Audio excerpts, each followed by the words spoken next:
State moving forward. But let's start with the Royals. Already a lot of the power rankings that are out there, and everybody has their opinion on how the AFC West is going to look, and there's odds already for the AFC West next year where the Chiefs are not favorites, and it's actually the Chargers. The Broncos are picked to finish third right now.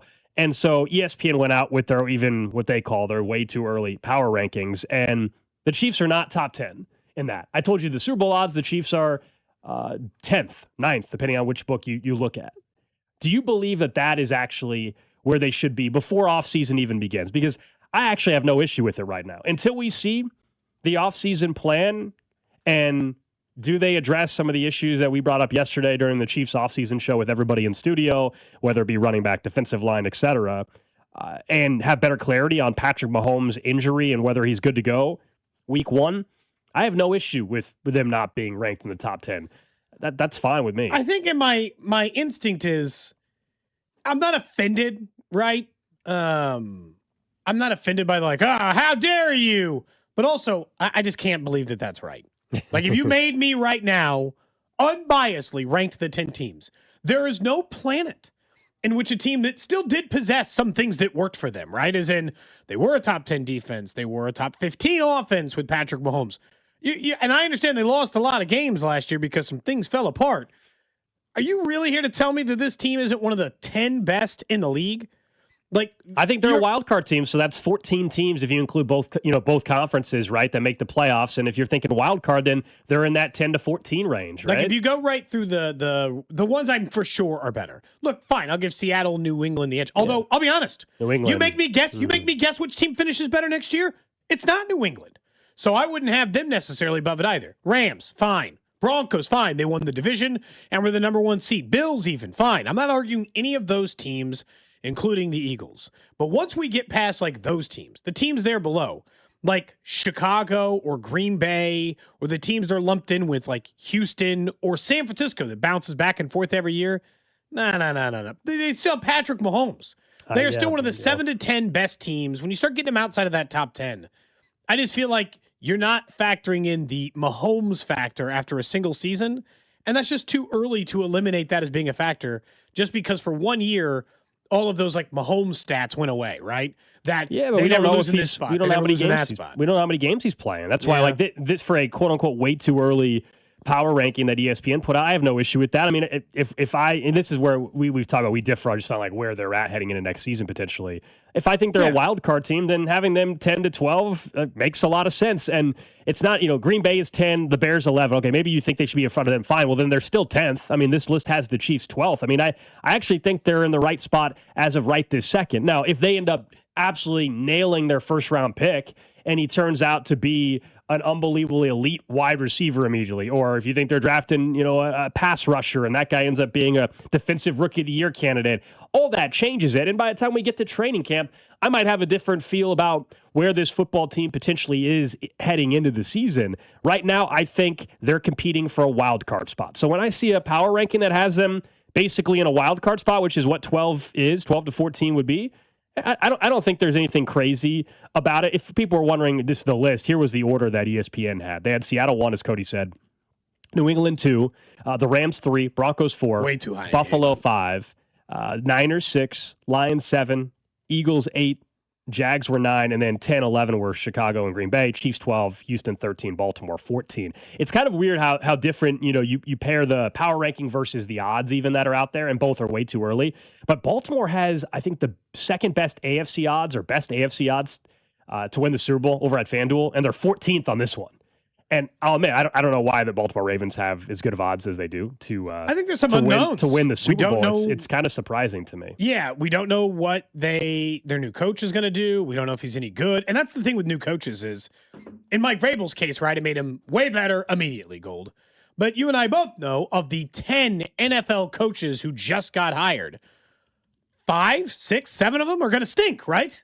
Like, they're not going to be good NFL head coaches. They're going to be fired 4 years from now. Hell, the last time they had 10 openings, 8 of those 10 have been fired 5 years later. So you and I both know that it won't work out with Harbaugh, or it won't work out with Kubiak, or it's not going to work for 60% of them. So some of these teams, and it very well could be the Ravens, are not going to get a better coaching situation. They're going to get a worse one. And because Harbaugh was a solid NFL head coach, odds are Ravens just got worse there. Like, just if you made me guess, they're probably worse at head coach. It's not a guarantee. It's not a promise, but that's traditionally my best guess, is that they just took a slide down in that. So, like, for those teams, and again, this isn't one of those, and I think we're going to have to treat this offseason a lot different. I think you said it in the Chiefs Roundtable, which is this is not going to be the year where we get to dunk on every NFL Network person for being like, I'm picking the Chargers to win the division. You're like, yeah, I mean, okay. Yeah, they could be. But when you're making these kind of rankings, I don't think it's unfair to be like, you might want to consider the fact that when you're making them, you should think about the fact that there's some upper end potential for the Chiefs as much as Green Bay, Jacksonville, Philadelphia, these teams that have question marks themselves, right? And whether or not they're on a downturn or backslide. And the same thing I said about Baltimore's head coach is the same thing that could absolutely apply to Joe Brady. They could be worse under Joe Brady than they were with Sean McDermott. Sean McDermott was one of the most successful NFL coaches over the last 5 years. They could definitely fall further behind. Now, I happen to be kind of down. I don't think New England is going to win nearly as much next year. I know it's rich to say 2-3 days after they just got their asses kicked in the Super Bowl. But I just think if you really look back at New England's season, all the cards based on the schedule and everything, went right. They certainly are going to be one of the very popular regression picks. No, heck, even the Broncos. I mean, the chance of the Broncos winning 14 games again is pretty slim. It just is. Yeah. It's hard to do anyway. I still think they're good for 11 or 12. I think the Broncos, I was actually surprised at one of the sites, Cody, the Broncos were not the divisional favorite. It's actually the Chargers.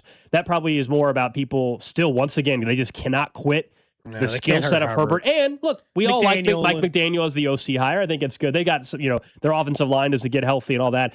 But yes, it's a different feel. Anybody that wants to tell you the Chiefs are not making the playoffs or that they're a wild card team, I don't think it's crazy. That's all. Doesn't mean they're going to be right. And I will gladly be wrong that we're sitting here in January and you guys can text it and say, Gold, you said they were going to be a wild card team. They won the AFC West. They're a top 2 seed or whatever. I will love that. I would gladly be wrong. I just get the sense that without seeing the offseason play out, in fairness, that they're going to be more of a pushing for a final playoff spot type of team in 2026. They got a lot of things to clean up. I understand that they probably aren't as bad as a 6-win team. This is not the trying to rebuild an entire franchise kind of thing with a whole fresh start. That's not what they're doing. They're retooling, I think is the proper way to kind of phrase it. They're not trying to go from the Raiders to become an AFC West champion. No, they are in much better position than those teams. But I just think, there's a lot of questions that have to be addressed with this football team this offseason. And in fairness, I don't think you're so married to it's easy. I think it's easy on your end, right, to feel that way right now based on where the team is. And I don't think it's even I'm not calling it even a wrong opinion. We just have a slightly different one on where they'll probably end up. The other part about it is you very well could end up shifting on that, or I could end up shifting on that if depending on how the rest of this free agency goes. Yeah, if they pull off a trade none of us saw coming for an elite pass rusher or something. Yeah, maybe they bring in Mike Evans and Travis Kelce and Breece Hall and draft Ruben Bain at 9. You might very well be changing your tune. Sure. And they don't do any of those things, and Kelce retires, and they don't bring Evans, and they're just relying on the same guys, and they just draft a 3rd-round running back. I might change mine too. We're not forced, obviously, in holding that up until the bitter end. But it's just I was looking at that power ranking, it just looked wrong. And that goes back to the target on the back conversation and all this other stuff. And with Mahomes, I always think you have a certain target on your back. But I don't think people are going to respect, as in deeply fear, Gold, the Chiefs until we get later into the season and they prove to be worth being feared again. That's what it is. I feel like it's just going to take time for them to be yes, I properly fear this team again. Yeah, I don't think teams do at all heading in. Yeah. I understand that Mahomes is still the killer there, right? When he's back and healthy, you can't take him for granted if you're an opponent. But after you come off a 6-win team, the Broncos are not fearing the Kansas City Chiefs. The Chargers are not fearing the Kansas City Chiefs. So nobody should right now. You have to earn that back. That's something you got to prove people wrong throughout the season. They're back in that role. And maybe, to your point yesterday, a little bit, maybe that also is what almost helps them in a way entering this year. That you had the 3-peat, you came up short, and then last year was kind of what are you playing for almost in a weird way. I understand for a Super Bowl, but you get my point. And now it's now you're going out there to prove people wrong and that, hey, no, last year was a fluke. That's what their mindset, I think, has to be heading in. And even from a coaching staff perspective. If you're Andy Reid, to me, you're going out there this year coaching, trying to prove people wrong. They're like, hey, no, I haven't lost it. I know what the hell I'm doing. We still got that. There's plenty of, I think, motivation for guys is, legacies, for example, going into this year, which might end up helping them. We'll get back to the Chiefs a little bit later on. We'll also talk about what Scott Boras had to say and an idea he had around Major League Baseball. He did an interview yesterday talking about some of the TV rights deals, but also an interesting idea around smaller market clubs that have success. So we'll get to that in a second. But pitchers and catchers did report yesterday. Josh Vernier, as we said, will join us later on. He's out in Surprise, Arizona. And we've talked so much, Cody, about the starting rotation. We've talked so much about what the outfield has to get figured out. I know Isaac Collins was on with Fesco and Dusty earlier today. You think there's part that's maybe not being discussed enough as a huge strength for them? Yeah, so like the starting pitching staff, we kind of know where you are there. If Cole Reagan stays healthy, and for the most part, they stay healthy as a staff, they are as deep as they have been ever. I don't know. Like maybe the Dennis Leonard days in my remembering lifetime. So let's just say 1990 on. This is about as deep as they go in a starting rotation. So like I understand their strengths. I understand the massive ceiling they have, which is like one of the 3 best American League rotations or one of the 5 best starting pitching rotations in baseball, which they were statistically a huge chunk of last year. Bullpen is being slept on for this team. And it's not just the addition of Matt Strahm. It is just right now, the way you look at their entire roster, they were a good back end of the bullpen anyway. So even if Carlos Estevez isn't the saves leader, let's say. Yeah, he's probably a slight regression candidate. I think it's just fair to say. Fine. But Carlos Estevez, Urseg, and Matt Strahm is about as good as anybody rolls out in the back end of the bullpen. That's Urseg, who has been one of the most dominant relievers in baseball for the last 3 years. Last year's AL saves leader, Matt Strahm ranked as like the 3rd best reliever last year in baseball before you get to guys like Lynch who had success or Cruz who had success, or I don't even care if like MacArthur comes back from injury and does something. If he's your 5th guy, if he's like your 5th guy in the bullpen, that works. And that's before we get to anybody else. I think it's completely slept on. I think even more than the offense, the number 2 strengths of the team, like let's just say if the 4 categories were starting pitching, bullpen pitching, offense, and defense, I think in order it is starting pitching, bullpen, before we get to the Royals offense, and then defense is kind of an unknown. Last year really fell off in that category, but they've got some plus defenders, including Salvador Perez, Maikel Garcia, and Bobby Jr.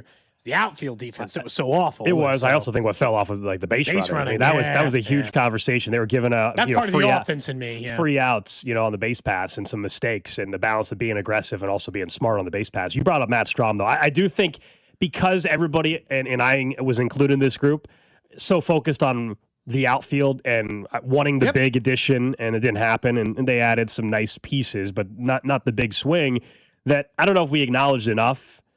How big of a deal it was that they brought back Matt Strahm. MLB Network last night was actually doing a segment on the top 10 relievers in baseball, and here's what they said. They had Matt Strahm as the 7th best reliever in all of baseball. Strahm moves on to Kansas City after going next level for the Phillies the last 3 years. He's going into his age 34 season. It was about league average for 7 years, but over the last 3 in Philadelphia, he's got a 2.71 ERA and a solid strikeout percentage, just over 30%.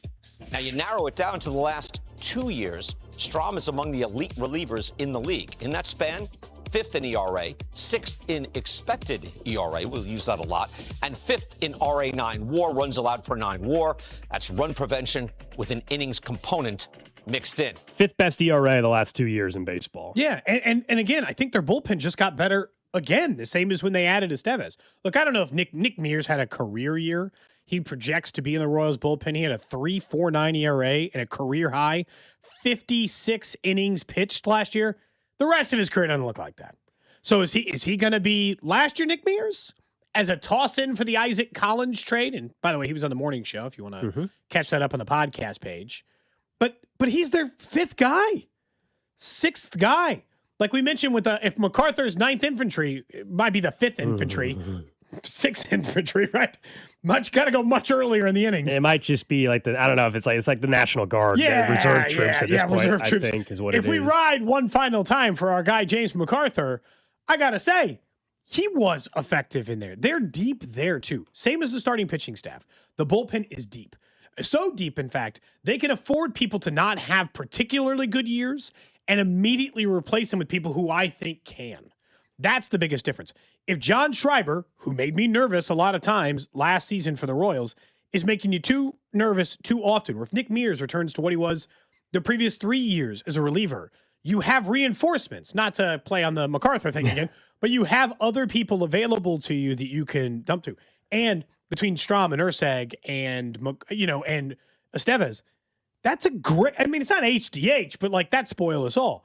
That's a really good back into the bullpen. I just think it's being slept on. Should be a massive strength for them, and I think they've got some wiggle room too, because if there is some regression with Carlos, just because he had such a great year, you've got some other guys that can pick him up a little bit. And we know the injury bug, it hits every team. And so you need the depth. You absolutely need the depth in the bullpen and with pitching in general, and they have it. And especially if we think that the WBC, the World Baseball Classic, could, hurt some of the early season production maybe from a pitcher or two, then that helps. I know Cole Reagan, fortunately, is not playing in the WBC, but we know Michael Wacha is. Carlos is. So they got a lot of guys that are, and that helps a little bit. I got to say, they're so spread out, though. All these teams aren't going to make it till the end. Some of these guys are going to get back with the Royals sooner than later, right? I mean, they're not all making like the quarterfinals based on they're spread out between what? Italy, America, Venezuela. Is there a different country, or is that where they're all playing right now? Because they got multiple guys for Venezuela, multiple guys for Team USA, and multiple guys for Team Italy because of Jack Caglione and Vinny Pasquantino. So, I mean, that's probably it.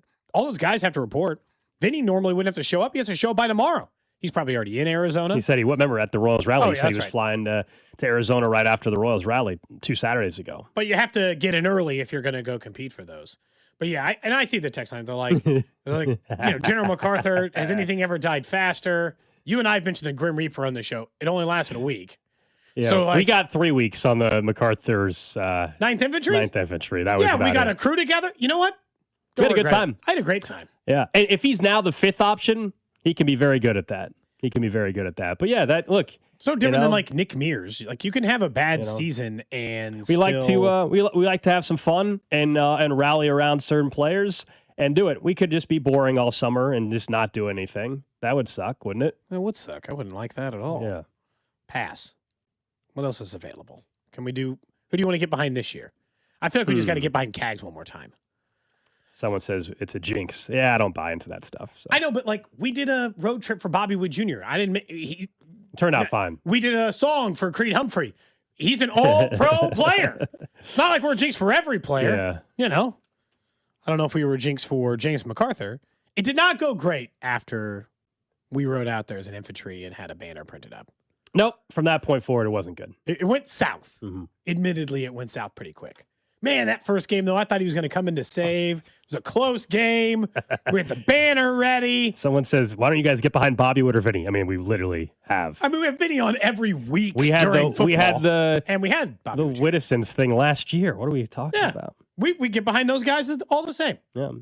I don't know how do we get behind Vinny? What's the support there? I mean, he already comes on the show every week. Yeah, during football season, we've got by the way, you can buy VNFL Insider T-shirts on if you go to our station site. There's a whole station store, and there are VNFL Insider shirts with what looks like Vinny Pasquantino wearing a headset. I forgot to look at that. Yeah, the shirt's up there. You can buy it. I almost bought one the other day. Did you? I don't have one yet. Do you? No, I don't. I'll have one soon. Don't you worry. I wish we could just get one, Don't you worry. VNFL Insider. It's him as a little Sasquatch. And it says, Vinny Someone says it didn't help that his walkout song was Chris Stapleton. Oh, you're talking about MacArthur? Yeah, he had White Horse. That's a good song. What are you talking about? I think that they didn't think it was amped for a closer. I got you. You know, you want like AC/DC. Okay, I hear you. Or you want it to be like a party when they were doing like, the trumpets for the Diaz, Edwin Diaz, for the Mets. That's an all-time. And you're like, that's fair. Hype up music, White Horse is a good song, but I understand why. But here's the thing: is it to hype you, the fan, up, or is it to hype the pitcher up? And if that's what hypes up the closer, so be it, right? Isn't that the whole point of it? It's not. I mean, it's supposed to be a fun entrance, but it's also mainly to hype up the pitcher, is it not? Or maybe he needs to maintain an even keel. That's maybe true. He's the even keel guy. He doesn't want to get too amped up. Someone says, get behind Noah Cameron and Carter Jensen. Yeah, sure. I'm behind all of them. What do you think? We want the Royals to not succeed?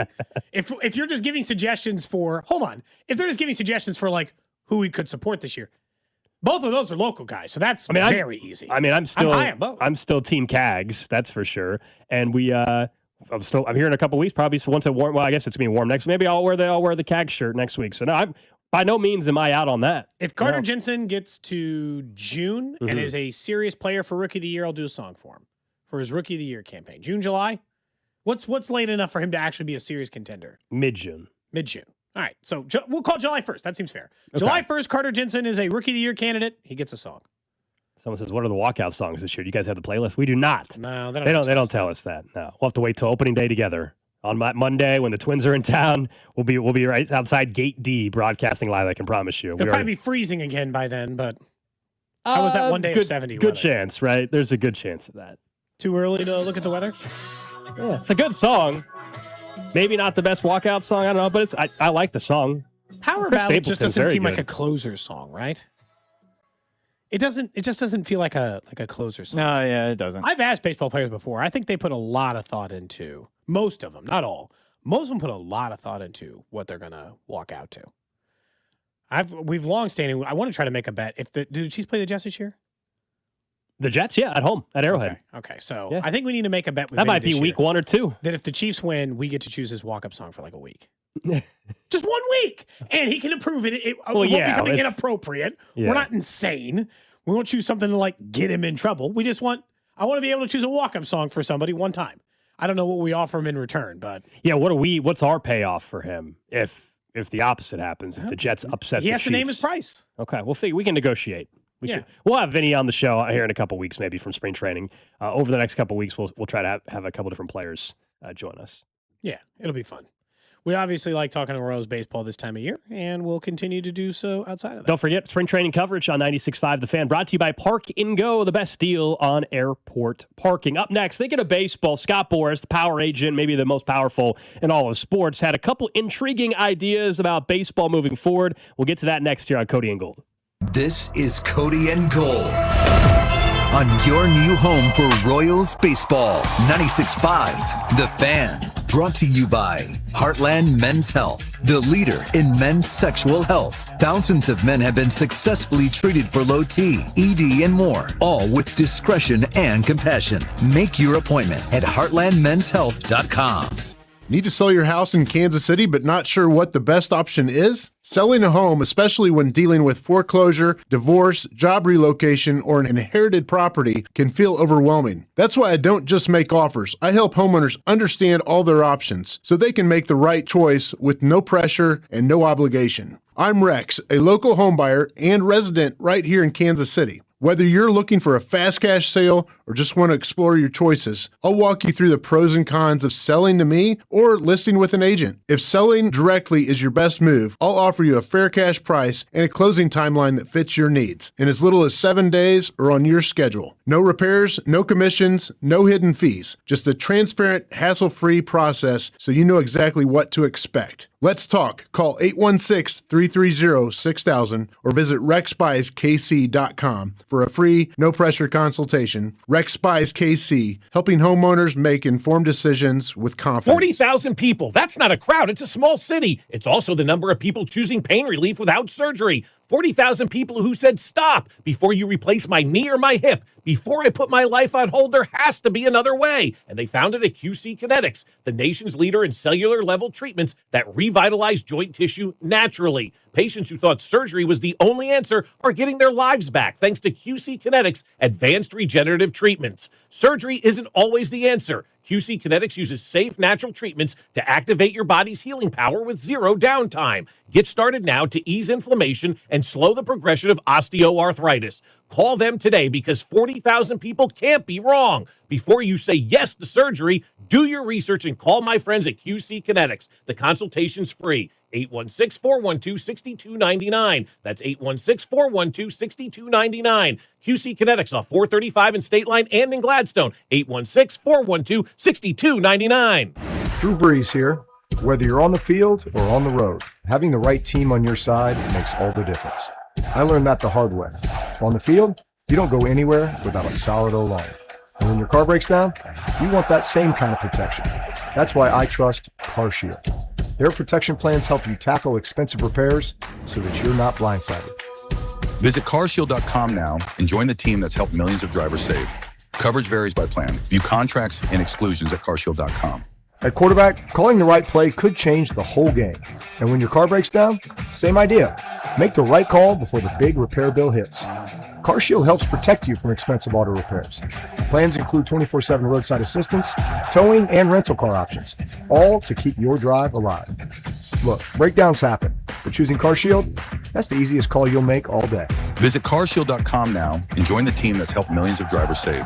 Coverage varies by plan. View contracts and exclusions at carshield.com. You know that Big Bargain detergent jug is 80% water, right? It doesn't clean as well. 80% water? I thought I was getting a better deal because it's so big. If you want a better clean, Tide Pods are only 12% water. The rest is pure concentrated cleaning ingredients. Oh, let me make an announcement. Attention shoppers, if you want a real deal, try Tide Pods. Stop paying for watered-down detergents. Pay for clean. If it's gotta be clean, it's gotta be Tide Pods. Water content based on the leading bargain liquid detergent. Pizza's here. Oh, great. I'd love some, but I'm worried about my stomach issues. If you're worried about having diarrhea, gas, bloating, stomach pain, or loose, oily stools, it may not just be stomach issues. It could be a condition called exocrine pancreatic insufficiency, or EPI. With EPI, the pancreas doesn't release enough enzymes to break down food, but EPI is manageable. Use the symptom checker on identifyepi.com and talk to your doctor. That's identifyepi.com. Sponsored by AbbVie. Hey, what's going on, guys? It's Mac Maury, and I wanted to let you know that I've started a new social media series called Mac's Minute. Real original, right? It gets released every Monday, Wednesday, and Friday on our station's Instagram and Twitter accounts, plus YouTube Shorts. I'll give you my best take in 60 seconds on the biggest stories in sports and Kansas City. Make sure to follow on Instagram and Twitter, and subscribe on YouTube. Watch Mac's Minute every Monday, Wednesday, and Friday on our social media platforms. This is Kansas City's FM sports station, 96.5 The Fan. You're listening to 96.5 The Fan from the DM Injury Law Studios. Mike's got this. Car, truck, or motorcycle wreck? Remember, Mike's got this. 816-888-7500. Mike's got this.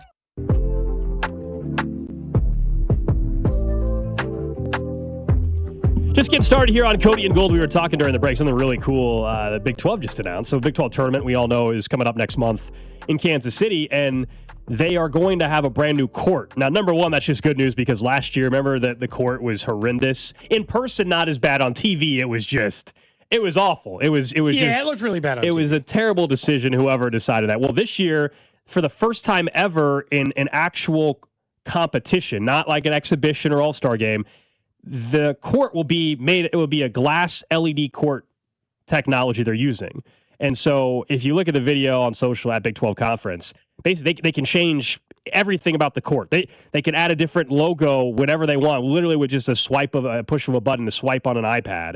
And so they can do really cool intro stuff. They can change logos, sponsors, all of it. But this is really, really cool. We were discussing it during the break, and I think for the Big 12, the video looks cool. It's another thing. If you're Brett Yormark, he's always trying to kind of do stuff differently, and this is the first time a official game will be using that technology, that floor. I wonder if they have some, because for March Madness they do something where they have a presentation package essentially where the court looks like it full like the hardwood comes apart and all these other things. I wonder, like in person. I think they can do all. I mean, I think they can do. They can pretty much everything. do anything. Yeah. Drew, you've seen it before, like in the NBA All-Star Game stuff. They always do it. Yeah. Or it's been used. I haven't in those looked at the video, so I don't. Or look up like some like FIBA like international stuff. I know that. I haven't looked up the Big 12 one. Yeah. But yeah. But like, I think the concept is cool. Essentially, it could look like the new NBA Jam movie. If they wanted, like, every time someone dribble a basketball for a circle to show up, that would be. They could, like, if a guy put up a 3 goal, they could technically put the little circle on the court if they wanted to. I don't think they're going to go that far and make it like a full gimmick, but they might in warm-ups make it fun, kind of a different look. Warm-ups, I think, would be cool. And this is still where I give Yormark a lot of credit. Some of it is absolutely gimmicky. I'm not saying, but your job as the leader of a conference is to make your brand the best. And this guy will do anything. He'll partner with anybody. He'll do anything technologic technology based that he thinks will make them stand out. Private equity now too. Yeah, this is going to make them stand out in a small way. It's going to stand out. Plus, I want this to last in Kansas City for so long. So I keep hoping we have success here in Kansas City with the Big 12 tournament, because I think your Mark's initial instinct was, let's take the Big 12 tournament out of Kansas City. And then he saw how good we are at doing it and how good the crowds are and what it all looks like. And he's like, maybe we shouldn't take it out of Kansas City. So just add more to the stuff here instead. Yeah, this is something they use over in Europe all the time. I guess it's become very popular, but and the company that they're using is actually based out of Germany, and that's who has this technology for it. And if you go to even that company's Twitter account, you can see all the different designs that they've done for other teams over right now professionally in Europe. Looks like some team in Greece does it, and I'm watching like their intro video that they do with it, and it's absolutely ridiculous. It's something that you would see eventually like in Las Vegas, or you already see in Las Vegas, but on a basketball court. Like it's that kind of technology that exists. So anyway, something small, but that was kind of neat. Makes the Big 12 tournament that much more intriguing. But yeah, that's all. Just small. Check it out the video if you want. Certainly cool, at least on the other side. Someone's asking, can they get the VNFL Insider T-shirt in person? It's a third party that handles the printing and stuff for that, so I can send you the link, but we literally, like, I don't even have one. Cody doesn't have one. Like, they're a third party we're using, so Breaking T. So I'll have one soon. But I sent you the link there on Twitter, and if anybody, or on the text line, if anybody wants, you can go to our station website, and then you click on the tab that says More, and you see where it says 965 The Fan Shop. And then at the bottom, you'll be once you click, you can scroll through. All the shows have different shirts. We've got Cody and Gold shirts. The morning show has Smash or Pass shirts. We've got Fan Club Friday shirts. The afternoon show has Friend of the Show shirts. There's all kinds of station type shirts. I think you can also order them in hoodie form if you want to. So nice. There you go. Still hoodie weather. It is, yeah. We got another month. You and I are both wearing hoodies today. I want to talk more on the baseball business side for a second, because Scott Boras is the most powerful agent in sports. And when he speaks, people listen. He certainly can shift narratives and how players he wields are going. a lot of power. No doubt. And we've talked a lot about the television stuff, and we can get to that. But this was what he had to say. He was on a Foul Territory TV. And he was talking about, media rights, but also a suggestion with what to do revenue-wise moving forward. Take a listen. It is very clear in today's game that every club can afford one or two major free agents.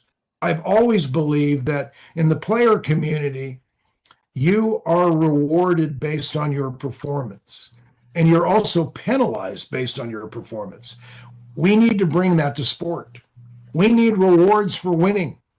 We always talk about rewards for winning. We also need to know that, if I'm the Milwaukee Brewers or Tampa Bay or whatever, and I'm doing things and I'm winning a division, I need to get a big reward for that. Because you know what? I did something that is exactly what we want from the game. We want our clubs that are not in major markets performing like major markets on the field. But we don't apply that. We don't do that. We don't give them reverence for their performance. And now, I don't know what the specific reward are we talking about? Like you get $5 million, or you get an extra draft pick. I don't know what necessarily the reward is, but I actually don't hate the logic. Now, he loves it because he assumes it leads to more spending, which means more contracts for his players.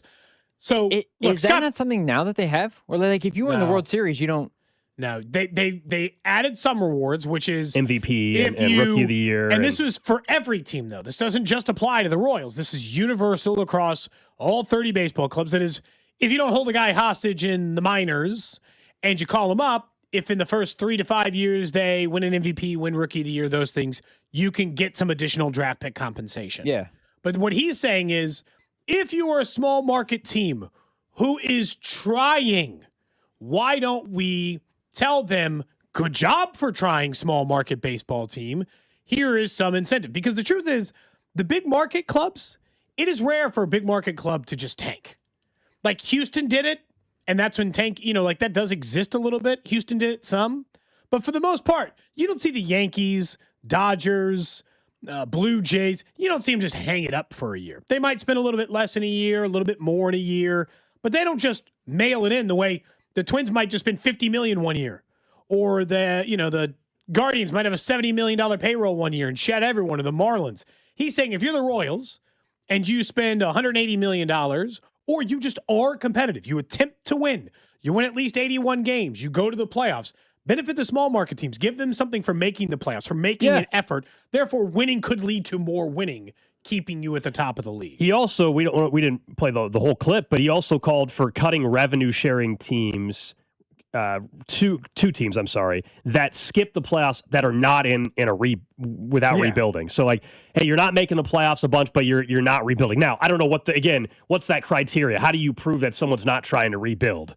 Is it just a payroll number? Well, that's not necessarily how you rebuild. Has to do with development and draft picks. But he argued every as you heard at the beginning, every club can afford major free agents with the valuation. Sure, every club could spend more. To what extent? That's up for debate. But I don't know if I like the original idea. I don't know if I like the idea of like, hey, if you're missing the playoffs, we're going to start cutting the revenue share that you get if you're not proving that you're rebuilding. I don't know how you determine how do you prove that someone's not trying to rebuild? I know the Marlins don't spend any money, but how do you prove that they're not just trying to build through the draft? I guess this is really hard because I don't think you should punish teams who try and come up short. Like in the Royals case, right? Last year they tried. They spent money. They spent plenty of money. They made an effort to make the postseason. They came up short. Should they be punished because they weren't rebuilding? No, they tried. They tried more than the teams who were rebuilding. So like in my case, I think this is more about I don't think negative reinforcement is the way to go. And what Boris is doing, I think I would just limit it to, it encouraged you to constantly try to stay winning. So if you are a small market ball club, is in one of the bottom 10, bottom 15 in finances, as far as your market size, not what you spend. Sorry, Chicago White Sox. You don't get a claim to be small market when you're in the 5th biggest city in this country. But if you're a legitimate small market playing in a small market and you're one of those 15 and you make the playoffs, we give you more draft picks. We're going to encourage you to try to stay in this spot. Not rebuild, not reset, not let players go. Yeah. We're going to try to let you build something so that you are a force every single year, thus encouraging the bad teams to try to do the same thing, right? And get themselves in a position. It's kind of like, it's a little bit like relegation in the sense that if you get up to the next club, they give you more money to spend. You have a bigger budget. You're allowed more things. I was going to say, I think that, I don't know if this would solve tanking, but it seems like it's not just baseball. Yeah, it's football. The NBA obviously has a massive problem with it, but as it pertains to like the money and financial incentives, I think that would be the easiest way to solve it. The problem is, though, like it works in soccer in the Premier League where Liverpool won as champions last year. They got 174 million. Dead last got 109. So you're off by 7. You lose $70 million essentially on just performing poorly in terms of money that you earn as the club. I think that would help solve a lot of the problems, actually. But again, the Premier League, they don't have a draft. They have relegation. American leagues don't have relegation, and there's salary caps with them. So I think that you might be able to find a way to not necessarily have financial fair play issues like with the Premier League, but I wonder if that could be the thing for baseball where there are implications where you spend too much money and there's a cap that what you can spend. There's not necessarily there's not a way that you divvy it up, I guess, but there's a peak in which you can spend no matter the size of the club at all whatsoever. There's a peak that you can spend, and that might help disperse the talent out a little bit more without creating a quote-unquote full-on salary cap. Cap and floor would solve all of this. This all feels gimmicky, right? But the simple solution, the incentive would solve the problem. I think actually, like if you found out that if the Royals were written a check for $20 million, if you make the playoffs, you get $20 million. By all means, teams are going to try to make sure they win and not tank. I think that there's make the trade deadline more interesting if you're a team on the fringe. Yeah. Absolutely, I think it enhances the urge to win, and also just in terms of us watching in August and July. Hey, you know what? The trade deadline just happened, and this is a push for the playoffs. Yeah, no, I think it would make it more exciting. I don't think, though, it feels gimmicky, because yes, the salary cap floor and a salary cap and a salary floor would solve it. And we're going to find out in a year or so if, in fact, there's any change to all of this. You mean after we lose 60 baseball games or whatever? Well, that's probably what's going to happen in 2027, unfortunately. I mean, even college football is that way. You make money if you go to a bowl game. You make money the more games you win. Like, there's no – you're not tanking in college football. There is no such thing as that. So I think that's – if there was a playoff stipend, it's not the worst thing. But it can only be for small market. Yeah. I don't want the Dodgers getting a $20 million check every time they make the playoffs.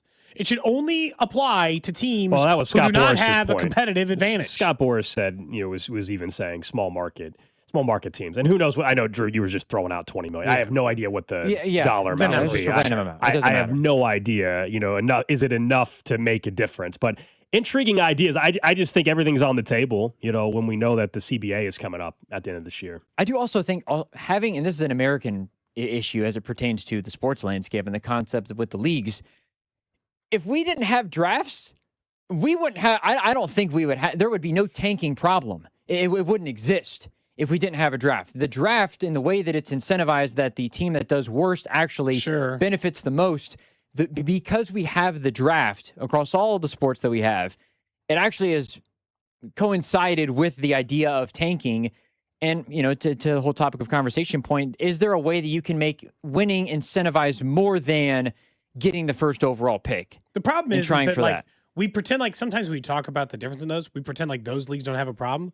The problem with their system over there, even though they have relegation, is Manchester United can just still Dodgers it. They don't have a draft, but they still get the best players. Well, that's why that have. sucks. That's the why Royals have a chance to have the best player in baseball. But this is the thing. That's they why don't they have a chance for Bobby. That's why they have financial fair play. Like Manchester City, for instance, is under financial fair play restrictions where they can't spend a certain amount of money anpart because they broke the rules essentially. But also along the same lines, Manchester United was better for a longer period of time.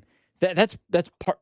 You're saying they shouldn't get rewarded because they've been one of the best clubs? I think they're one of the best clubs because they're the Dodgers. They just get to spend more. It took them time to get there. Like it's not like they automatically had all that money. I think it's if you make it into, if you survive long enough to get better, and then all of a sudden you get from 20th or from like 16th and barely surviving to 10th and then to 8th. The more money you make, then you can spend more money and try to get yourself up to compete with those clubs. We'll talk about this with Josh Vernier a little bit later on. He's going to join us at 12:30 from Surprise, Arizona. On the televisions in our studio, they've got Nordic combined skiing going on.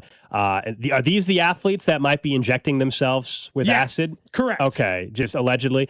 As I'm watching, it's my fear of heights, so I'm just like, holy crap. Could you imagine, like, you were just because the way you'd break every bone in your body if they made you try this. Like the grooves of the track that the skis go down, like once you're on the track, there's no stopping. So I'm just imagining, like, you're forcing me, like I'm right now I'm watching it. The skis are in this ice, ramp essentially going straight. Like once you're in the spot and there's no going back. So then you're going to fly in the air and you're going to die. You're going to die. I'm going to die if that happened. Yeah, you're going to die. I'd break my neck. We'd be done.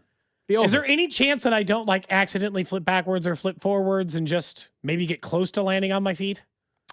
Feels like I'm going to lose my balance forward or backwards. Our legs we're not strong enough. Even if you made it to where your skis don't go flying off, but you would not just be able to land softly like this. You wouldn't be able to have the skis flipped up in the air. Like you'd have one ski off to the right, and you'd fall backwards. You land on your neck, you break your neck, and you might die. Drew, in fairness, going back a little bit to the draft conversation, then we'll move on. For leagues in which there is competitive balance or systems in place to make it like the NFL, I don't mind if it was more even that anybody could get the player. In Major League Baseball, screw that. The Dodgers would get Bobby Wood Jr. They'd and find a way. Corbin Cale. Sure. They'd get all of them. Sure. And it wouldn't be like, I like that, Kansas City has a chance to get the Chief, or the Chiefs get a chance to get Patrick Mahomes. Yeah. I don't think in that case, every single, like the Giants would get every great quarterback. Well, they might get more. There's pros and cons to everything with it. Depending on that case. On the college basketball, and we obviously spent a lot of time talking Kansas and Arizona on Monday, is both the Darren Peterson saga continues, and the fact that we're running into they're beating top-ranked teams in the country now. So we got to watch closely tonight. Missouri, and for the rest of time, I think, has massive games going forward. And you and I, outside the show yesterday, were asking this question, so I decided to look it up and figure out where I think they are. Is Missouri a tournament team? Will they be a tournament team? Not yet. And I guess part of the reason I asked this, they're getting ready to face the Aggies, who currently project to be in the field. Missouri projects to be just outside the field in most brackets, but not in every bracket. And I was thinking more about like where they are, and especially just kind of where they are as a program, because you and I both know this, is that like Missouri, and I said this for if you're a 10-year coach at Missouri, you should be making the NCAA tournament 5-6 times. And sometime in that decade, you should find yourself in a Sweet 16, I don't have to put Final Four pressure on them. They've never been in one. Or Elite 8 pressure on them. That's not something they do often. But, you're coaching. If you're Dennis Gates, you coach there for 5 years. Get to a Sweet 16 and get to 2 to 3 tournaments. I don't think is outside the question. He has coached for 4 years. He's made the tournament twice. So he's right in that range. They make the tournament again this year. He's right in that range. they're middle of the pack of the SEC. I think if the tournament started today, I kind of think they'd be in. No, see, I think they'd be right on the fringe, but I think they'd find a way to put Missouri in. Definitely on the fringe. I think they'd be out. I think they're a first 4 out team currently, and in most brackets they are. And they're potentially, looking at a play in Dayton, Ohio type of slot. They're one of the teams that has to play in Ohio. If you just look at the net ranking, and again, this is stuff the committee looks at, they're 62nd. So that is right on the quad 1, which is a big deal. They're 2-4. The 2 quad 1 wins are, I believe, Kentucky and Florida, right? Yep. I think.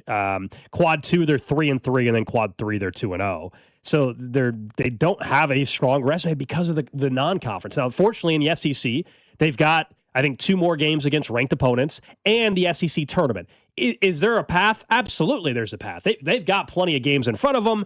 They might have to win 2 games in the SEC tournament to get there. So I think they got a great chance to still get in. I don't think right this second, though, they would be in the field, I guess. They get hurt by a team last night that was on the bubble, and TCU was like the outside looking in. Got a massive win against Iowa State last night. Missouri is 52nd in net. TCU is just ahead of them in 51st. Yeah, and TCU is definitely not a tournament team right now. No, but UCF, who's probably slightly ahead of them in those same rankings, we think should be a tournament team or will end up being a tournament team. UCF is 49th in net. You don't think they are, I guess, from a bigger perspective, and then maybe we can talk about like what happens tomorrow in the game, depending on where Missouri is. From a bigger perspective, Missouri fans, I want to hear from you a little bit on this. 913-586-7965. Are you happy where the program is? Because boy, does it feel like they are stuck in like purgatory. And there are worse places to be from a college basketball perspective and a college football perspective where you're just kind of like, he's got 2 20-win seasons. If they won 4 more games this year, 3 20-win seasons. Let's say they make the tournament. 3 tournament appearances in 5 years. They haven't made it past the second round yet, but they would have at least regularly been in the tournament. Dennis Gates does get some good recruits to Columbia. Are you satisfied enough, I guess, to keep seeing it through? Or would you be ready for a change if they missed the tournament? Would you be ready for a change if they lost in the first round of the tournament? I'm kind of like, I think on your end, Gold, I think he's got kind of a little tired. I think he's got plenty of job security. I don't think Dennis Gates has to worry about that. I just meant, I think they're, again, if you're a Missouri alum, please text in as well, 913-586-7965. My perception of it is this is kind of who the program has been, though, for the most part. They're a team that's going to, flirt with an NCAA tournament bid for much of the year. And in this case, I think ultimately probably still will get in based off of the games that they have in front of them. But right now they got work to do to get there. This is kind of who they've been. They're a team, maybe they win a tournament game. Like that's kind of the path they've been on for a while. Somebody says they got a huge recruiting class coming in again next year. They have the 7th ranked class in the country. Yeah, he's recruiting next year. He's recruiting. 2 5-stars. But doesn't it concern you that like the talent has never been the question for who Dennis Gates has been able to bring in, but they can't ever get their ass off the bubble and just like be the 5th team in the SEC and secure themselves like a 6 seed, 5 seed? But I think the reason they're on the bubble is not because of the SEC play. The non-conference was so bad. It's because they're not scheduling good. Like if you were to take their resume, if you were to take the exact record, exact conference record and everything and put them in the Big Ten, they're still not a tournament team because the it's all the non-conference stuff. So wherever a couple that of shakes up, bracketologies do have them in for what it's worth. I think we saw Not one many, that but had them in as the 11 seed in Dayton in one of the play-in games. It's a mix over at the text line. They There's are someone who right just says, there. have you seen his recruiting class? Yes, I'm happy. Gates is a young coach. Still think he's a great coach. But one Tiger fan said, Tiger fans stuck in mediocrity, need a new coach soon. And look, again, I do think that they possess some talent. But at some point, and you and I have talked about this in college football or others, there are great recruiters who are not great coaches. And then you run into this problem where they get all the talent in the world in the building and can't seem to like make it turn into what it needs to be. What's funny is we can't even do this conversation with K-State. Is there a single K-State fan, one, who would text in and say that they want Tang to keep his job? No, there's not one. There's not. How is there a single one? Are you out there? Are you in Manhattan? And you can't be related to Jerome Tang. That's my one rule here. Is there someone still left hoping that he's going to turn the program around? Because there's plenty of upside still with Jerome or with Dennis Gates. I'm not saying, and I'm with you, Gold. He probably has plenty of job security. But God, it does, like, there's something about being stuck in mediocrity that like deeply scares me if I'm a sports fan. It's the Steelers problem. Is this where you want to be? You just go to a tournament 5 out of 10 years and you always lose in the first and the second round. As a fan, you always are striving more. More. I'm sure there's MU fans. Obviously, they're dreaming one day of being in a Final Four. That's been their dream for a very long time. And I also believe most of college sports. We're talking basketball here, but this would apply to college football as well. Most teams live in the world that Missouri is in. That's most of collegiate sports. Yeah. In terms of football, that's on basketball. You're in a professional sports too. You're in a power 4 conference in college basketball, and unless you're one of the blue bloods, or let's just say a program over the last decade that has been a consistent top 25 program, most years you're flirting with the bubble. That's just kind of what college basketball is. I'm not saying that that's what you should be happy with, but like they're kind of where they've been and where most teams are. In terms of the football thing, they're in the SEC in football. Like them making it to a college football playoff is extremely more difficult than it is in other conferences. In basketball, them being like the way that the SEC was last year, extremely difficult. Obviously, they made it. This year, the conference just isn't as good. And I think that opens up the possibility with the good recruiting classes where you can make it. But I think people underestimate how incredibly difficult it is to actually make a Final Four, where you can be the best team in the country all year long, and you have one player that has an off night, or the other team has somebody that goes off, and it ends just like that. It's so much different with basketball. I think that, for Missouri, like a Sweet 16 appearance for Missouri, that's a really, really good season. Drew, I get that. And in college sports, I think, it's so funny, like all this participation trophies. College sports is the most participation trophy sport there ever was. They love just talking about, we got 9 wins this year. Really did it. Yeah, but you have to be realistic with your expectations when the sport is as broad in terms of talent I don't disagree. dispersion. But also, if your college has been in existence since 1880 or whatever, I don't think it's crazy to say, could we be one of the 4 best teams once? I don't know when Missouri was I think it's so hard. In 150 years so or much something, harder. It doesn't seem that crazy. Yeah, but one time. But the climate is so different over those 150 years, and what's changed in the sport and all. And what happened 40 years ago has nothing to do with what's happening in 2026. From what you're saying, 1830. That was way up, but even older. This goes back to the Indiana story. There's it's not supposed to happen. It's not supposed to happen. And now Indiana should not be expected to just be in the college football playoff Final Four every year either. You know what I mean? No. It is very, very difficult. I think Missouri, not that they're happy with it, I think they're operating where kind of most programs operate. Yeah, because somebody said they're a Missouri fan and said they're not satisfied until they get a Final Four. Sure. They're not happy. I think that sure. I As a think fan, I kind of get it. No, I totally understand it. But if you get to an Elite Eight, you're not happy. I think that's crazy. Oh, they'll call it a successful season if that happened for sure. But that's been their one. That's the one thing they've never been able to do. It's like it's always like the joke. Carrington and I go back and forth. Not a lot of hardware. Yeah, the trophy case is kind of bare, to say the least.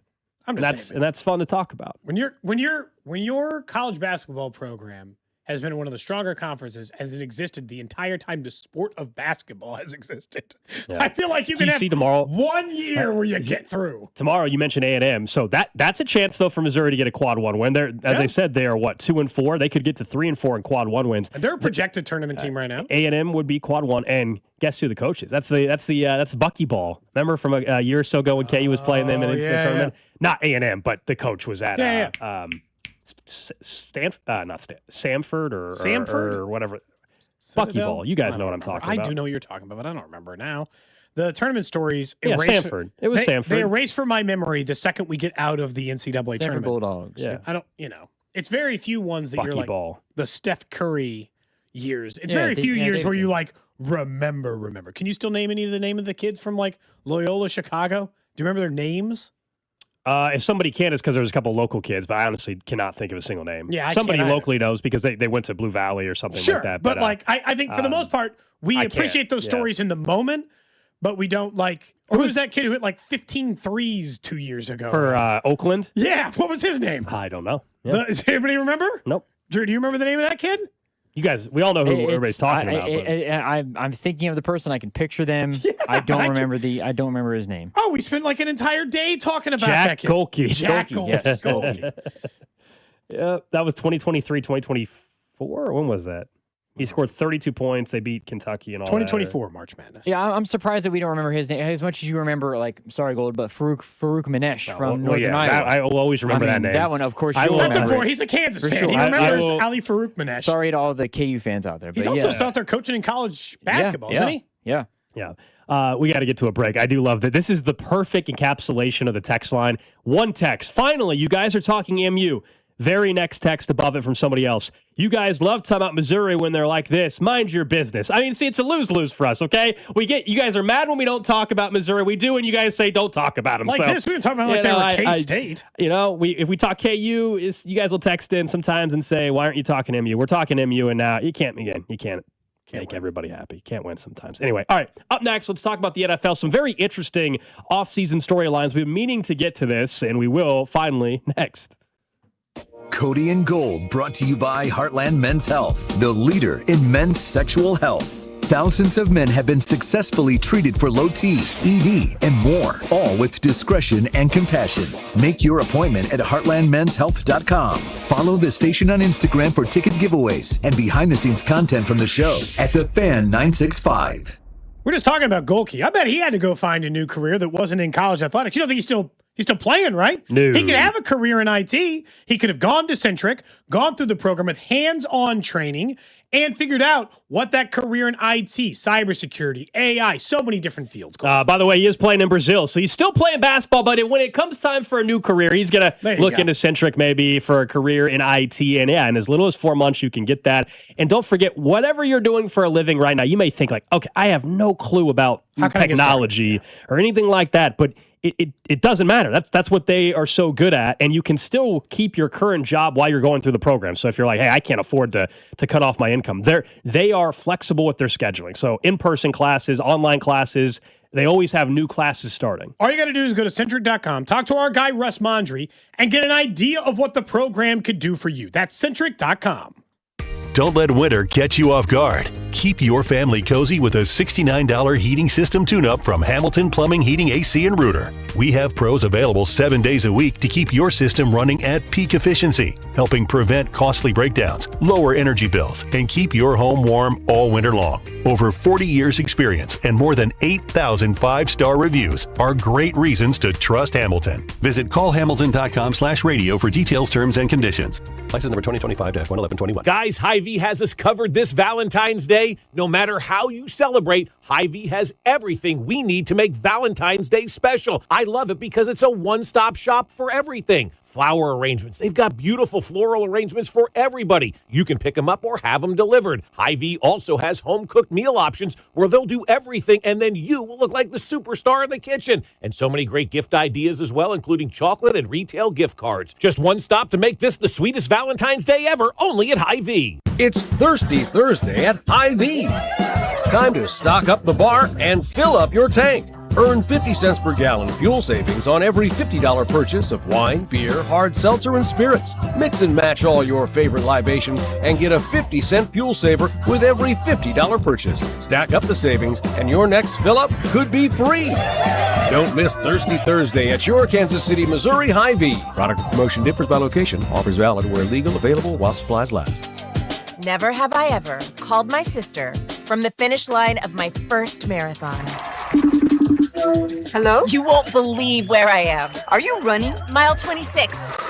I'm gonna make it. Switch to T-Mobile's 55 Plus plan and get iPhone 16e with its advanced camera system on us. Plus 2 lines for just $30 a line. Guys, I can't believe it. I knew you could do it, babe. That was amazing. Mom, how do you feel? I feel great. I can't feel my feet. Let's take a picture, and then you may carry me to the car. Share every stride, every mile, every memory on America's best network. Switch to T-Mobile's 55 Plus plan and get iPhone 16e on us and 2 lines for just $30 a line. With 24 monthly bill credits and 2 eligible port-ins on Essentials 55 Plus for well-qualified customers with autopay plus taxes, fees, and $35 device connection charge. Credits end and balance due if you pay off early or cancel. Contact us. Finance agreement 128 gigabytes, $599.99 required. Best mobile network in the U.S. based on analysis by Ookla of Speed Test Intelligence data 1H 2025. Visit T-Mobile.com. This is the story of the one. As the purchasing manager at a manufacturing plant, she knows the only thing more important than having the right safety gear is having it there when you need it. That's why she partners with Grainger for auto reordering, so her team members can count on her to have cut-resistant gloves on hand, and each shift can run safely and efficiently. Call 1-800-GRANGER, click Grainger.com, or just stop by. Grainger, for the ones who get it done. Straight Talk Wireless presents Pickup Truck Wisdom. The smartest way to spend your money is not to. Straight Talk offers free 5G phones for new and existing customers on Verizon's 5G network. So the refund money I don't spend on that free phone is the refund money I get to keep for my family. Smart. Find us at straighttalk.com and Walmart. Straight Talk Wireless. Straightforward. Always. Taxes and fees apply. Plan purchase required for free phone offers. Copyright 2026 Verizon. Did you know about 1 in 3 people with plaque psoriasis may also develop psoriatic arthritis, which causes joint pain, stiffness, and swelling? Does this sound like you? Listen to what it sounds like to be a million miles away. Tremfya guselkumab, taken by injection, is a prescription medicine for adults with moderate to severe plaque psoriasis who may benefit from taking injections or pills or phototherapy, and for adults with active psoriatic arthritis. Serious allergic reactions and increased risk of infections and liver problems may occur. Before treatment, your doctor should check you for infections and tuberculosis. Tell your doctor if you have an infection, flu-like symptoms, or if you need a vaccine. Imagine being a million miles away. Explore what's possible. Ask your doctor about Tremfya. Visit Tremfya.com or call 1-800-526-7736. Hey, Royals fans, it's Vern, and the Hot Stove Show is back Thursday night starting at 6 o'clock right here on your home for Royals baseball. 96.5 The Fan. KFNC FM and AM, HD1 and HD2 Kansas City, an Odyssey sports station.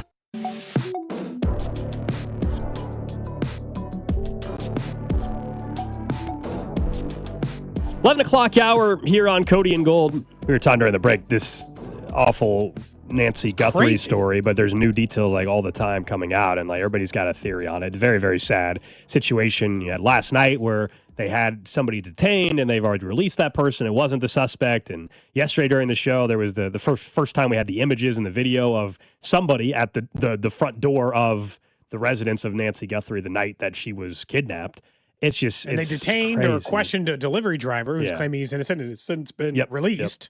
Yep. So who knows? It's crazy. And the latest is from TMZ that somebody reached out to the family saying, send 1 Bitcoin, which is worth what, like 80 grand, 70 grand? 66. I just looked it up. It's up. gone down then. Okay. So basically 66 that just for info. It's like, you can't just send, like, people are being critical. Like, how come the family's not just sending money? Because you don't know, the person could be a copycat. You're just sending money and just throw it for no reason.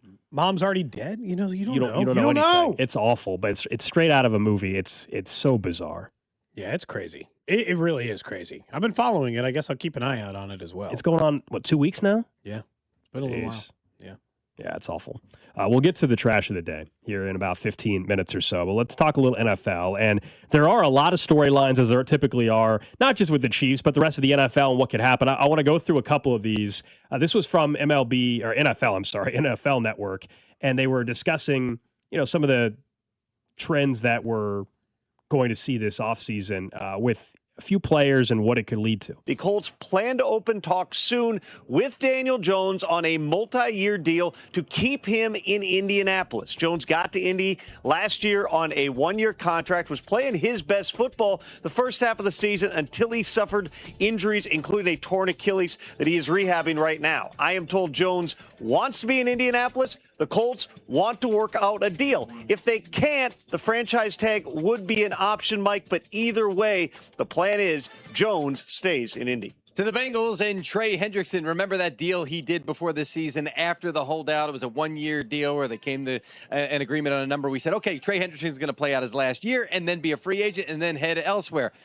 Maybe, but maybe not. Our understanding is that the Bengals are still considering using the franchise tag. Now, could it be a tag and trade possibility? Perhaps. Sounds like all options are on the table for Hendrickson right now, but it is not a foregone conclusion that his time in Cincinnati is over. We will track this as we get into the scouting combine and then closer to the start of free agency in March.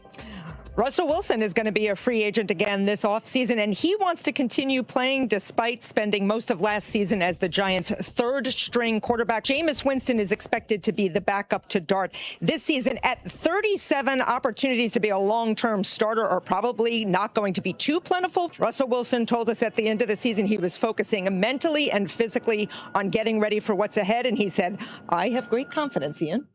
Dallas Cowboys have great confidence in George Pickens this offseason. He is set to be a free agent. Obviously, the Cowboys are going to franchise tag him, something we've known for quite some time, but that doesn't necessarily mean that George Pickens is going to stay in Dallas. My understanding is that a tag and trade scenario is considered to be a possibility for Dallas. Another team would then be able to lock Pickens up on a long-term deal, give him the security that he wants. So those are some of the big storylines right now. Let's start with the last one you heard there with George Pickens. That feels like the biggest, honestly. Ian Rappaport mentioning a tag and trade. Everybody knows he's getting tagged at minimum, and then you play it out. Do you think he's a member of the Cowboys next year?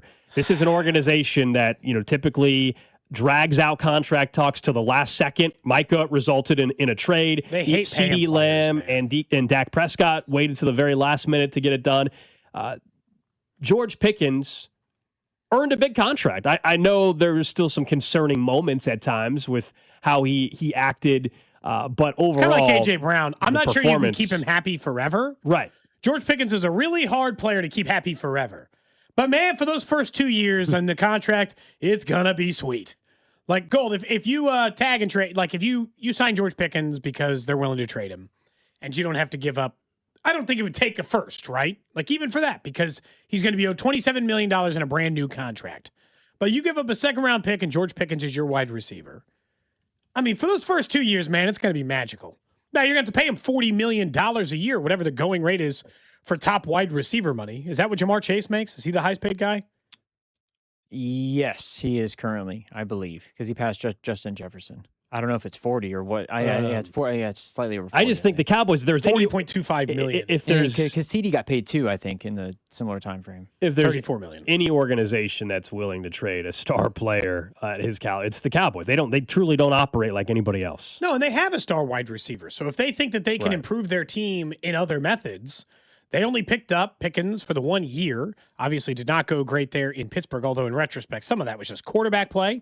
But he also got tired of being there. The other part about Pickens is he was a problem, but he's a problem in Pittsburgh where I don't think, other than Mike Tomlin is very good about controlling attitudes there, there was never enough winning there. Quarterback play also wasn't very good there. Yeah, so for a highly competitive person, maybe he would be happier in a place like New England with Drake May or Kansas City. I don't think Kansas City. But do you still want him in Kansas City? I know you want him to draft. He's so talented. Yes. If it takes a second and a future third, I would. And if he ends up being the same guy that he was last year, you don't have to. It's not that you don't pay Rasheed, right? But you all of a sudden, I think you have your number one at that rate. Look, some of this is rooting for my own prediction. Gold knows that when we were doing the draft at this time, my draft crush at that time was George Pickens. I really, really, really wanted him to draft George Pickens. Yeah. They didn't. And that happens. And look, I've had draft crushes that are bad NFL players. So it's not like I'm right all the time. He's only 24 years old. What have we been asking for? A tall wide receiver plays big. He's 6'3", 210 pounds. He's everything we've been asking for, and he's young. Other than expense, which, by the way, my original plan was I was going to have to pay Rashee Rice this whole time anyway. You know what I would do? If I traded for George Pickens and I paid him, I'd trade Rashee Rice. I'd fade somebody to go find. Well, let him go back to Dallas. You package Rice in the same trade. You send him back. Cost yourself less draft pick compensation for more proven wide He's extremely talented. My worry would be kind of what we've discussed. Yeah, I think it's fair. Once he gets the money, and he truly has not. Like this past year was a contract year. So he was this was him on good behavior. Yes. And it's fair to say, this is like, sorry, we have plenty of evidence that he's been problematic. Now, not off the field, to George Pickens' credit, it's not been an off the field problem. That's been their wide receiver, Rashee Rice. That's Rashee Rice. And there's, obviously you get into like the real conversations. Like you would rather be George Pickens than have legal trouble. Totally get it. All right. So I don't want to act like George Pickens is this terrible person. However, he's a pain in the ass. And the question is, once he gets paid, is he going to be a problem that he's not getting the football and all that? Talent-wise, there's no question. If you told me it was a second and third in a player, sure. Do the Chiefs, are they in a spot financially, though, Cody? Yes, a year from now maybe, but this year, and I guess you could structure it a certain way, to pay him number one receiver money, as in similar to the deal we just did see get signed by Jamar Chase. It would. I don't think it would be above Jamar Chase's number. No. But it would be, I think it might be between Justin Jefferson's and Jamar Chase. You think he'd get paid more than CD then? There was a pretty good gap between the two. The second highest paid wide receiver makes $6 million less per year on an average annual salary perspective than what Jamar Chase makes. So my guess is like it's $35 million per year. The one thing I'll say, and this is similar to Mike Tomlin, is that I do think the Chiefs are good at handling problematic on-field players. I'm not going to tell you that they're great at handling off-field. Well, they couldn't handle Marcus Peters. They ended up trading him. Yeah, they did eventually move on from him, and he was an on-field, not off-field related player. But for the most part, they do a pretty decent job. So, look, the talent is just so good. I'm like every other NFL GM. I'm a problem in the way that they take. I take on the challenge. Are you kidding me? Like, he's more talented than any wide receiver they possess, and he's 24 years old. He could be Patrick Mahomes' target for a huge chunk of his career. And so, like, it takes away this pressure of finding a young wide receiver in the draft this year or next year. It takes away the pressure from hoping that Xavier Worthy takes a big leap forward or Rice takes a leap forward or stays out of trouble. It takes away, and I understand that I'm coming with, there's some baggage with Pickens too. But it takes away some of that pressure, and it just offers me intriguing. a type of wide receiver I haven't had. I think it's more likely he goes to one of those teams that like needs it, New and England has the space. New England's getting a big name wide receiver this offseason. I kind of agree with you. If Pickens doesn't just stay with the Cowboys, because that still I think is probably the most likely scenario, then a team like New England is very interesting, unfortunately, for him. You know, I would even say Buffalo. You know, I don't know if he, I don't know what his preferences are on, where he wants to play and that kind of stuff, but those would be two ones. I would just be worried that 2 years into it, he got his money already and he's just not happy, and the team, isn't back in the Super Bowl the way he thought they would be, and then now you're forced to trade him in 2 years, and at that point you're not getting much for him. I don't know. It could backfire. If this team this goes back to our difference on where they're at. If this team, in my opinion, was like next year was true, like, hey, this is the last go for them to be good for a long time. Like this was 2 years ago, and you already just saw what Pickens did. That's a different story, I think. I just would be worried about giving somebody like him this kind of money. That's all. No, and I wouldn't give money to Rashee Rice either. So let me be clear. Yeah. So like, and again, I don't think you're wrong for questioning that. Different character concerns, right? They're different, but still exist. It's not like they're not a concern. I get it. I really do.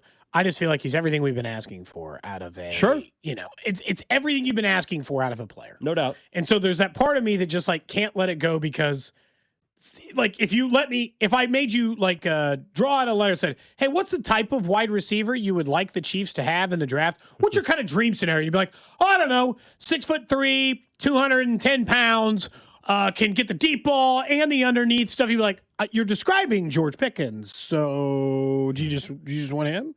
I think part of their issue in giving up draft pick compensation to this year is they don't have a lot of draft picks. They're not like wealthy with them. They've got some. They've got mostly their allotment, but they don't have like excess draft picks. And in a year in which they're picking ninth, you wish they did have excess, right? In a lot of ways, why I think they might trade down in a couple of rounds in this draft to secure more. But I'd be worried about that part of it. It just, the temptation would get me. What about one of the other headlines that were mentioned? So that was George Pickens, and they mentioned Trey Hendrickson, and it mentions that a tag in trade is still possible there in Cincinnati.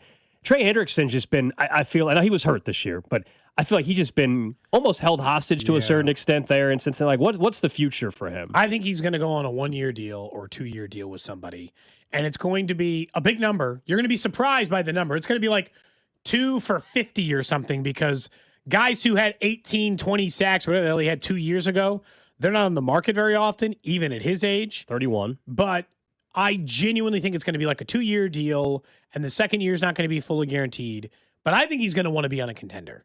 I think there's a part of Trey Hendrickson and the way he's talked a lot of times in Cincinnati, and his frustration over working with a rinky-dink operation is going to be done, and he's going to go to a good franchise. Again, I seriously doubt it's Kansas City. That doesn't make I don't think that's a fit. Trading for an older defensive end again. I don't think it's a fit. But again, I don't think he's getting tagged. I still think, and maybe he does, I still think that what's the market if you tag and trade him? I mean, genuinely, what are you getting, a 6th? His cost, the expense. 5th, probably. Like, I just don't think you can, like, maybe Cincinnati thinks it's a risk, but they got to be willing to like eat the whole number, and he definitely wants out. It is a really weird situation. Like they definitely kind of did him dirty by not giving him the long-term deal, but then in hindsight of it, if you give him the long-term deal and then he gets hurt with the back end, because it was a back issue. Like there were times he went, like I would watch games, he'd be on the field, do 5 plays, and be like, man, I can't go. It was that bad. Look, I don't think that they're looking themselves in the mirror and saying, "Yeah, I don't think the Bengals should regret it in the sense that if they paid him long term and he got hurt, then the Bengals would be out on it." So it ended up being, unfortunately, worse for Trey Hendrickson. But if they did tag him, I would say they would trade him. It just makes sense, especially after the injury. You don't know how they're gonna are they going to be the same player fully? Are you going to see another 15-sack season, or is it going to be down to like 10? I will say, how exactly does that impact things? It is funny to be like, we're not going to pay him because of the injury stuff, but they gave T. Higgins the bag. It's one of the least healthy players in the NFL most years. He's never like hurt. He had a concussion He's issue just always last a year, little especially. Hurt. Yeah. The other name mentioned was Daniel Jones. We all know how the season started. He got hurt, though, and ended poorly, to say the least, for the Colts. I think they made their decision that they're signing him to a new deal the minute they did the Sauce Gardner trade. So, yeah, I believe he will get a deal done. And, yeah, he could be tagged as well if they want to play it out another year. But he's going to be their starting quarterback in week 1 next year for the Colts. Kind of has to be, Cody. I mean, they gave up all their draft resources for Sauce Gardner. At that moment, it told you they are planning on trying to keep Daniel Jones. I think long-term, but at minimum, they tag him when he plays one more year, and they hope that they can recreate what they had the first 8 weeks, although it was the most predictable thing, and we could pull the audio. The most predictable element in this, before he got hurt, it was already trending in a bad direction for the Colts. Once he got hurt, it was over. They were starting Phillip Rivers, for crying out loud. But it was trending after the great start to like, oh no, teams are figuring them out. Jonathan Taylor's getting shut down a little bit now. It was not looking good. I still think even if Daniel Jones was healthy, guys, they would not have made the playoffs. No, I don't disagree. It's kind of hard to disagree with it at this point. I think you have to go Daniel Jones for another year. Like, how many quarterbacks does Chris Ballard get to choose? I mean, genuinely. How many does he get to choose and keep his job? Fans there have been wanting him gone for a while now. It's crazy. He's on like quarterback 15. He's drafted him high. He's traded for him. He's given big free agent contracts. This man's done it. Like, he's tried every way to find a quarterback and hasn't found it. It was the first this year and next year, right, for Sauce? Yeah. It was next year's too? 2 first. Yeah, 2 first. Yeah. But yeah, I just didn't know if it was next year's either, because they're going to lose Alec Pierce too, so their wide receiver core is not going to be as good. In all likelihood, just from that standpoint, where if they have a bad season, then they were 7-1 when they made that trade at the time. They ended up with 8 wins, right? Look, I think if they could unwind that trade, they would. Don't you? Sure. Yeah. So they were making. They thought this was their. They thought they were going to be Sam Darnold. This was they their thought they were going window. to win the Super Bowls And like the Seahawks. I don't fault them for trying. I don't fault them. You're 7-1, and you're looking at the AFC, and it seems wide open. And I get why they did the trade. I think they were trending in a bad direction before we were talking about it, but I totally get why you make the big swing if you were the Indianapolis Colts in that particular spot. From the 816 said, Drew's grandma is pissed about that trade because he's talking about the people in Indianapolis. Do you have any Indy fans? Do you have any Colts fans in your family? You're a Bengals fan, bud. Yeah. So my mom likes the Colts. My grandma obviously likes the Colts a lot. Her and my grandfather lived in Buffalo for a long time, so she enjoys watching the Bills play and do well. But she is a Colts fan at heart. Anytime I talk to her on the phone, she'll, boys, did you see the Colts made that trade for Sauce Gardner? I don't know. I hope it works out. Yeah, she is very much a big Colts fan. We always talk about the Colts. That or Caitlin Clark. Trash of the day. All right, this one has to do with an airline, a little bit different what we've had. Let me start with this. So, Wi-Fi networks, like you can change the name theoretically to anything you want, right? Yeah, I do. Like, there's someone, I don't know, someone in the apartment complex thinks they're funny and has like, it said there's a Wi-Fi network in the area. It's available, and it's like FBI watch list or something. It's like people do dumb names with their Wi-Fi. Whatever. I have a name on my Wi-Fi, but it's not like that. Yeah, mine's not that. But it's just a bunch of numbers. No, it's not. But it's nothing weird either. Okay. Anyway, so I bring that up because there was a airline, and this is a real name for the airline too, by the way. Wizz Air Flight, WIZZ. Okay. Maybe that means something different in a different country. I don't. It's literally the color scheme is like pink and blue, and it says Wiz on the side of the plane. It's a real thing. All right. Okay, so there's this plane, and there was a security incident, and what happened was the Wi-Fi name on the hotspot, or a hotspot on the flight, got changed to terrorist. Oh, no. On the flight, imagine looking at a Wi-Fi network and it just says terrorist. Well, that's alarming. So, this flight that was headed to Israel, by the way, ended up having 3 fighter jets scrambled and ended up escorting it. Turns out a child on the flight did this. They believe secretly changed his parents' phone's Wi-Fi hotspot name to terrorist. How old was the kid? Oh, I'd be I do so not know. mad Now, at my the kid, I don't think the they kid maybe again, diverted an entire plane. I'd be so mad. I don't know if the kid was on the plane or the name was changed before, but there was a hotspot active, and passengers saw this. They sounded the alarm to flight attendants, who then communicated with somebody and resulted in fighter jets monitoring the airspace until the aircraft finally touched down safely. And flight radar data showed jets executed 3 circles over the Mediterranean Sea just south of Cyprus as they assess the flight situation. I understand we have to take all threats with a flight seriously. But, do you genuinely think a terrorist would just, change their Wi-Fi network to terrorist? Do you really you got to take it seriously, though, man. Do we actually flight, think that was a terrorist? Not in your neighborhood, but on the... if they say it out loud, fine. Change their Wi-Fi network? I don't know. I don't know, man. If I was on a flight and all of a sudden the Wi-Fi hotspots that were available were terrorists, I would think it's a joke, but you wouldn't have said anything to a flight attendant is what you're saying. You'd be like, you'd just say it's too late anyway. Is that what you're saying? You're just saying it's too late now anyway? Also I think if I saw that, I wouldn't be like, oh no, the terrorists, they got their Wi-Fi figured out. I would just be like, what idiot thought this was funny, right? I think my instinct would not be, I'm in danger. I think my instinct goal would be, this person's an idiot. But it happened. Is making a not very funny joke. Kids, man, it's tough because they can get you in a spot. They're throwing, who is this person? You can't have them yell stuff in a grocery store. You got to be careful sometimes. They can get you in a little hot water. Great question. You're the parent on the show. What's the punishment for your child? Putting that, having that situation. Oh man, I don't know.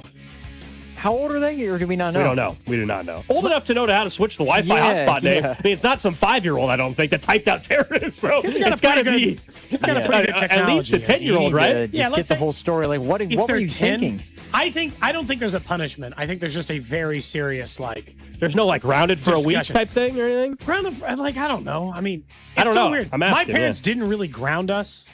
Okay. So we had no rules. We probably should have been grounded. I should have been grounded more than a few times, I'm sure. So it's not my initial instinct for you didn't realize how serious this was. Because if you're actually trying to if you're 16 or 17, Gold, yeah, I kind of agree with you. But at 10, I'm probably being hey, I don't think you understand how serious of a thing this is. They diverted the entire plane as a result of this. This is a massive deal. And we got to talk about the serious, but grounding them. Is that that's going to keep them from changing Wi-Fi? This is coming from the guy Someone who said just take the kid's phone away. Well, it wasn't the kid's phone. You know what I mean? The kid may not have a phone. iPad, no phone. There might be a week with no technology, right? That's more than fair. I think that's a fair punishment. Someone said this is coming from the guy who has issues with the guy next to him eating a burrito. You wouldn't ground him for changing the Wi-Fi to that, that is but a you fair would. point. I didn't ground the guy. I just don't want him to eat his nasty burrito. Somebody said their Wi-Fi is pretty fly for a Wi-Fi has been a solid name. That's a solid name. That's good. Ours is Flintstones. Anyway, that was the trash of the day today. Whoops. Cody, what is yours? Your Wi-Fi name, or is it just a regular tap just like a household or name? something Yeah, just like our names. I'm assuming yours is something similar, like Gold Wi-Fi or whatever. That's exactly what it is. Not, it's Gold's Wi-Fi. Yeah, it's not. What is yours? Drew, I am fascinated, actually. Flintstones. Flintstones. Yeah. Ours is Banny. It's my middle, Banny. middle name. Banny and then some numbers. Just so we know which one it is. I think someone made it that, I think my wife made it that Wi-Fi at our, first place ever together. I thought it would been the name of our Wi-Fi network this whole time. I thought Drew's Wi-Fi was going to be Blizzard or something. We were stunned to see this morning. Yeah, we should have done that for Trash of the Day. Do we need to save this for on the other side All of the right, break? we'll bring it up. There's a story to go along with me mentioning Blizzard. We'll tell you that story, bizarre one, from this morning, plus the Chiefs Red Half Hour and what free agents could get certain deals next. This is Cody and Gold on your new home for K-State Athletics. 96.5, The Fan. Brought to you by Heartland Men's Health, the leader in men's sexual health. Thousands of men have been successfully treated for low T, ED, and more, all with discretion and compassion. Make your appointment at heartlandmenshealth.com. Fast breaks, buzzer beaters, everything, and block parties all available over at Underdog, the best place to get in on the action for hoops, because you can make entries and win money right now in Missouri. So you could, we'll look at some players to go higher or lower on stats like rebounds, assists, points, and so much more for the Missouri game tonight or over on the NBA end as well. I happen to like Wimbayama to go higher than 37.5 points, rebounds, and assists for the game tonight. And you can look at all of those options over at Underdog. Get those entries right, and you can win up to 5,000 times your cash.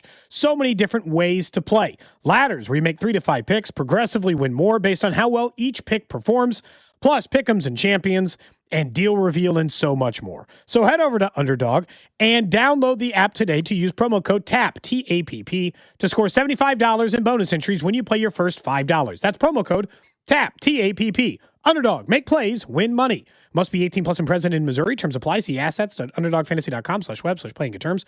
_DFS_.html for details. Concerned with your play, call 1-800-GAMBLER. Visit www.ncbgambling.org. Hi, I'm Brian, your friend and jeweler at Shane Company, and we've partnered with Cupid to bring you the best Valentine's Day gifts, even if you forgot. We won't tell. From heart necklaces with sparkling diamonds to stylish gold hoops, every piece is made with love. Plus, there's still time to propose. We make it easy to create their dream engagement ring. We have meaningful gifts for every budget. It'll look like you've been planning this for months. Come see us in store or at shaneco.com. Shane Company, your friend and jeweler. I built this business the old-fashioned way. Hard work and a whole lot of spreadsheets. Yeah, about that, I upgraded us to Odoo. Odoo puts everything we need, sales, inventory, accounting, on one connected platform. No more juggling systems, no more headaches. So it all works together? Exactly. Odoo is the all-in-one business software that makes running and passing on a business easier than ever. Take your business into the next generation. Try Odoo free at odoo.com. That's ODOO.com. A KFC tale in the pursuit of flavor. The Colonel despised the word empty. Empty plates, empty tables, empty stomachs. That's why he made the KFC $5 bowls, like the famous bowl. Creamy mashed potatoes, crispy chicken, corn, gravy, and cheese. Because the only empty the Colonel liked was when you reached the bottom of that bowl. The Colonel lived, so we could chicken. 5 KFC bowls for just $5 each. Prices and participation may vary. Taxes, tips, and fees extra. Finding great candidates to hire can be like, well, trying to find a needle in a haystack, but not with ZipRecruiter. Its powerful technology actively finds and invites qualified candidates to apply to your job. So while other companies might deliver a lot of hay, ZipRecruiter finds you the needle in the haystack. See why 4 out of 5 employers who post a job on ZipRecruiter get a quality candidate within the first day. Try ZipRecruiter for free at ZipRecruiter.com/free. That's ZipRecruiter.com/free. ZipRecruiter. Hey Royals fans, it's Vern. It's February. You know what time it is. Spring training meant Royals baseball is back on 96.5 The Fan. I'll be down in Arizona with the boys in blue, joining all 3 shows throughout the week. I'll have my hot stove show every Thursday night at 6 o'clock. And if you can't be there and surprise with me, I'll post videos on 96.5 The Fan's social media accounts, so you don't even need to leave the couch to watch your favorite players in action. This is your home for Royals baseball, 96.5 The Fan. You're listening to 96.5 The Fan from the DM Injury Law Studios. Mike's got this. Car, truck, or motorcycle wreck? Remember, Mike's got this. 816-888-7500. Mike's got this. Welcome in to the Chiefs Red Half Hour. Every day at 11:30 with Cody and Gold on your new home for Chiefs football. 96.5 The Fan. All right, it is the Chiefs Red Half Hour. We will get to which Chiefs free agents are worth their projected salary in a bit. Jay Southland Tozer, his text line is open, 913-586-7965. Video stream is back up and running the last day or so. That's nice. Facebook, YouTube, Twitch, and X. You can subscribe. That way you don't miss any of the shows. Someone said, why did you give out your Wi-Fi name at your house, Cody, or Gold, your apartment? Yeah, it's like, one, you'd have to drive to Cody's house, but also he's got a password on it. I think we'll be okay. I didn't give out my address in addition to it. Yeah. Come see me at my house. Yeah, Cody's phone number too, if you guys want it, real quick. Let me get God, that would for you? Okay, so here's your question before we get to what happened with Drew. Yeah. Would you rather, depending on what I chose, would you rather I give out your phone number on the air or your address? Oh, so both are bad. Phone number is not as bad as address. Change that. Address, I'm not. Oh, interesting. Yeah, here's why. Address. I thought. No. Because I could move. So, but no, like in your case, I can't. But you can change apartments. Maybe. That's way more a pain in the ass than getting a new phone number. As annoying as it would be, there's also a lot of people, like the people that you really want to have contacting you. You can simply tell them you got a new phone number. You know what I mean? Like, there's not many people that are like, oh my gosh, they don't have my number. If I don't text them in the last year, then I obviously don't need to really communicate with them. Yeah. So changing the phone number would be annoying. Moving would be a giant pain in the ass. All of a sudden, people knew where you lived, and you were actually worried that somebody was going to come to your apartment or your house. That's way worse. It's not even close. Phone number I can change it. I can go right after the show. Would you change it, or would you just block people as they text you? I would. If I said, started getting Alex's text, number is 913. If I started getting text, absolutely. But I can change a phone number like that. I think I'd block for a while before I changed it, just hoping that like a bunch of people didn't hear it.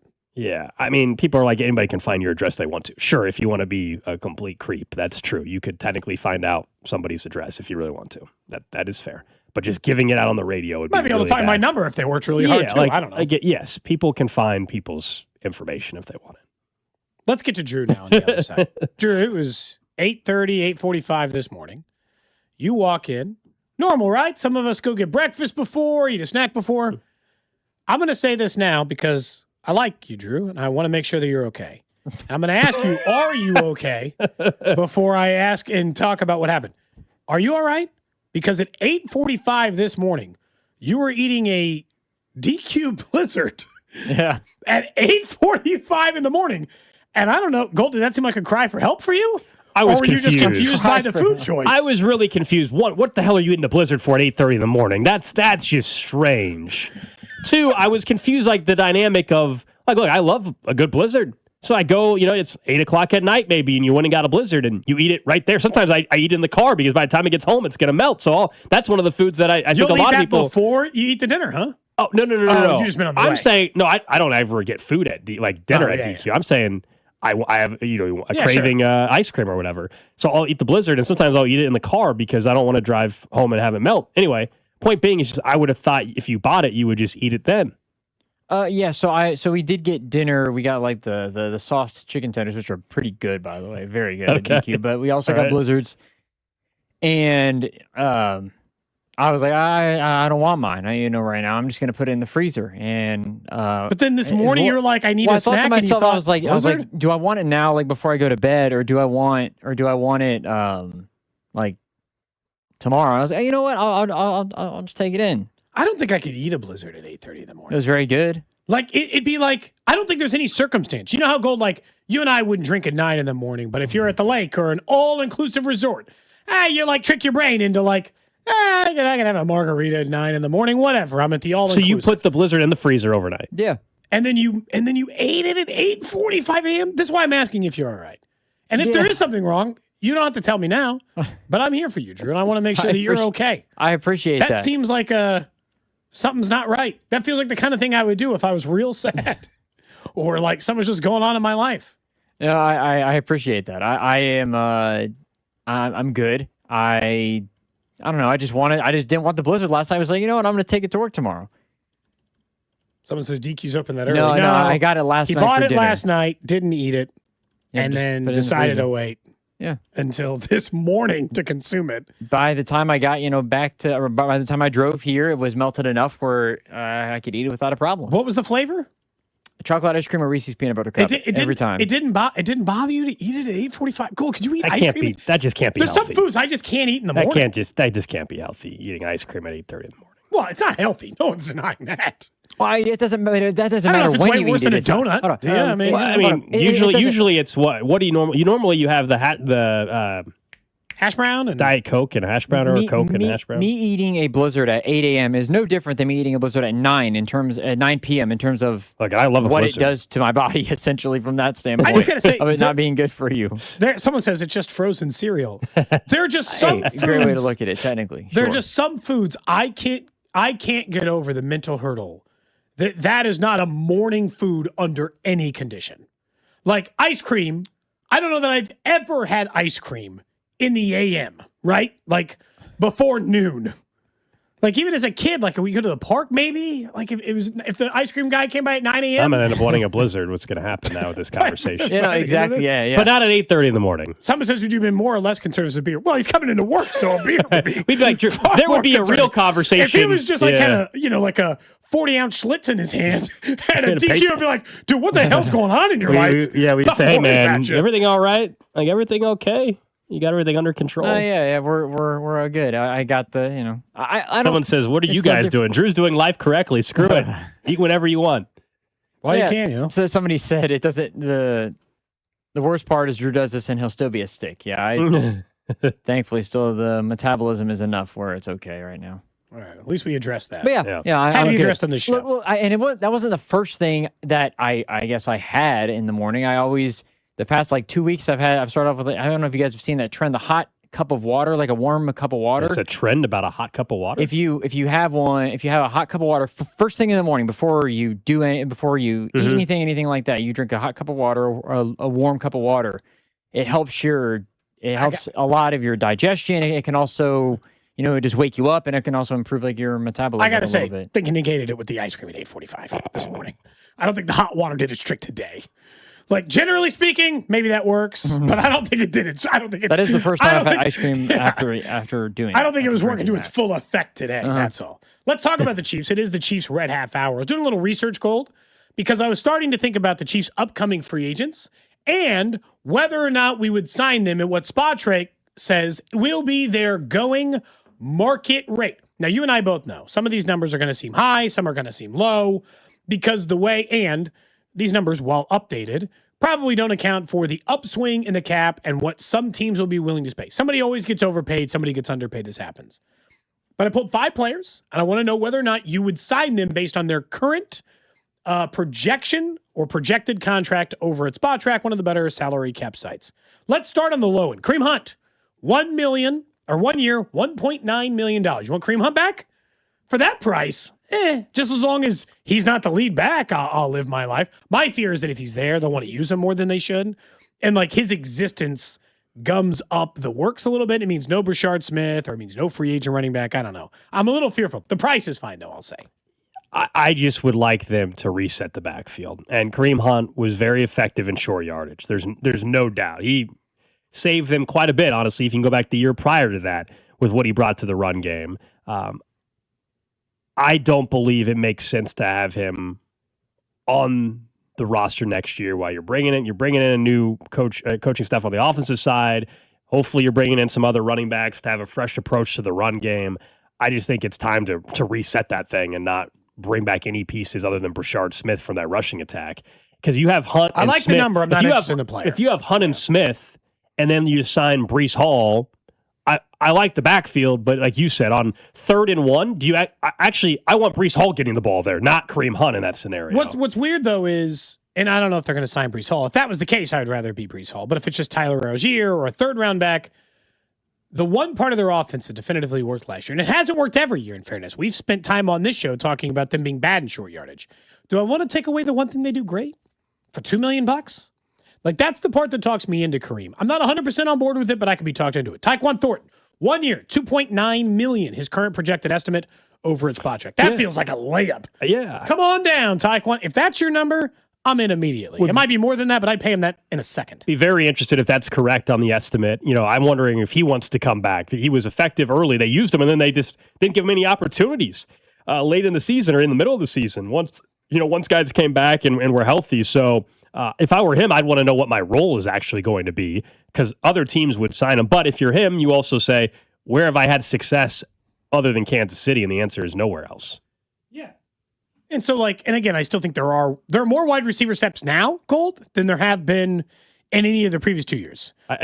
Next lowest, Leo Chanel, 3 years, $14 million. How do you feel about that? I don't know if that makes sense at that particular position. I know fans like him. He's super athletic. And I like the versatility, and $5 million a year doesn't exactly. It's not a bad deal. It's cheaper than I thought it was going to be. Yeah, and I don't know how accurate all the projections will end up being. I think some of this is, are they bringing back Drew Tranquil or are they cutting him? And if they decide to cut Drew Tranquil, then I'm more likely to want to bring back Leo Chanel. I actually... Drew Tranquil, some people think they may cut. He's under contract. This is where the real cross in the road happens for me. At that price, I think I need to move on to Bassa. Bassa can do what Chanel does. Super versatile freak athlete. Can't I just get the guy I drafted last year on board for super utility linebacker, but they're free essentially because they're on a rookie deal and not Chanel? He's the lowest on my list right now of at that price I would do. He's below Hunt for me. At that price I would do. So like that kind of makes it tough. And like I see the text on the saying Algier's projected at $2 million over there too. And I think Gold would say if it was Hunt or Algier, he would take Algier. Cheaper price. Doesn't matter. He'll learn the system and go outside of that. And that's about the price they got for Elijah Mitchell last year. Did not matter. But Javonte Williams went for that price last year in free agency and obviously mattered to his team quite a bit. 2 players left.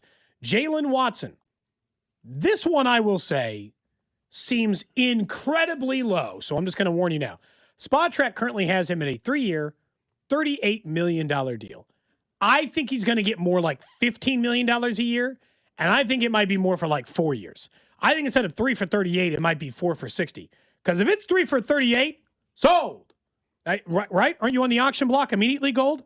I'll take that deal for Jalen Watson now, immediately. Keep Noah Williams, Jalen Watson, Is that and Trent right? McDuffie I think in it's place. 48. I don't think it's 38. That doesn't make any sense. I 3 for 48 is what I. Oh, is it? Do I have it wrong? I don't know what you saw, but I don't know. Maybe no. I'm not saying you're wrong. I'm looking at something else that also, even from there, that is suggesting. Now, this is just a quick search. 3 for 38 seems low, man.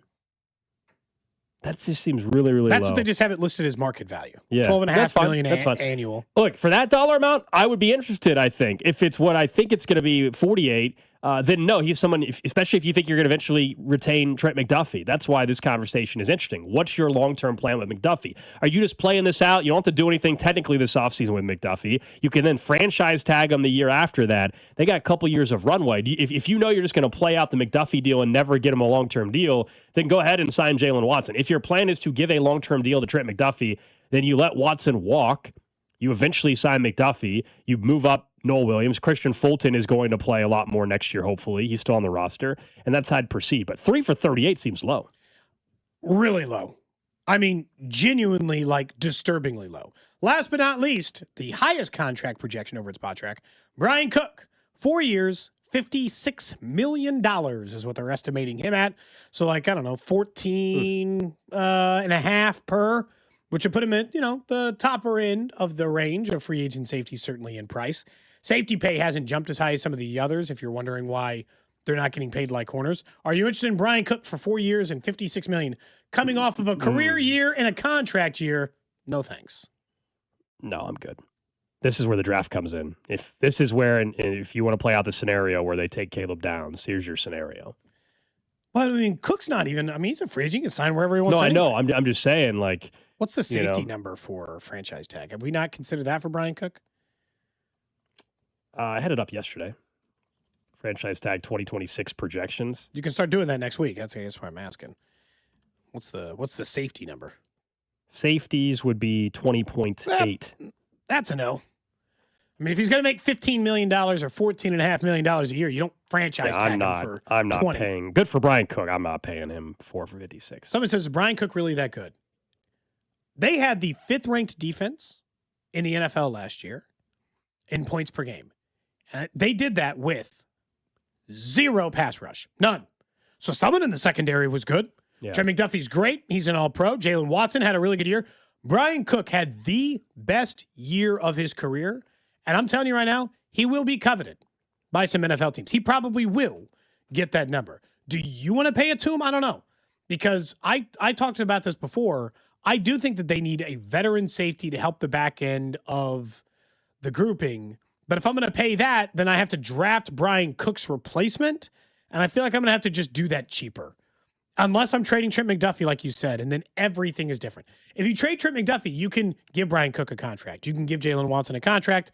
You can front load it, move it, change the numbers however you want, Gold. But if you're going to keep Trent McDuffie on the team, and at this point, I haven't seen a lot of momentum from the team side of what they would do with Trent McDuffie, well, then I have to assume that those kinds of guys will be gone.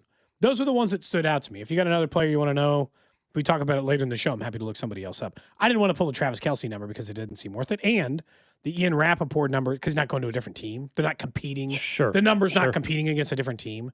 And the Ian Rappaport numbers were suggesting that it was probably in the only 8 to 9 million range, which, I mean, if that's the case. That works.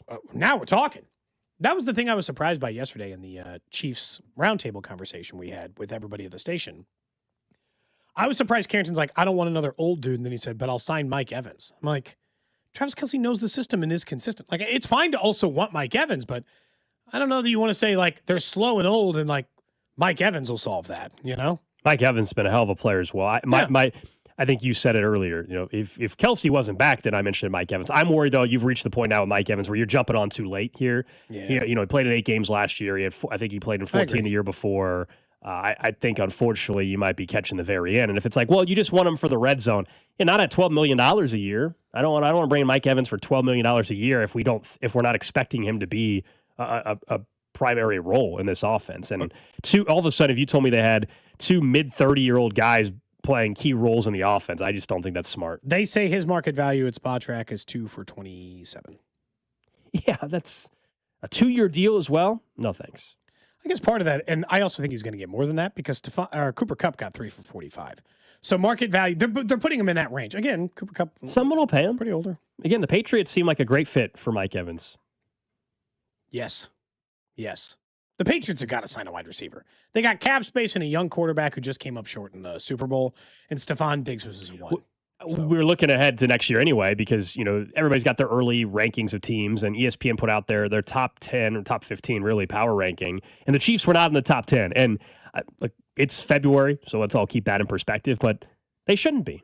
That's fine. They shouldn't be. This is a team that has fringe. I think they should be like 9th or 10th. And this is where we probably differ on it, is I think they're like a wild card team next year. Well, there's 14 teams that make the playoffs, right? So if I think they're a wild card team, having them ranked 12th, which is what ESPN has right this second, for me at least, that's about right. Yeah, 12 is literally like a wild card team. So that to me, as of right now, sure. Now, when we get to St. Joe, if you tell me they signed Breece Hall and they ended up making a big trade for a pass rusher and they drafted one at 9, we can start having a different conversation. I hear that Mahomes is ready week 1.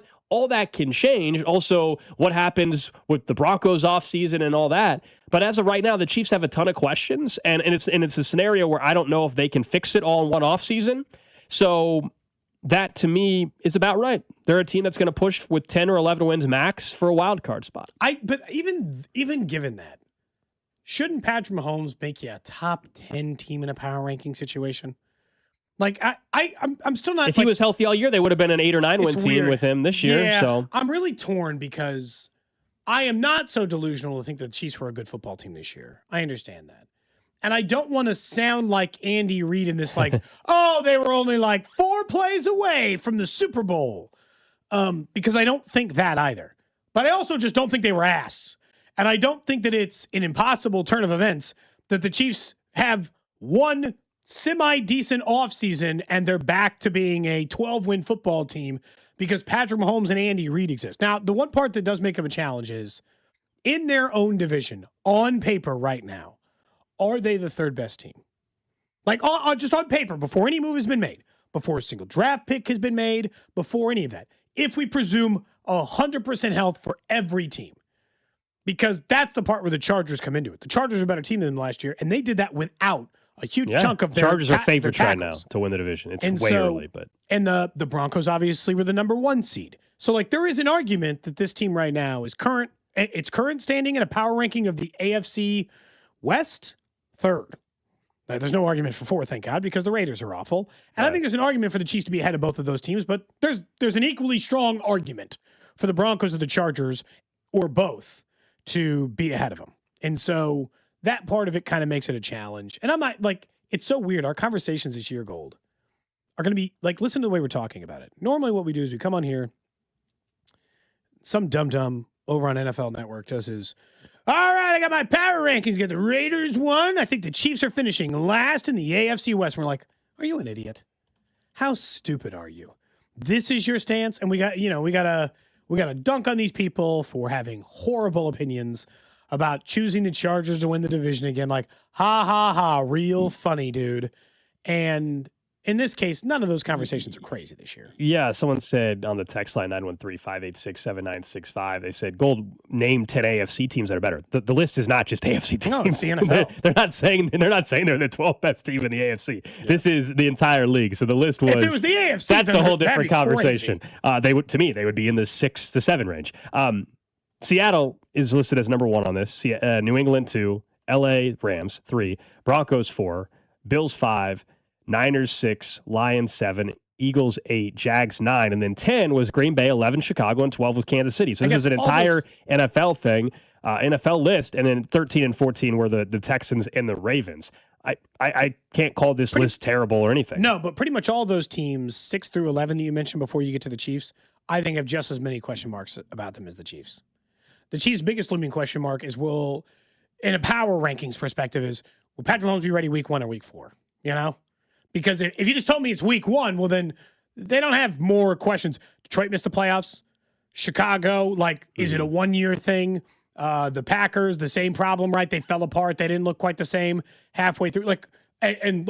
Anybody want to rosters are Jacksonville? Some of these other teams' rosters are more talented. But they don't have Mahomes, I understand. I think there's a gap thing there. But this is a ranking. Right now, we don't know if Mahomes is playing week 1. The Lions being 7, I have no issue with them being higher than the Chiefs on a February 11th, mean nothing power ranking. They pretty much were the same this year. That's what's crazy. I agree. But talent-wise, they have a more talented roster currently. And Chiefs when healthy. Beat them up. Yeah, and I get it. The Mahomes thing, we could just not have any conversation if we're just going to say, but Mahomes. Oh, I know. Sure, no, I'm saying that to me closes part of the gap between, you know what I'm saying? It closes part of the gap between their roster is better. I'm like, yeah, but, Goff versus Mahomes or Caleb Williams, whatever. It's it can close. I'm not saying it closes all the gap and it makes up for nothing, but it absolutely.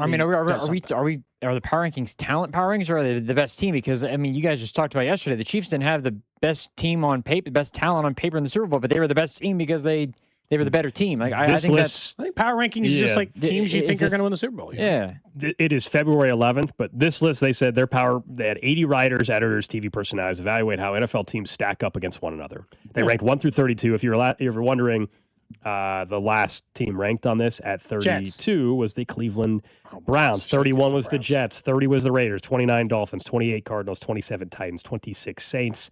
Some other notable teams, at least on this show. The Colts were 18th. The Bengals were 16th. The Chargers were 15th. Had to mow the Chargers at least. And the Ravens. The Super Bowl odds have the Ravens with the best odds of any AFC team to go to the Super Bowl next year. I don't get it. They could definitely get a worse coach, right? The new coach can definitely be worse than guy who did it for the last 20 years in Baltimore. To me, it's also a Lamar Jackson question. Was he just hurt all year, which I think is what it was, by the way? Was he just hurt all year? It was never right, and that's what led to it? Or was there a serious regression? Yeah, and I don't know. We're going to find out this year. So this is why the NFL is great. We thought this year was fascinating and surprising. So many questions heading into next year. It's February 11th, so we can all relax. But I don't think the list is crazy. That's all. By the way, if the other thing that I'm paying attention to at spring training is, can the Royals do anything to protect everyone's hamate bone for the rest of this? How's your hamate bone? Fine, I think. But what was it? Lindor? Jackson Holiday? Corbin Carroll? Everybody's just breaking their hamate bone. Can we just be cool for a minute? I just felt like that was one of the protect your hamate. Who's the Royals player that had that injury not that long ago? And they were never the same again. There was one recently. I don't remember the name. I just feel Blake Mitchell. Well, that was a wrist, wasn't it? No, Blake Mitchell. Yeah, Blake Mitchell had a last spring training. He missed some time. Okay, I felt like there was a major league guy too that I can't remember, but yeah, Blake Mitchell had a hamate bone injury last. He got February. ahead of the curve, I don't think it works that way. I don't think he's ahead of the trend. I don't know if it's not Tommy John. I don't know if it works that way, Cody, where it's once you get that hamate bone injury out of the way, you'll never have a hamate bone injury ever again. Yeah. I don't know if that's how that works. No, you don't think so? Get a doctor on the show, confirm that. I'm not sure. Can you catch it like a cold? They're just too close to each other in Arizona, and just all of a sudden your hamate bone starts hurting? Bone immunity. Yeah. Can happen. Up next, we'll get to what's trending, and we'll end that dumb conversation we just had about Ham and Bones, and we'll move on to the Royals bullpen next. You're listening to Cody and Gold. Tune in for the Chiefs Red Half Hour every day, starting at 11:30 right here on your home for Chiefs football. 96.5 The Fan. Brought to you by Heartland Men's Health, the leader in men's sexual health. Thousands of men have been successfully treated for low T, ED, and more, all with discretion and compassion. Make your appointment at heartlandmenshealth.com. Never have I ever called my sister from the finish line of my first marathon. Hello? You won't believe where I am. Are you running? Mile 26.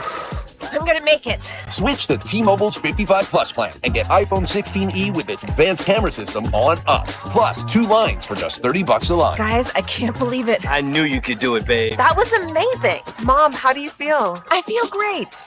I can't feel my feet. Let's take a picture. And then you may carry me to the car. Share every stride, every mile, every memory on America's best network. Switch to T-Mobile's 55 Plus plan and get iPhone 16e on us and 2 lines for just $30 a line. With 24 monthly bill credits and 2 eligible port-ins on Essentials 55 Plus for well-qualified customers with autopay plus taxes, fees, and $35 device connection charge. Credits end and balance due if you pay off early or cancel. Contact us. Finance agreement 128 gigabytes, $599.99 required. Best mobile network in the U.S. based on analysis by Ookla of Speed Test Intelligence Data 1H 2025. Visit T-Mobile.com. Want to know why betting the winter games on FanDuel makes sense? From game lines to medal counts to finding your angle on the events you care about most, FanDuel gives you more ways to stay connected to the action. Maybe you want to bet on the medal count. Who's going to finish with the most gold medals? As a country, as an individual, athlete, you name it. You can go over to the FanDuel app and go to the Winter Olympics tab, speed skating. You can take a look at the luge, figure skating, you name it. You can also live bet during the game. So you're watching there on a weekend and you see something happening in a particular event. Maybe you want to root on Team USA, but also have even more incentive for them to win. You can throw a bet down over on the FanDuel app. So with the Winter Games on, there's no better way to follow them than with a bet over on FanDuel. Curling matches that start slow. Maybe you saw our video that we tried out curling a little bit. Somehow it gets tense very fast. Speed skating decided by inches. Hockey games that feel just a bit different from the opening face-off, and so much more. FanDuel, play your game. FanDuel Sportsbook is the official sportsbook of 96.5 The Fan. 21 in President, Missouri. Gambling problem? Call 1-800-GAMBLER. QC Kinetics helps active people stay active. People like David Boardman, police officer, competitive athlete, and gym owner who trains hard almost every day. My body's taken a lot of abuse over the years. I've had multiple knee surgeries on both of my knees. I could barely run a mile prior to going to QC Kinetics. Doctors have all told me, hey, you are going to need knee replacements. But QC Kinetics gave David great news. We're going to give you the opportunity to have not 1, but 2 healthy knees, and we don't have to cut you open. And after David's regenerative treatments at QC Kinetics? Since I've gone to them, I run 20, 30 miles a week. I really wouldn't be able to do that if it wasn't for QC Kinetics. From knee pain to Ironman training. It's a no-brainer. Now it's your turn. Call QC Kinetics to book your free consultation today. Call QC Kinetics, 816-412-6299. That's 816-412-6299. 816-412-6299. When the cold sets in across KC, AB May is the trusted name for keeping your home warm, safe, and secure. From furnace repairs to system replacements, we deliver reliable solutions in unmatched care and professionalism. Whether it's a sudden breakdown or routine maintenance, AB May is here to help. Trusted by generations of Kansas City homeowners, we're committed to doing things the right way every time. Call AB May at 913-732-9993 or visit us at abmay.com. Call your serviceman from AB May. Hola, amigos! It's a big noise. Brad Evans from BetMGM tonight. Listen Monday through Friday starting at 6 p.m. Eastern on Westwood One Sports as we cover the biggest sports stories from coast to coast. Get insights on the NFL playoffs, college basketball conference races, and more. Download the Odyssey app now and listen from anywhere. BetMGM tonight, live and interactive, presented by BetMGM. Tune in, Team Huevos.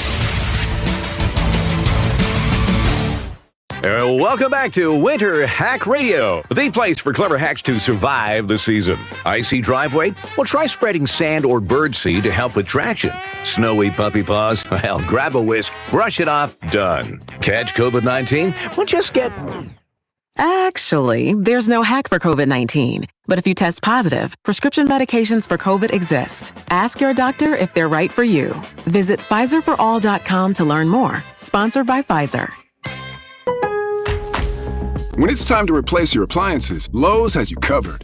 Get up to 40% off select major appliances. And members get more like free delivery, haul away, basic installation and parts, and a 2-year Lowe's protection plan when you spend $2,500 or more on select major appliances. Our best lineup is here at Lowe's. Valid through 2/25 while supplies last. Selection varies by location. Excludes Massachusetts, Maryland, Wisconsin, New Jersey, Florida. Loyalty program subject to terms and conditions. Visit Lowes.com/terms for details. Subject to change. My name is Whitney Allen, and I'm a widow. My husband, Ryan, died. We never thought we'd ever have to use life insurance, but the unexpected happened. With Ethos, signing up was fast and 100% online. You can get a quote in seconds, apply in minutes, and get same-day coverage. No medical exams, and you can get up to $3 million worth of coverage. I'm grateful we were prepared. Get your free quote at ethos.com/game. That's ethos.com/game. Paid spokesperson. Time spent on application may vary. Online health questions required. Look out for Max Minute on Twitter, Instagram, and YouTube Shorts every Monday, Wednesday, and Friday. This is Kansas City's FM sports station, 96.5 The Fan, KFNC FM and AM, HD1 and HD2, Kansas City, an Odyssey sports station. What's trending? Cheddar, mozzarella, Havarti. Number one on what's trending, we got Super Bowl TV rating and numbers out. Of course, the game was on NBC. The Seahawks-Patriots averaged 124.9 million viewers, which is a massive number, but is the second most watched Super Bowl in U.S. history, behind Chiefs-Eagles from a year ago. The halftime show, we're going to talk more about this, all the ratings and stuff, but the halftime show averaged 128.2 million viewers in the U.S. We should know the full global viewership numbers early next week, but I know there was a ton of anticipation, fake numbers that were out there. Those are the official numbers. Next up on What's Trending, Kansas State will take on Cincinnati tonight at 8 on right here on 96.5 The Fan. Your home for the Wildcats. Missouri at Texas A&M at 8 tonight as well, in a matchup that they could use a win. That would be a quad one win for them. A&M currently projected in the field in most bracketologies. Currently, Missouri just on the outside looking in most bracketologies, although in it's up. So this would feel like if it's two teams on the fringe, what should you try to do? Win. Problem is it's at Texas A&M, so they have to go get a tough road victory. Olympics going on, of course, in Milan. We got, what do we got? Women doubles luge on the TV right now. Medal count update for you. Norway leading all countries with 13 total medals, also the most gold medals with 7. After that, it's Italy with 11 overall, but 7 of them are bronze. The United States has 10 medals overall, 3 gold, 5 silver, 2 bronze. If you're wondering what events, freestyle skiing, they've got 3 medals in freestyle skiing, including a gold in alpine skiing, a silver in alpine skiing, and a bronze. Also, figure skating has a gold, cross-country skiing, a silver, curling, a silver, and the luge, a bronze. Yeah, I mean, it's been interesting for sure. A little disappointed they didn't get the curling gold. But you know what? Congrats to Sweden, I guess, on that one. Next up on What Trending, North Dakota State is planning on appealing the postseason ban that exists for teams entering Division I college football. That's because they're moving up. They're heading to the Mountain West, according to this year. All of their announcement yesterday. They will be in the Mountain West this year, where they'll be, I don't know, one of the 3 or 4 best teams, I would think, in that conference. That postseason ban appeal never usually works, but we'll see. But I guess here's the thing I'd say. What a stupid rule. I agree. So what are the odds I'm going to be good enough to get in the postseason anyway? Why the hell are you preventing me from doing it if I'm just better than all the other small schools? It is interesting. If I'm better, just let me in. Yeah, it is interesting because we've seen it, because maybe in the early 2000s it might have been different, but we've seen Appalachian State, James Madison, North Dakota State they might even be the favorite to win the Mountain West. Honestly, with the move with Boise State leaving and the other teams leaving, North Dakota State might be the favorite or one of the favorites, one of the top 2 or 3 to win that conference because they're that good. Yeah, it's definitely not going to be the strength of the Mountain West that we once saw with some of these teams. New Mexico was really good last year. Elsewhere on What's Trending, Charlie Woods, the son of 15-time major champion Tiger Woods, has verbally committed to play golf at Florida State. He will officially be a member of the 2027 recruiting class. Yeah, going to play golf at Florida State. Good for him. I've seen him in a couple of those little tournaments where you're with his dad or whatever, but certainly big shoes to fill. But obviously just pay attention to his own career. But congrats to him. Lastly, on What's Trending, ESPN says they will debut a new, quote, NFL Draft Daily show, a new weekday show across ESPN2, ESPN app, Disney Plus, etc. The show will serve as a daily destination for NFL draft-focused news, guiding fans through that process on their way to Pittsburgh. Nah, screw that. Screw that. We don't need to watch that. Screw that.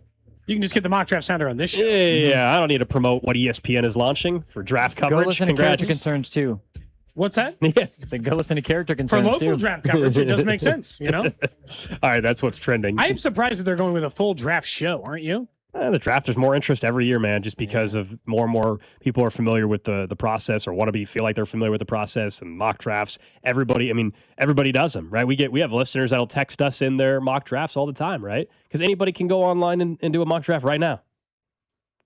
I've done one in the entire We always do one. show. We always do one right before. Yeah. It's like, I don't do much. While we're there in Pittsburgh, you and I have obviously purchased our tickets and are planning on being there at the NFL draft coming up in April. More details to come. I did find something we can do while we're there. I found an article over at McSweeney's that, remember all the stuff we were working on to learn about Yinzer talk, Yes. everybody? Yes. They have a piece over there that's called Yinzer Erotica for Pittsburghers. Would you like me to read? Can I read excerpts of that from different places in Do Pittsburgh? you have to read it? Versus who would Can read we it? have somebody else read it? Anybody? Yeah, but I want anybody to do else. it in Pittsburgh. Okay.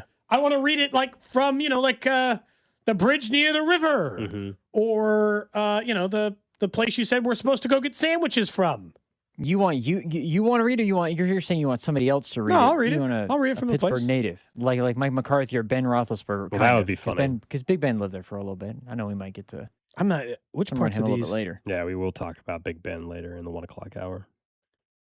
I mean, again, some of this I can't read on the show, but I can certainly read on social media. Like, why? Why Oh. can't you read it on the show?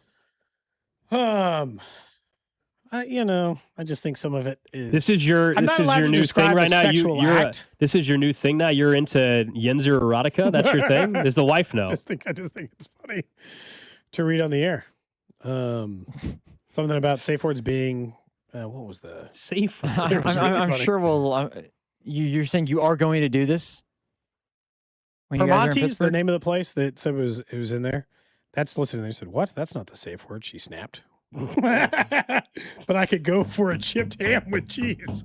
That's what the piece says over here. It'd be pretty funny to do some Yinzer erotica while we're in Pittsburgh, Yeah.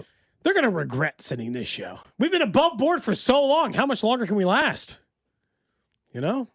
Evidently until April. Till late April. Depends how much erotica material you got over there, Cody, for yourself. It's not super long. Yeah. When is the drive? It's late April, isn't it? April 22nd, 3rd, something like that, 4th. I It's mean, not the combine's final like week next of week, April, isn't but it? it's I the think- week before. I think the combine's next week or in 2 weeks.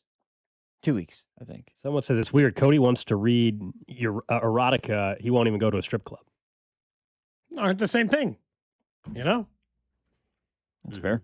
Well, Those aren't the same thing. Yeah, you're reading about. it Maybe I rather- like to imagine yeah. myself. I don't know. Jeez. That's kidding. That will be. Thank you for Never that. mind. Use my imagination. There's so many things I want to respond with that I can't. Probably on the not a show. good idea. Man, it was right there too. But Too anyway, late. all right. Let's talk some baseball. Let's talk a little baseball. That's what you do when you're trying to calm down after the Yinzer erotica.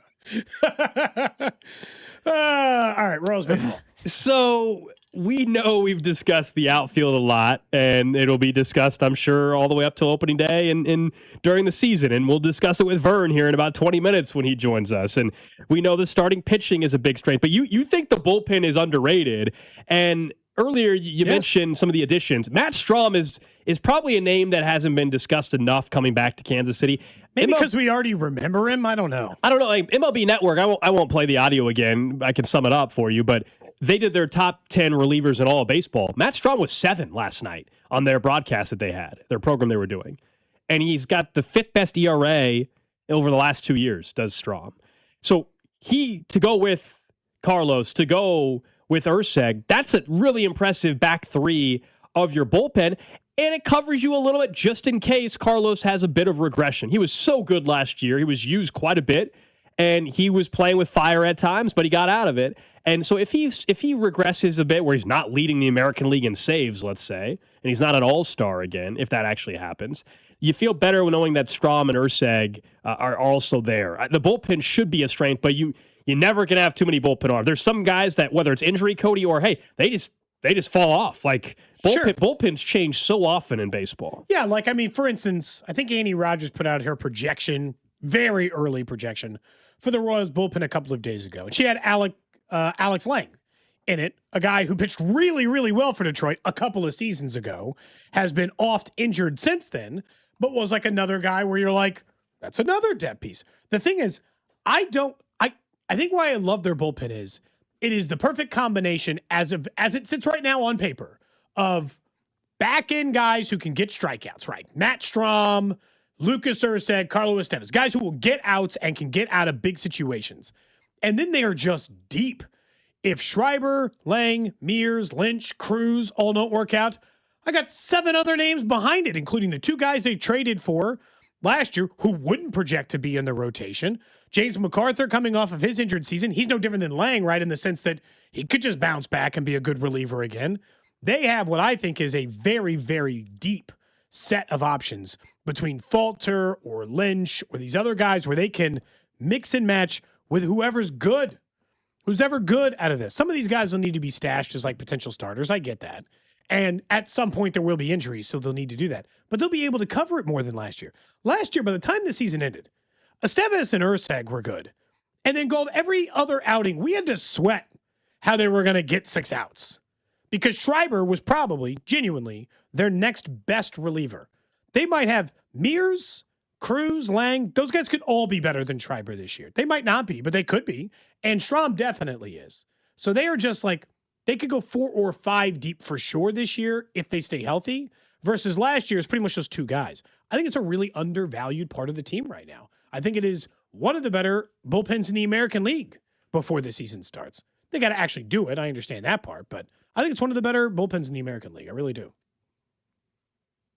Yeah, I don't disagree. I think the question will be, how much certain guys are utilized based off of this rotation, which I do think is strength. Someone on the text line disagrees and talks about some aging, injury-prone pitchers. I think there's questions on a couple of guys in the rotation, but that is absolutely, like, if we're just saying, like, what's the strength of the baseball team? Starting pitching is the strength of the team. Now, I think we can get into, hey, do you have questions about Chris Bubich post-injury? Sure, we haven't seen him pitch since he got hurt. Cole Reagans, though, pitched 3 games after the injury and looked good. I actually feel pretty good about Reagans Lugo coming might be in. the biggest question mark. Lugo, was that or just Cameron, what happened with Seth Lugo after the trade deadline, essentially? Noah Cameron, I think there's obviously regression coming from him. When you look at that, Michael Wacha is, to me, going to be Michael Wacha. He's going to be just pretty steady in the rotation. I'm not sitting here telling you they're going to have by the way, the rotation can be a strength without them being a top 5 rotation in baseball. Like, sometimes I think these same guys have been a top 5 rotation in baseball the last 2 years based on ERA. I'm just saying, for the texter was asking, how is it a big strength? They don't have to be a top 5 rotation for it to be a strength of the team. The other part about the injury-prone part, and they definitely are. Cole Reagans has been hurt. Chris Bubich is coming off a major injury. Hell, even Lugo missed some time last year with the injury as well. They, again, going into the year, are deeper than they were going into the year last year. Doesn't mean that it's all solved, but now because Kolek and Bergert and Avila and, even guys like Kudrna are closer to the big leagues before, they can suffer through a little bit better than in previous. This also goes back to a part of like coaching, and not something we talk about a lot as it relates to the bullpen, but we should in the starting pitching. With Brian Sweeney and company, I am so much more confident of their ability to get stuff out of some of these guys in the bullpen and out of the starting staff too. Like, I am just very confident that they, at the moment, like Nick Mears and Lang, guys we didn't see pitch last year for the Royals, I am confident that those guys will get closer to returning to form because that's what they've been doing with guys. That they've been bringing people in, they've been good at identifying good pitching talent and good at getting the most out of that talent once it gets here. They've done that with Estevez, who he had his career year. He had his best year under the Royals. They did that with Urseg. And that's not the only guys, right? It's a long list of people right now, including Noah Cameron and Kolek and Bergert, the other guys we just mentioned. So I just have a lot of faith right now in the pitching staff to get something out of it too. Maybe that's another reason why I feel good about their depth at bullpen. It just feels like it's been an under-discussed thing because we get focused in on the normal things. Starting pitching and what the hell are they going to do in the corner outfield? I get it. Yeah, because people are disappointed with what they did in the outfield, I think, this offseason. Yeah. You know, Isaac Collins and Lane Thomas, I think there's reasons to like the moves, but they did not go and get what is perceived to be a sure thing. And there are question marks at all three positions in the outfield. And it's more than fair. And so that has been a huge part of the discussion. Also, you know, this offseason in terms of news, at least with the Royals, it's been Michael Garcia's extension. It's been what was going to happen with Vinny in arbitration and ultimately gets the extension. By the way, did we ever find out the conclusion on Chris Bubich and what his arbitration scenario was? I don't think so. Right? I don't actually think. When is Has this the hearing not happened yet? Well, they, it's obviously one body, so like they got to take turns doing that. It should have been yesterday, I think. Really? He's in Arizona now. I know that. I saw a video today. Was working out with the team? Well, he walked into the facility. Okay, good enough. He just has to report, at least based on that. Let me see. Oh, I don't know. That was, that's Okay. that's like what the I'm saying is Google- I don't think we've seen That's like the the Google AI. I don't, Gotcha. I don't know that I trust that it says that it was supposed to be yesterday.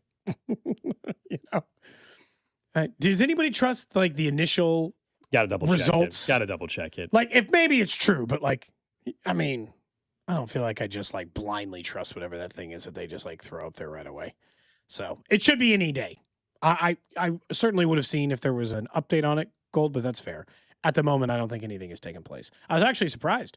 For the first time, I remember it used to be like kind of like how we talk about the Chiefs and joking about the people who were wrong. It used to be an annual tradition in this town to make fun of Pacoda for not liking the Kansas City Royals. Did you see that Pacoda projections came out yesterday? They had the Royals as the division winner. Really?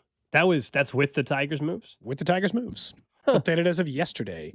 They had him at 84.5 wins, which had him as the number one team in the division, a full game ahead of the Detroit Tigers.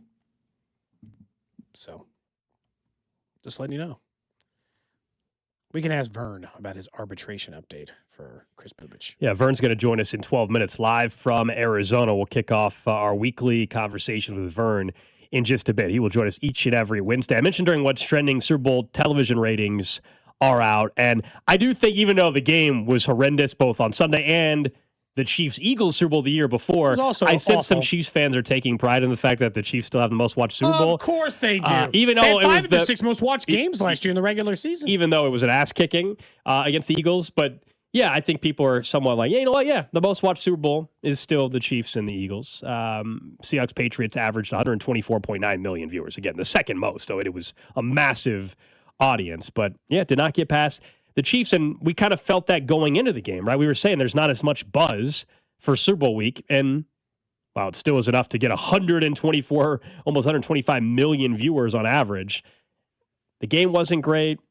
There wasn't a ton of storylines. I'm not surprised it didn't beat out the Chiefs number. No, but I don't think there's anything wrong. To me, this is the same as taking the pride of having the loudest stadium in the NFL, right? I understand that there's probably been a moment as loud in some other NFL stadium. Guinness World of Record book showed up then. You got to own it. And last year, even though the Chiefs were a 6-win football team, they had 5 of the 6 most watched games in the league last year. People still want to watch the Chiefs because Patrick Mahomes is still interesting and they're still interesting as a team. I'm not surprised that Seahawks was Sam Darnold and I think a relatively uninteresting New England Patriots team just on paper because Drake May's got the personality of a thumbtack doesn't make for like exciting football. I'm not surprised that it's still watched by 124.9 million people. It's the Super Bowl. But you can take some pride in the fact that the Chiefs still have the most watched one for now. And next year's will probably be the most watched one ever, so hopefully your team's back in it. If you get any kind of matchup, or if we ever get a good game, the number might get untouched for a few years. Because the fact that the Chiefs have the most watched in a game in which it wasn't close. 127.7 compared, someone was asking just the difference. Yeah, 127.7 compared to basically 125 million. Okay. So about 3 million or so in difference based on that. Good for them. Did they say, but it was more. The Chiefs Super Bowl against the Bucs only had 91 million. That was coming out. That was COVID era. I can tell you right now. Do you like seeing these numbers and the way they've exploded? They're not going to do less international games. That's part of the reason they think they can grow their global number. Like, and you said the global numbers aren't even out. This is just domestic. But wait for that global number. Because, one, they did more of a global halftime show anyway, as in more broad appeal than just, or at least in their sense. I think that's what they were aiming for. And so there's just this part of it where they are trying to be, I guess here's the question. Can the NFL ever be the world's most popular sport? No. Can it ever over? Because I think we underestimate what soccer is. Oh no, soccer internationally. It is the most. It is internationally the most popular sport in the world. No, I do not think it will end up being the most popular sport on planet Earth. No, and I know that's weird for us to imagine here, but no. And there's sports that we don't even realize, like how many people watch cricket. Oh yeah, yeah. It's funny you were going to say the same. That's thing. weird. Yeah, exactly that. It's the second most watched sport in the world, and has pretty consistently been, I think, because a lot of people in heavily populated countries follow that sport. As of, let's see, sportsforbusiness.com says soccer, number 1, 3.5 billion people. Cricket, 2.5. Field hockey at 2.2 billion. Would you have guessed that? Tennis at 1 billion. And then it's like table tennis, baseball, golf, basketball, then the NFL. And like, so for them, they're trying to figure out a way to like climb up that list. They're currently at about 10% of what they would say the watch list is for soccer. Their question is, how high can they climb? Can they get above some of these other international sports? And simply doubling their international viewership will get them ahead of everything except for essentially cricket and soccer, which I think is their end game, right? Not to be the most popular sport in the world, but to be one of the most popular sports in the world, and which these other countries watch regularly and will consume regularly. Because even in the U.S., while it's never been whatever they tried to pitch, soccer gets watched more in the U.S. than it did 10 years ago, more than it did 15 years ago. Its popularity has grown here too. The real question is, do you think soccer's grown more in this country or football has in others? Football and others. Yeah, I agree. Yeah, football and others. You just talking about like in the last 10 years. 10 years, yeah, football more than others. And soccer's got momentum, but as I told you, like, remember like growing up even in the 90s or whatever, you heard people discussing what soccer was going to be in this country. And look, the KC Current, to think in 1995, if I would have told you that there's going to be a women's soccer stadium just for women's sports in 95, you would have said, what? Yeah, in our city, too. It's real nice point of course, it's grown, and the World Cup is going to do wonders for it. But no, I think American football has grown more internationally than soccer has in the last 5 or 10 years. Yeah, I think so. Just because the NFL's all of a sudden, you look at how many more international games in the last 5 years. Yeah, and look, the U.S. they've gotten like getting Messi and people like that over helps, but they need more like and like European soccer, because they're so passionate about it, they don't do this. But Drew, I need like a match that counts on the table between Man City and Man U. Give me a match in New York that like counts, not a friendly, not like two teams showed up. Give me one. And they don't do that, but the NFL is willing to do that in order to grow their audience. I think it's because they know that they would make more money. I think it's because they don't want to. I think it legitimately is. We're not going over there to do our games. Are you kidding me? We're keeping them here. It's a pride thing. Yeah, no, 100%. No doubt. All right, up next, let's head out to sunny Surprise, Arizona. Talk a little Royals baseball. Our first check-in with Josh Vernier next. What's up, Kansas City? This is Bobby Witt Jr., and you're listening to Cody and Gold, weekdays starting at 10 on 96.5 The Fan. Brought to you by Heartland Men's Health, the leader in men's sexual health. Thousands of men have been successfully treated for low T, ED, and more, all with discretion and compassion. Make your appointment at heartlandmenshealth.com. This is the story of the one. As an HVAC technician, he and his digital multimeter are in high demand. So when a noisy office HVAC turns out to be a failing blower motor, he doesn't break a sweat. With Grainger's easy-to-use website and product information, he selects the product he needs to keep everything humming right along. Call 1-800-GRAINGER, click Grainger.com, or just stop by. Grainger, for the ones who get it done. Guys, Hy-Vee has us covered this Valentine's Day. No matter how you celebrate, Hy-Vee has everything we need to make Valentine's Day special. I love it because it's a one-stop shop for everything. Flower arrangements. They've got beautiful floral arrangements for everybody. You can pick them up or have them delivered. Hy-Vee also has home-cooked meal options where they'll do everything, and then you will look like the superstar in the kitchen. And so many great gift ideas as well, including chocolate and retail gift cards. Just one stop to make this the sweetest Valentine's Day ever, only at Hy-Vee. It's Thirsty Thursday at Hy-Vee. Time to stock up the bar and fill up your tank. Earn 50 cents per gallon fuel savings on every $50 purchase of wine, beer, hard seltzer, and spirits. Mix and match all your favorite libations and get a 50-cent fuel saver with every $50 purchase. Stack up the savings and your next fill-up could be free. Don't miss Thirsty Thursday at your Kansas City, Missouri Hy-Vee. Product promotion differs by location. Offers valid where legal, available while supplies last. When shopping for a new auto insurance policy, AAA could help you customize your coverage to fit your unique needs and budget. Trust AAA Auto Insurance to help you find the balance that works for you. See how a simple switch could make a big difference. AAA, we're always with you. Visit AAA.com/insurance. Insurance provided to qualified AAA members by Automobile Club Inter-Insurance Exchange and AAA affiliate insurers. Membership requires a separate payment. Think switching to T-Mobile's a whole complicated thing? Nah, it's easy. You could do it almost anywhere in just 15 minutes. Even poolside like Drewski, you can switch to T-Mobile and unlock savings that are built to last. With T-Mobile's Better Value Plan, you can save over $1,000 a year versus Verizon and AT&T. Save on streaming, satellite, and more benefits that they leave out. I get all the VIP perks. Start saving from day one, and for a limited time, get T-Mobile's Better Value Plan. I know you love deals. Plus, switch right now, and we'll even pay off your old phone up to $800. What do you think of all that, Drewski? Stay chillin', just switch it. It's better over here. Check them out at T-Mobile.com/better value. Savings versus comparable plans at AT&T and Verizon, plus the cost of optional benefits. Plan features and taxes and fees vary. With 3+ lines of Better Value Plan, 3+ new lines and 2 eligible ports, or 3+ lines and 5+ years on T-Mobile postpaid plan required. Qualifying credit required. Check out in 15 minutes or less per line. Get up to $800 per line via virtual prepaid card. Typically takes 15 days after rebate submission. Qualifying unlocked device credit service ported 90+ days with device and eligible carrier, and timely redemption required. No cash access and card expires in 6 months. Card issued by Sunrise Banks N.A. member FDIC. Can I take your coat? Oh, you noticed. Yeah, I found it on eBay from a seller in Vegas. Pre-loved and perfect. She listed it and jackpot. Italian leather, classic trench silhouette. And did you see the braided buckle? Hang on to your claim ticket. Oh, I'll hang on to this forever. Have you been on eBay? There's so many finds. And I bet that diving watch would sell fast. Just saying. Find what you love, sell what you don't. eBay. Things people love. Chick-fil-A's new Frosted Sodas and Floats. It's a 10 out of 10. Hey, this is Lizzie, a team member at my local Chick-fil-A, and a little thing I love about the Chick-fil-A chicken sandwich and new Frosted Sodas and Floats is how well they go together. You will love having your favorite soda blended with our creamy ice stream to make a new frosted soda or float. With the mix of the ice stream and soda fizz, it's so delicious, I call it Fizzalicious. Order a Chick-fil-A chicken sandwich and a new frosted soda and float at your local Chick-fil-A restaurant. Real team member paid for their testimonial.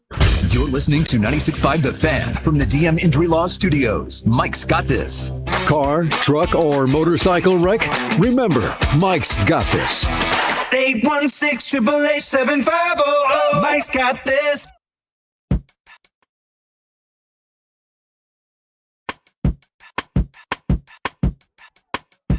Back here on Cody and Gold. Coming up in 12 minutes, we will get to the random question of the day, and perhaps maybe a bit more on, as Drew alluded to, Big Ben, who hasn't been discussed in a while. You're like, why are you talking about Ben Roethlisberger in 2026? Well, one of his former teammates had something to say about him, and I thought it was very interesting. We'll get to that in the 1 o'clock hour. But let's head out to what I hope is a very nice and sunny surprise, Arizona. Spring training baseball will be on the air beginning next Friday. A week from this Friday, the Royals take on the Rangers. The broadcast will be right here on your home for the Royals, 96.5 The Fan, and it's good to welcome in on a Wednesday our Royals insider, Josh Vern. He'll join us each and every Wednesday now until the end of October, Vern. So it's good to have you back on the show. He's brought to you by Park and Go, the best deal on airport parking. Park and Go. How is it out there? I'm jealous.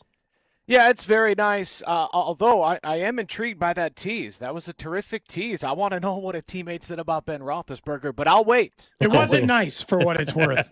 I would say he body slammed I don't think him. anybody says anything nice about Roethlisberger. That's fair. It's got to be tough to be a person alive, Vern, that nobody has anything nice to say about you. Just like, oh, that guy sucked.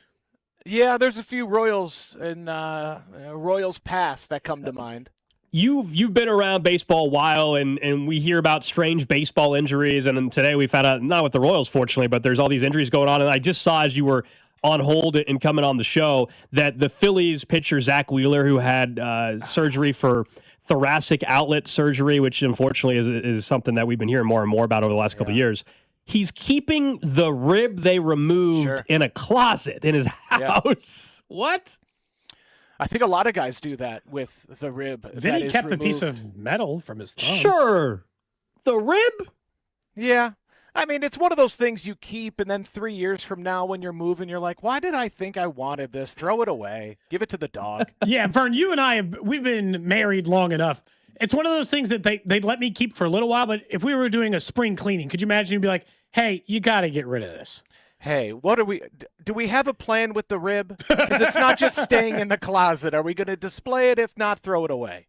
Yeah, I don't understand. Plus that and the hammock bone stuff. Is yours okay? Is everyone on the team's okay? Before, it gets the rest of Major League Baseball, apparently. Yeah, knock on wood. That's what ruined Blake Mitchell's season last year. He suffered a broken hamate on the first day of camp and never really found consistent strength for the rest of the season. I was talking with him earlier today, said he really didn't feel 100% until about midway through the Arizona Fall League. So, yeah, they're saying all the right things in New York and Baltimore and Arizona, the three teams that have been impacted by this.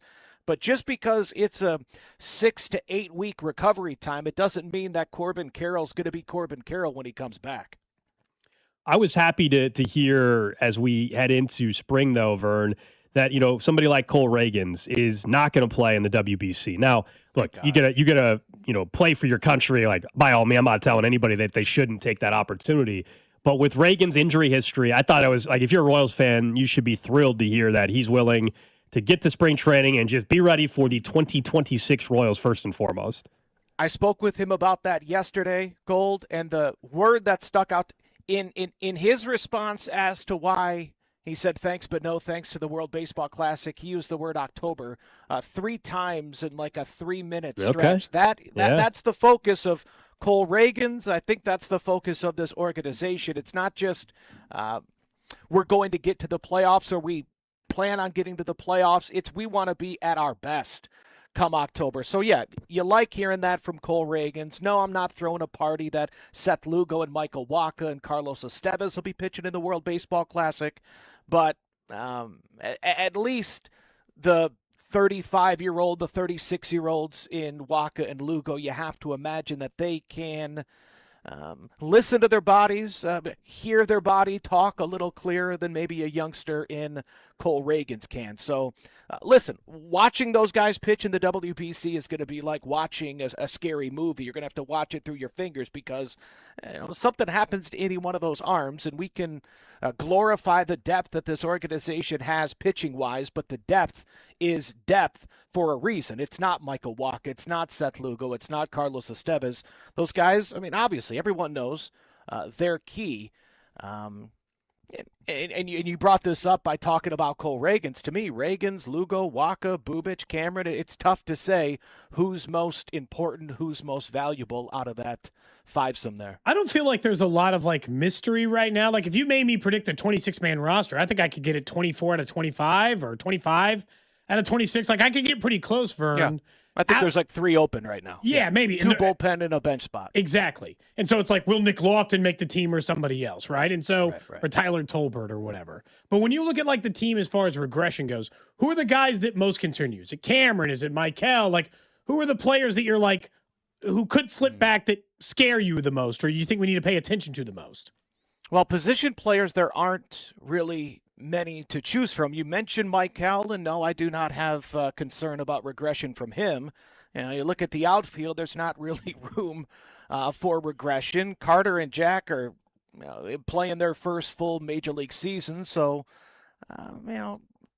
Salvi continues to fight that battle with Father Time, and yet there isn't anyone that looks more locked in watching batting practice right now than Salvi. So I'm not going to sit here and wait for a Hall of Famer to come back down to earth. We've been doing that for years with him, with Kelsey, with so many others. I'm going to look to the pitching staff, and Noah Cameron would be the first name that comes to mind. Chris Bubich coming off that, so very high first half of the season, then so very disappointing injury that ended his 2025.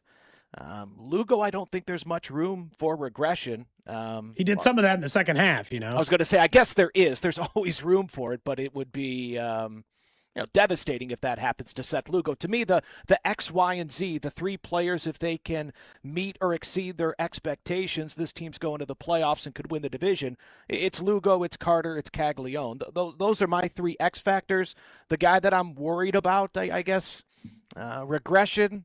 Yeah, I'll say Cameron, maybe a Carlos Estevez. It's going to be difficult to lead Major League Baseball in saves again. Matt Strom. Isaac Collins finishing top 5 for the National League Rookie of the Year, a .370 on-base percentage. I hope he can duplicate that, but coming up on his 29th birthday, it's there's a reason why. Milwaukee was willing to trade him away. There's a reason why it took him until 28 to really get his feet wet in the big leagues. So, for as excited as I am about Isaac Collins, if I had to pick a position player, that's where I would point. When you look at what the rest of the, I guess, teams in the division did, do you think that the Tarek Skubal is going to be a Tiger, I guess, at the beginning? Do you think the Verlander, Framber, Valdez thing is just a safety net for that? Or is it the other, which is they're going to sign some guys because they're like, well, we got Skubal, let's take a shot. And we'll spend a little bit of extra money this year before he's gone. Yeah. To me, it would be ridiculous if Detroit traded him at the deadline, unless they're out of it. It would be absolutely, utterly ridiculous to trade him right now. They bring in Justin Verlander. That's nice. That's going to be great for the people in Detroit. But if I'm a Tigers fan, I would much rather have a healthy Reese Olson, who they will not have, than a 43-year-old Justin Verlander. Listen, this offseason, every team in the division needed to go get an offensive impact player. Every team. You dive into the offensive numbers. The Twins, the White Sox, Cleveland, and the Royals were all bottom third in Major League Baseball last year in runs scored. The Tigers were in the upper half, but that's mainly because of what they did in the first half of the season. So all 5 teams needed to go and acquire an impact bat, and nobody did it. I mean, the closest thing to a team acquiring that impact bat was the first baseman, Murakawa, I believe is his name. I might be pronouncing that incorrectly, but the kid that the White Sox signed from Japan. And for as intrigued as I am with the talent that's on the south side of Chicago right now, I don't think they're ready to compete for the division. So the offenses are all relying on youngsters. C.J. Kafis and Chase DeLauder in Cleveland. Obviously, Kaggs and Carter here. Kevin McGonigal's the top prospect, one of the top prospects in baseball. Him and Max Clark are going to be relied upon in Detroit. Minnesota, I think they're already waving the white flag on the season. So the offenses are all question marks in this division. The Royals, in my opinion, had clearly the best rotation in the division prior to the Framber Valdez signing. And now I think there's a debate. I'm not genuflecting to that 1-2 of Skubal and Valdez and acting like that alone makes them better than the Royals. I think the 1 through 5 in Kansas City is, I know Jack Flaherty's a name and Casey Mize was a number 1 overall pick, but I'll stack the Royals rotation up man to man with Detroit. Bullpen, you look around the division, I think you got good bullpens in Cleveland and Detroit and here in Kansas City. So what it's going to come down to is the pitching staff that can stay healthy. The pitching staff that posts the best ERA has won this division each of the last 5 seasons, and I wouldn't expect anything different this year. So if I'm a Royals fan, my expectation is, yes, make the playoffs. That's but win the division. I mean, to me, there's no reason why winning the division shouldn't be, even the most average Royals fans' expectation this season. And, even if they get injured, that's not...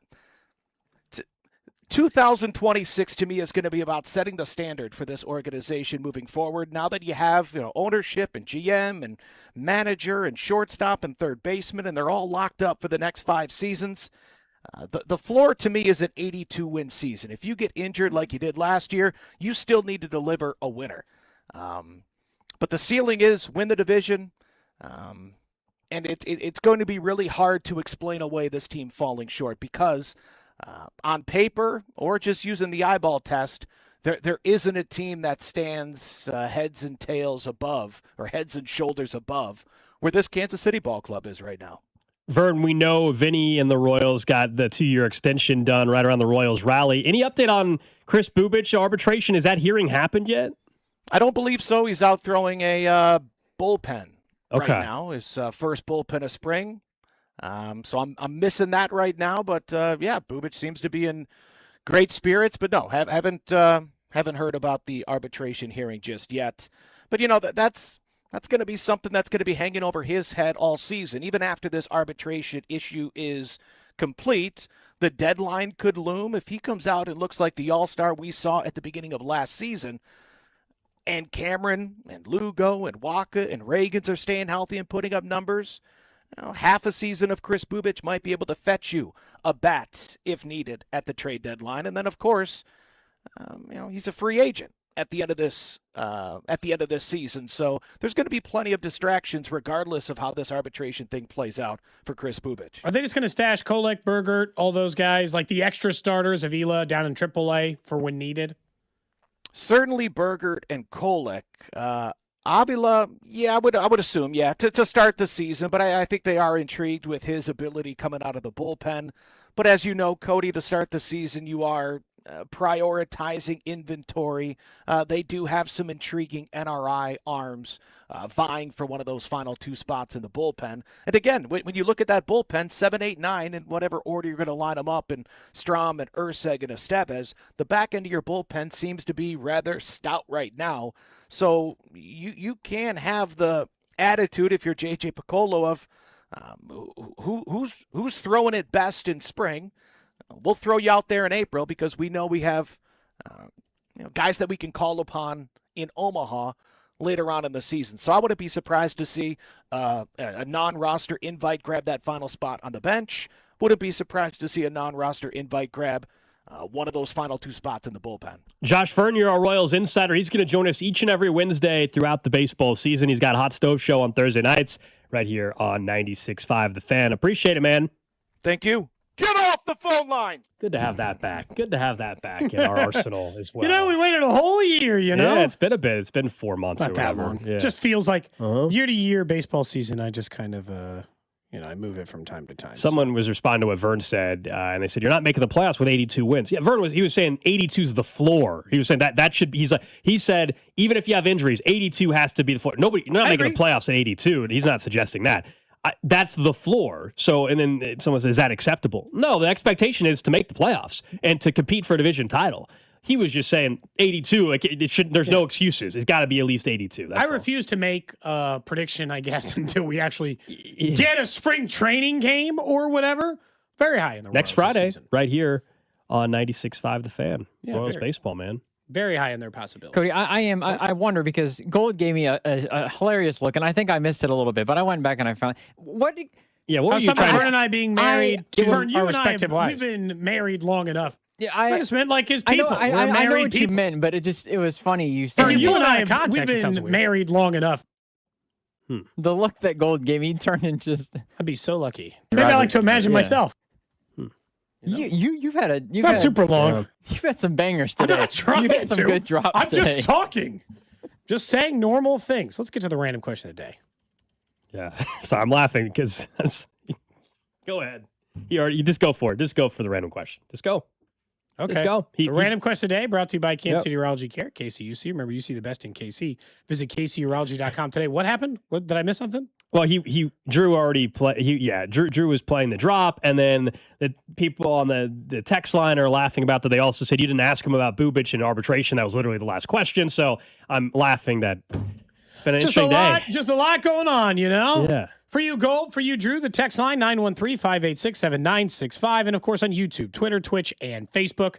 And you can live stream the show. Follow us over on Twitch or YouTube and get that stuff popped to the top of your feed where you can see everything in there. First, before I give you the random question, I'd be remiss if I didn't give you an update on yesterday's random question and the biathlete who pled his love. There's an update already? Oh, yeah. There's an update already. The former girlfriend of the biathlete has said, quote, hard to forgive him after the cheating, and it's hard to forgive him even after a declaration of love in front of the whole world. The woman, who wished to be anonymous, said to her Norwegian tabloid yesterday. He had, remember, said 6 months ago he met the love of his life and then admitted to cheating. He had said, I quote, after this is now post this, quote, I deeply regret that I brought up this personal story on what was a joyous day for the Norwegian biathlon. I am not quite myself today and am not thinking clearly. My apologies to Johan Olav, who deserved the attention for winning gold. Also to my ex-girlfriend, who unwillingly ended up in the media spotlight.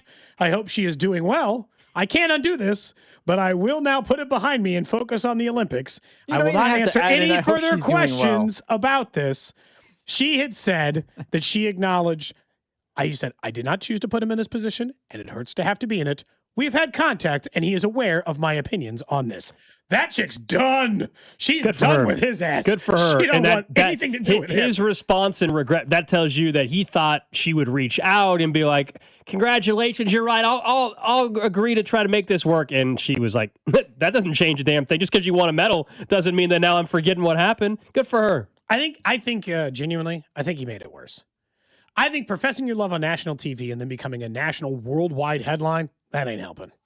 That is not helping the situation. That's actively working. That's got to be a private conversation about, I screwed up. Yeah, I feel like, what do I need to do to earn your trust? I feel like he was trying to almost pressure her. He made it unintentionally, but that's what essentially he was doing. That's a lot of pressure on somebody to be like, oh, he said he's sorry. Also, the fact that he said in the apology, I hope she's doing well. You don't have to add that part. You really don't.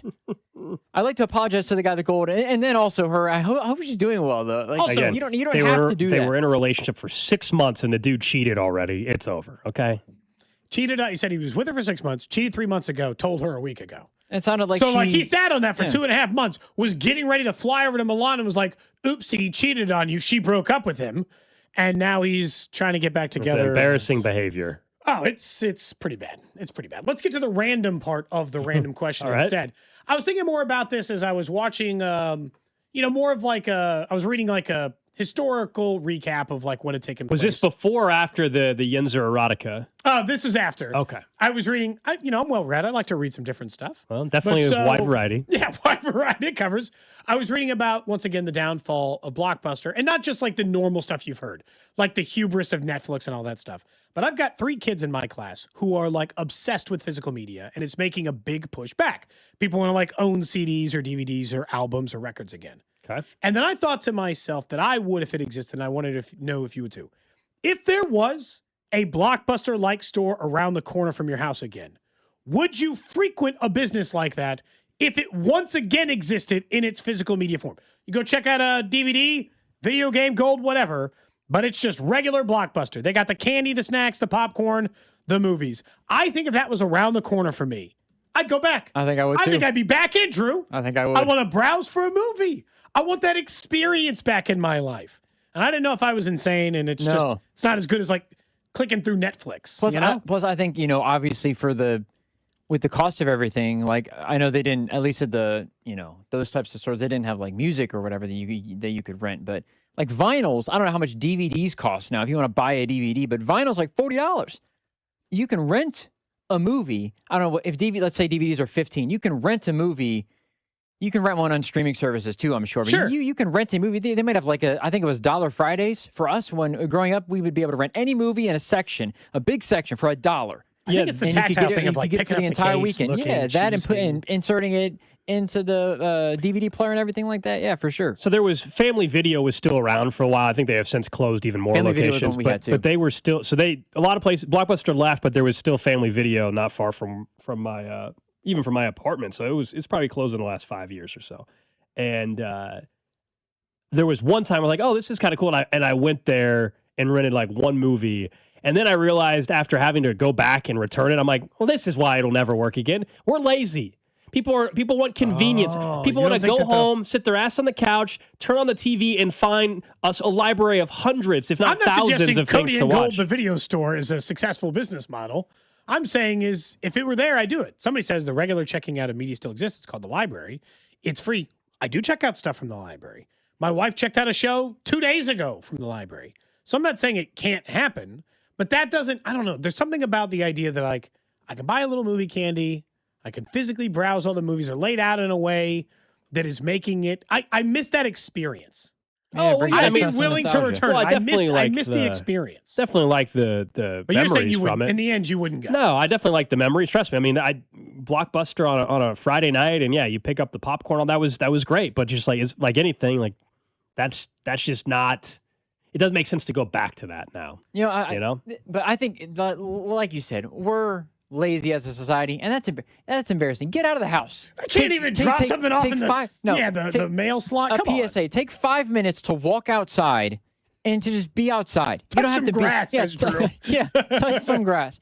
Go to your local establishment and pick up the DVD instead of renting it on Amazon Prime. It'll be okay. Plus, it's the experience. I think you are right though, Cody. Where my kids would love it. I don't know when it changed exactly, but like vinyl stuff in particular. When I was in college, about like 8 years ago, like 10 years ago, vinyl started picking back up a little bit more. I think from the standpoint of people fell in love with that sort of physical media, and maybe not like a Walkman as much as like vinyl makes more sense right now than a movie. How often do you guys rent? I never rent anything online. I don't either. If it's not on like the free part, if it's not on the free part of the service, I rented one. We rented because we kept missing taking our daughter for Wicked for Good, and we like in the last year. That might be the only thing I've rented in the last 5 years. Was we rented Wicked for Good for my daughter. The end. But like outside of that, almost never. And if the two choices would have been, I could have gone to the Blockbuster around the corner to rent Wicked for Good, or rent it on my TV, I think I would have gone for the experience. Let's choose it. Let's. I don't know. Now people are texting other physical media. Someone just says not media, but bring they just back want like the tickets, physical tickets. I agree with that. I do 100%. Miss one of the as a kid, like anybody that ever had season tickets to one of the local teams or any team, whether you're from here or not.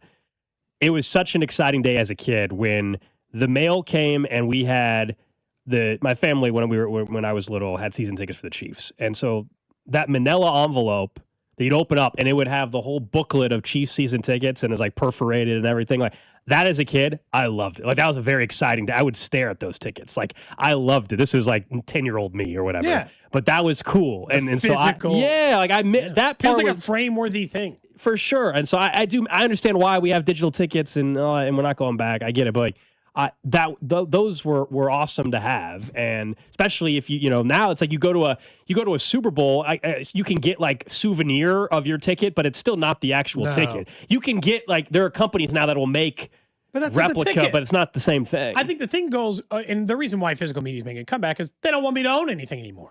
Everything's a stupid subscription model that I got to pay you for every month. Yeah, I can't just buy it and own it. I can't even buy Word anymore. I gotta pay Microsoft a monthly subscription fee just to have the damn thing. So like the physical media appeal is like, well, at least if I rent it and I know I'm returning it, fine. I've signed up and agreed to this service. Or like, and I got rid of my DVDs forever ago.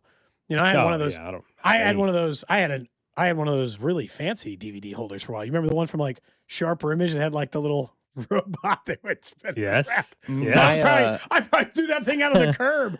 My parents still have VCR tapes. Like home videos or like movies? Because we like movies. Oh wow, yes. I don't know if we have movies, but like home video stuff. I needed that was part of the we were talking about during gift like for the holidays or whatever. Converting a lot of those to DVDs, still in the process. I'm sure they got a lot of home videos too. But are you actively doing it or just haven't started? Yeah. Well, I haven't started. Yeah. Oh, okay. I just learned UMKC's got a place for that. Like I was just sitting in there where they can turn VHS into digital stuff. So that's cool. I was literally in their digital media lab. The only thing, so in terms of physical media, I remember going to buy a CD of somebody who I was looking forward to seeing release things. The nice thing about the streaming part is if I can listen to anything, and if I want to, I technically can go buy it afterwards. It's almost like renting it, it is renting it by getting like Apple Music or Spotify. You can still, I don't know if you can buy I don't have Spotify. I don't know if you can buy an album on Spotify. I could buy an album on iTunes if I want to, and I own it. But that is nice. Where the movie thing, we rented movies more than owned them, but we definitely had DVDs and owned them. For And games, it was huge. the game stuff I love was being able to clutch. try a game before you'd spend $70. That was the best That part, was the man. clutchest part of it. That was the best. It really was. Before we had an N64, you could rent the whole system and like try out the system for a weekend before you got there.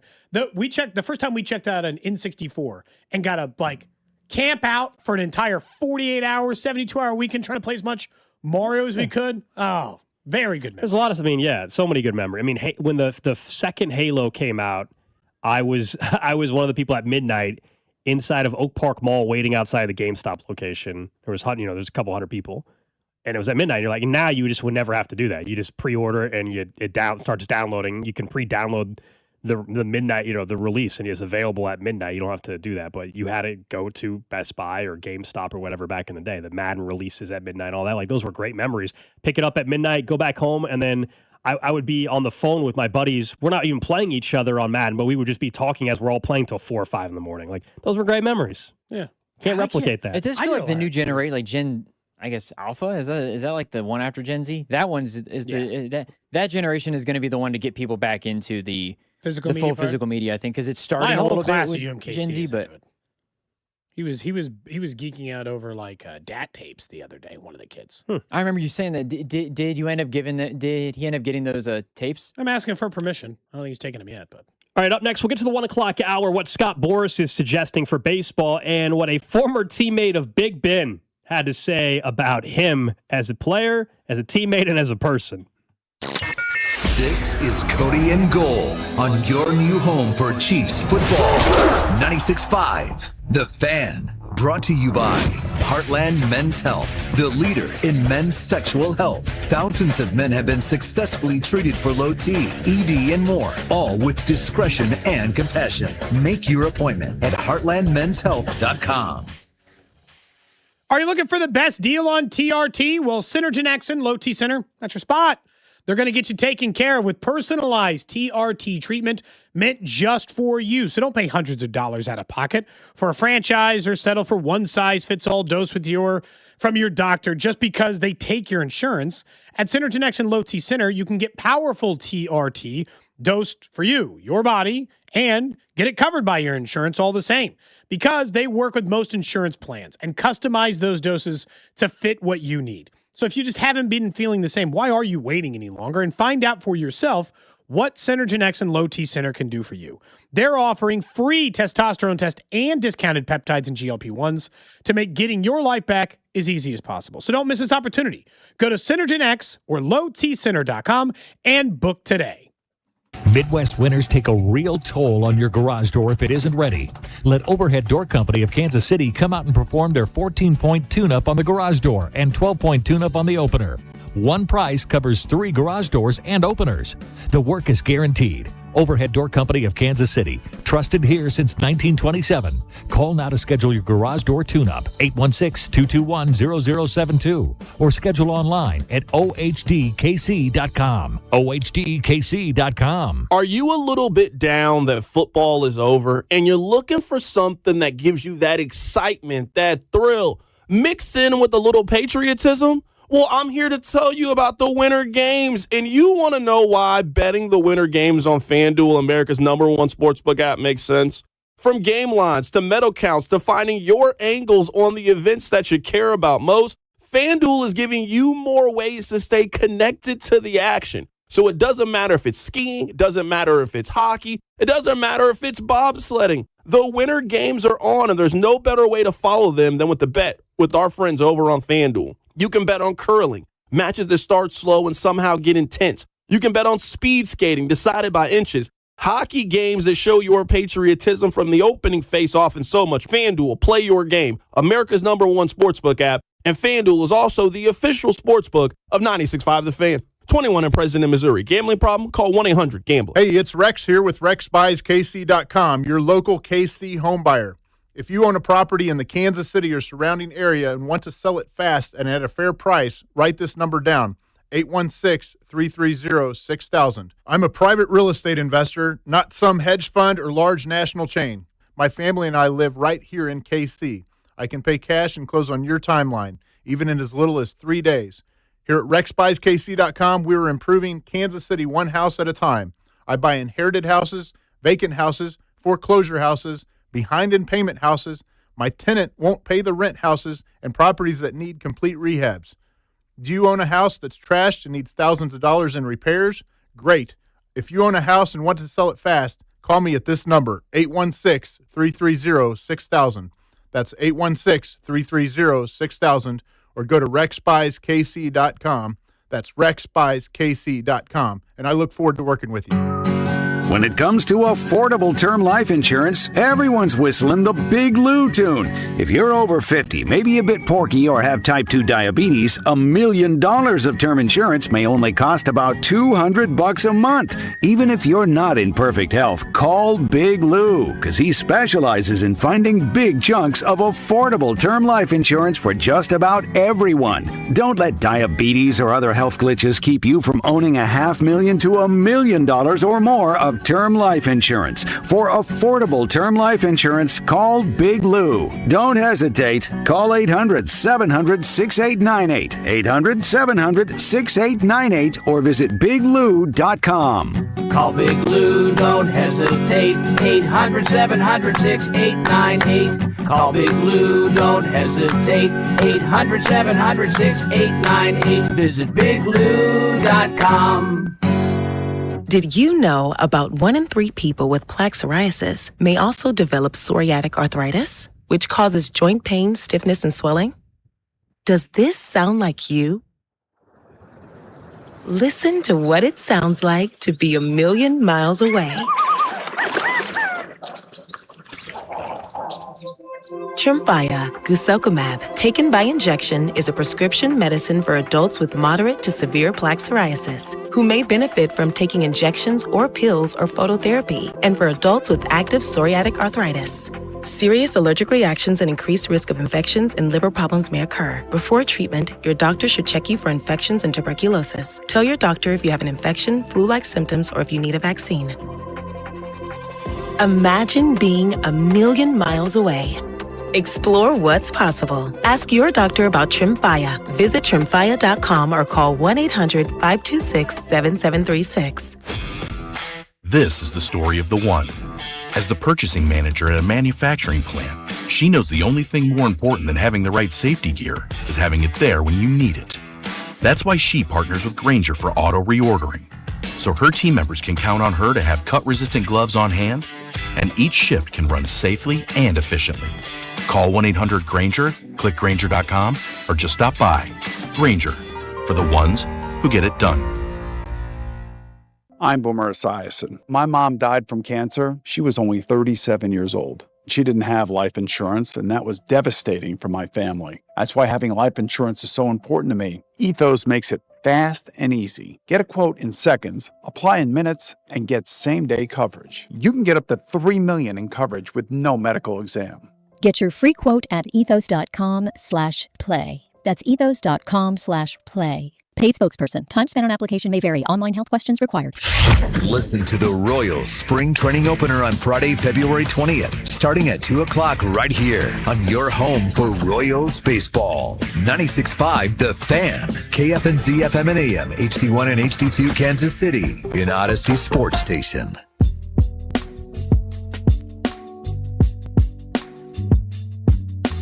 1 o'clock hour here on Cody and Gold. Alex Gold, Cody Tapp, Drew Nixon with you.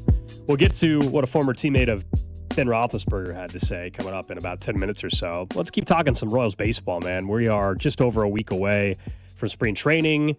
Baseball games actually happening out in Surprise right here on 96.5 The Fan. And before we know it, man, we'll be talking about opening day. Very excited to have baseball back in our lives, although there are big questions looming after the 2026 season. As we know, the CBA will expire, and most people believe there will be a serious amount of games missed in 2027. And so Scott Boras is one of the biggest power brokers in this whole thing, as probably the most influential agent in all of sports. I think it's fair to say, given the nature especially of because baseball baseball. players. There might be an NBA guy we could toss in there. Yeah, but I mean Paul, obviously, yeah. but in baseball, because there's not a cap and all of that, he's able to influence it even more. And look, he's a hell of an agent. He does a hell of a job for his clients. Yep. He was on I don't know if it was a podcast or just a different show, Foul Territory TV, the other day. And he talked about, hey, Major League Baseball should pool media rights nationally like the NBA, which I think most people agree. It could unlock $20 billion in revenue versus what they're having now. He also discussed an idea for small market teams to be incentivized even more if they win a title or if they go to the postseason. It is very clear in today's game that every club can afford one or two major free agents. I've always believed that in the player community, you are rewarded based on your performance, and you're also penalized based on your performance. We need to bring that to sport. We need rewards for winning.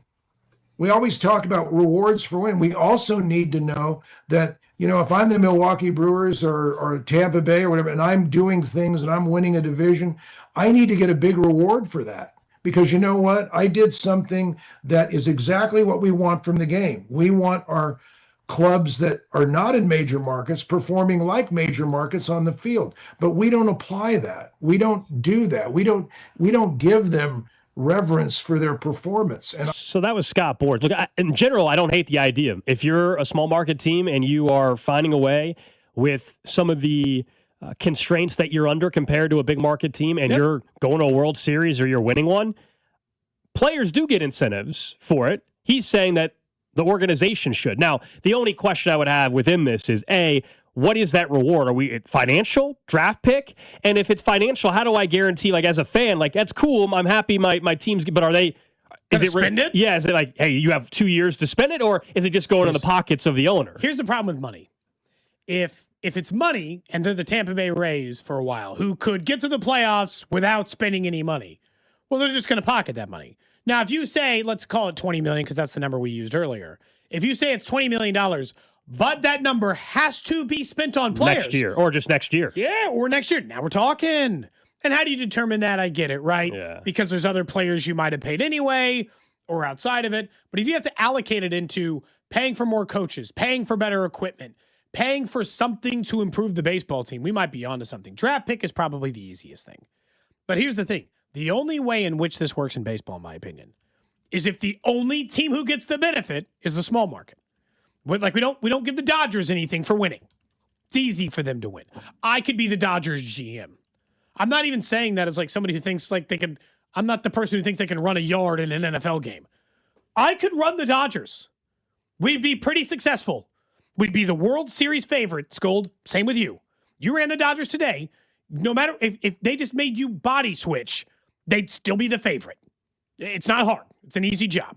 And so I just think if you're going to do that, you have to find a way to only encourage us. Now, look, here's the thing. The simplest possible solution, the easiest possible solution is just have a salary cap and have a salary floor. Oh, I solved it. Look, problem solved, Gold. It's not like a problem. But the problem, are we going to get that in the lockout? Because, just giving a benefit to the smaller market teams, that feels like something the bigger market teams might agree to faster. It also just feels gimmicky, versus, yes, the simple solution, as you were saying. Cap, floor, be done with it. Well, that still is very unlikely to happen, even though it's going to be a huge part of the conversation in 2027. Would these be compromises? I don't know. Does it fix anything? Much finer details would have to be figured out for this idea to work. I don't hate it though from Scott Boras. Honestly, he's on to something. I actually think. Isn't it something just because of the direction of teams just wanting to make more money? If you hang the money in their face and say, hey, if you make the postseason, you're going to get a bump of this much money, and it's not just it's not just a little bit of money. It's an incentive where it's a solid amount of money, and because obviously you don't.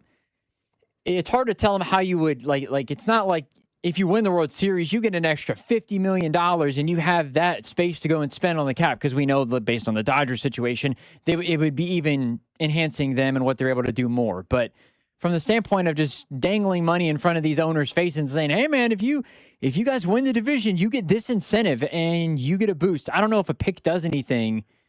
It does enough to incentivize the winning if it's not a first round or whatever the case is. I have no idea. I think we have seen in the small market teams there's been more willingness to call guys up early. We have not seen as many young, great players be held hostage in the minors for 2 weeks of service time, Gold. So maybe it's worth a little bit. The other part about this is the thing I don't like about his plan is I'm not trying to punish teams who are trying who come up short. The Royals last year tried. They were trying to be a playoff team. They spent money. They made trades. They tried. And they came up short. We're going to punish them for coming up short? Easy there. Let's not discourage. Because if I have to self-declare, I am tanking, well, then the Royals going into every single year, even a year in which they think they're not tanking. Oh, no, we're tanking, actually. Oops, accidentally made the playoffs. You can't punish teams for trying. You can just punish teams for being successful. But, I mean, what is the cutoff? Because I'll tell you this much. The small market in baseball, sometimes we talk about as how they act versus the market. Because I don't want the Chicago White Sox getting lumped into this. They're in Chicago. They don't have to act like a tiny little baby market. They can act like a big market. They don't. Is this just the smallest 10 media markets? The smallest 15 media markets? What's the number? Yeah, and why would honestly, though, this is the whole issue with even the salary cap and salary floor. Because even the Padres get a benefit. Well, they spend. This is the issue with the cap and floor. Like, even what Scott Boras is saying, and someone on the text line brings it up, it's true. It's like, why would the Dodgers agree to incentivizing the small markets? Why would they agree to that?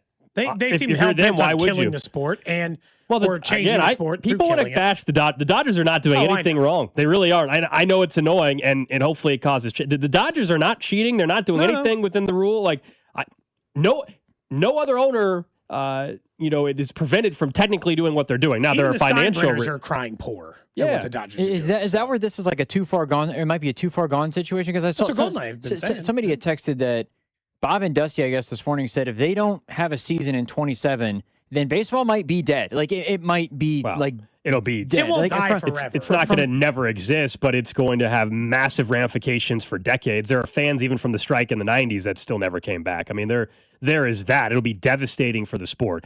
It's not going to not come back if that's what they mean. But it is one of those things where it's too far gone where you know that the big market teams won't agree to it. So, and since they bring in help bring in the most money for the league, like what exactly would be the fair shake to convince the bigger depends on how long the teams, I guess, in that way. Here's the thing: you don't have to just convince the Dodgers. If the other 29 teams, if 27 out of the 30 teams are in on it, the Dodgers can be against it all they want, right? I mean, you just need to get the percentage or whatever. These leagues got to stop thinking about it because, I know the NFL's big on this, Gold. They love putting out a vote that says all 32 to 0. Anonymous.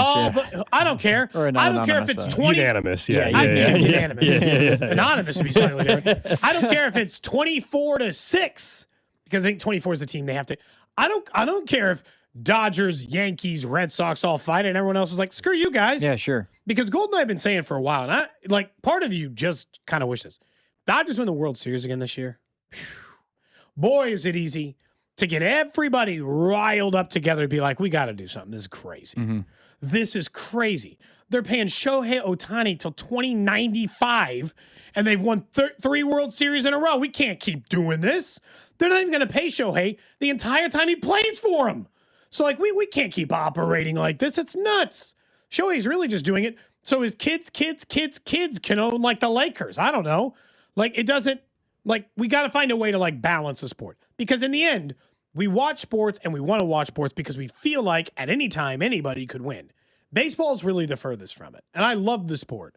But it is other than college football, I would argue. And that's gotten better. So maybe I can't say that forever because Indiana just won a national championship. But that could be a one-off. But other than college sports, I would say it's by far the most If we're talking true pro sports, then yeah, for sure it's baseball. Oh, yeah. Hockey, dude, you can be the 8th seed in the NHL playoffs. Yeah. And you can just get hockey and basketball. You can just get lucky, win the draft, get Cooper Flag, win a championship. That's it. In the NHL, get lucky, be in the draft, get Connor McDavid, win a championship, it's over. Is that where, like, I know Football, same with quarterback. I'll be quick because I know we're going to get to something else. But is that where, like, the NFL and the NBA is in more of an issue with the true tanking thing? Where not that baseball doesn't use the draft, obviously. Is there a bigger benefit the Royals, to tank? Yeah, the Royals wouldn't get Bobby Witt without having their position in the draft, of course. But I think having that, you can recover on a quicker. There's a quicker turnaround, so there's more incentive, quote unquote, to tank, like you see what the Utah Jazz are doing, or what other teams in the NFL have done previously to just try and essentially fake their way to being good again. It's crazy. Jazz aren't even breaking the rules. No. The rules are you can't say people very before bad. They're just pulling their starters in the fourth quarter to lose. Yeah, we might have to talk more about that. Yeah. Coming up in a bit. I do want to get to what a former Steeler had to say about another former Steeler, a soon-to-be Hall of Famer, right? He's not in yet, Ben Roethlisberger. And we'll get in? Or is he going to he's get kicked eligible out because next of year, he's a isn't he? jerk category? Well, we'll get, that's exactly why this audio is interesting. Look, I think even before I play this, most people have a pretty strong perception that Ben Roethlisberger is kind of a jerk.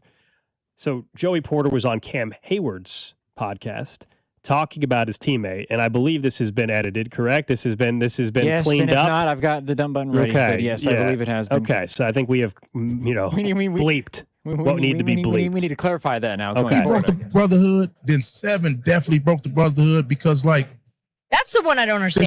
the 7 dude that we don't talk about. I know.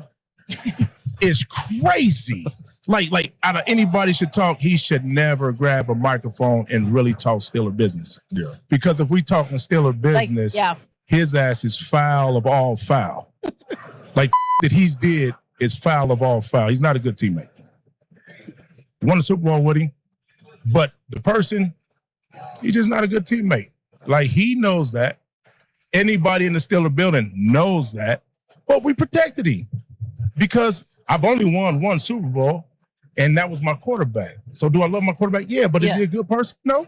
Is he a good person? No. That's Whoa! Joey Porter. How long did he play with him for? Like a decade? They're basically saying, like, look, we won with this guy, so I dealt with it. He sucks. That happens all the time in sports. When somebody's your teammate, and in between those lines or whatever, that, in this case, a football field, like, people are willing to. This is why, like, I think a lot of times, and we'll get to just Big Ben in a second, but what he said overall, like, if you're saying, well, if you thought that way about him, why didn't you say something? Because this happens all the time. You think everybody in the Chiefs locker room is totally, truly fine with everything that happened with Rashee Rice or in the past with Tyreek Hill? Hell no, they're not.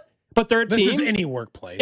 But they're doing what they need to do to be successful. But I also don't usually win hear a championship. I usually don't hear players after the fact come out and No. be like, that guy sucked. He knows I he know. sucked. He was a jerk and an awful teammate. How the hell did they? Again, this goes back Big to Ben doesn't have a great reputation anyway. Kudos, Mike Tomlin. I don't know, man. I don't know how you kept Antonio Brown in line. I don't know how you kept Ben Roethlisberger. I don't know how you didn't keep this team from fracturing 100 different times. Good luck, Mike McCarthy, because I feel like Tomlin's been keeping it together with duct tape for 2 decades over there in Pittsburgh because everyone hated the starting quarterback. Joey Porter's an all-time Steelers legend, and he's out here just dunking on a quarterback who won a championship. He was asked because, remember, Big Ben was publicly critical of Mike Tomlin during the season this year, and that's where the question came from. I think I said Cam Hayward's podcast, but I also think that was Diana Rossini. I think Diana Rossini was next year. Yeah. Because there were other clips that came out with Joey Porter and Cam Hayward because they had Pac-Man Jones on there too, and we're talking about some stuff previously as well. That's the one I don't understand. The 7 dude that we don't talk about. I know. Is crazy.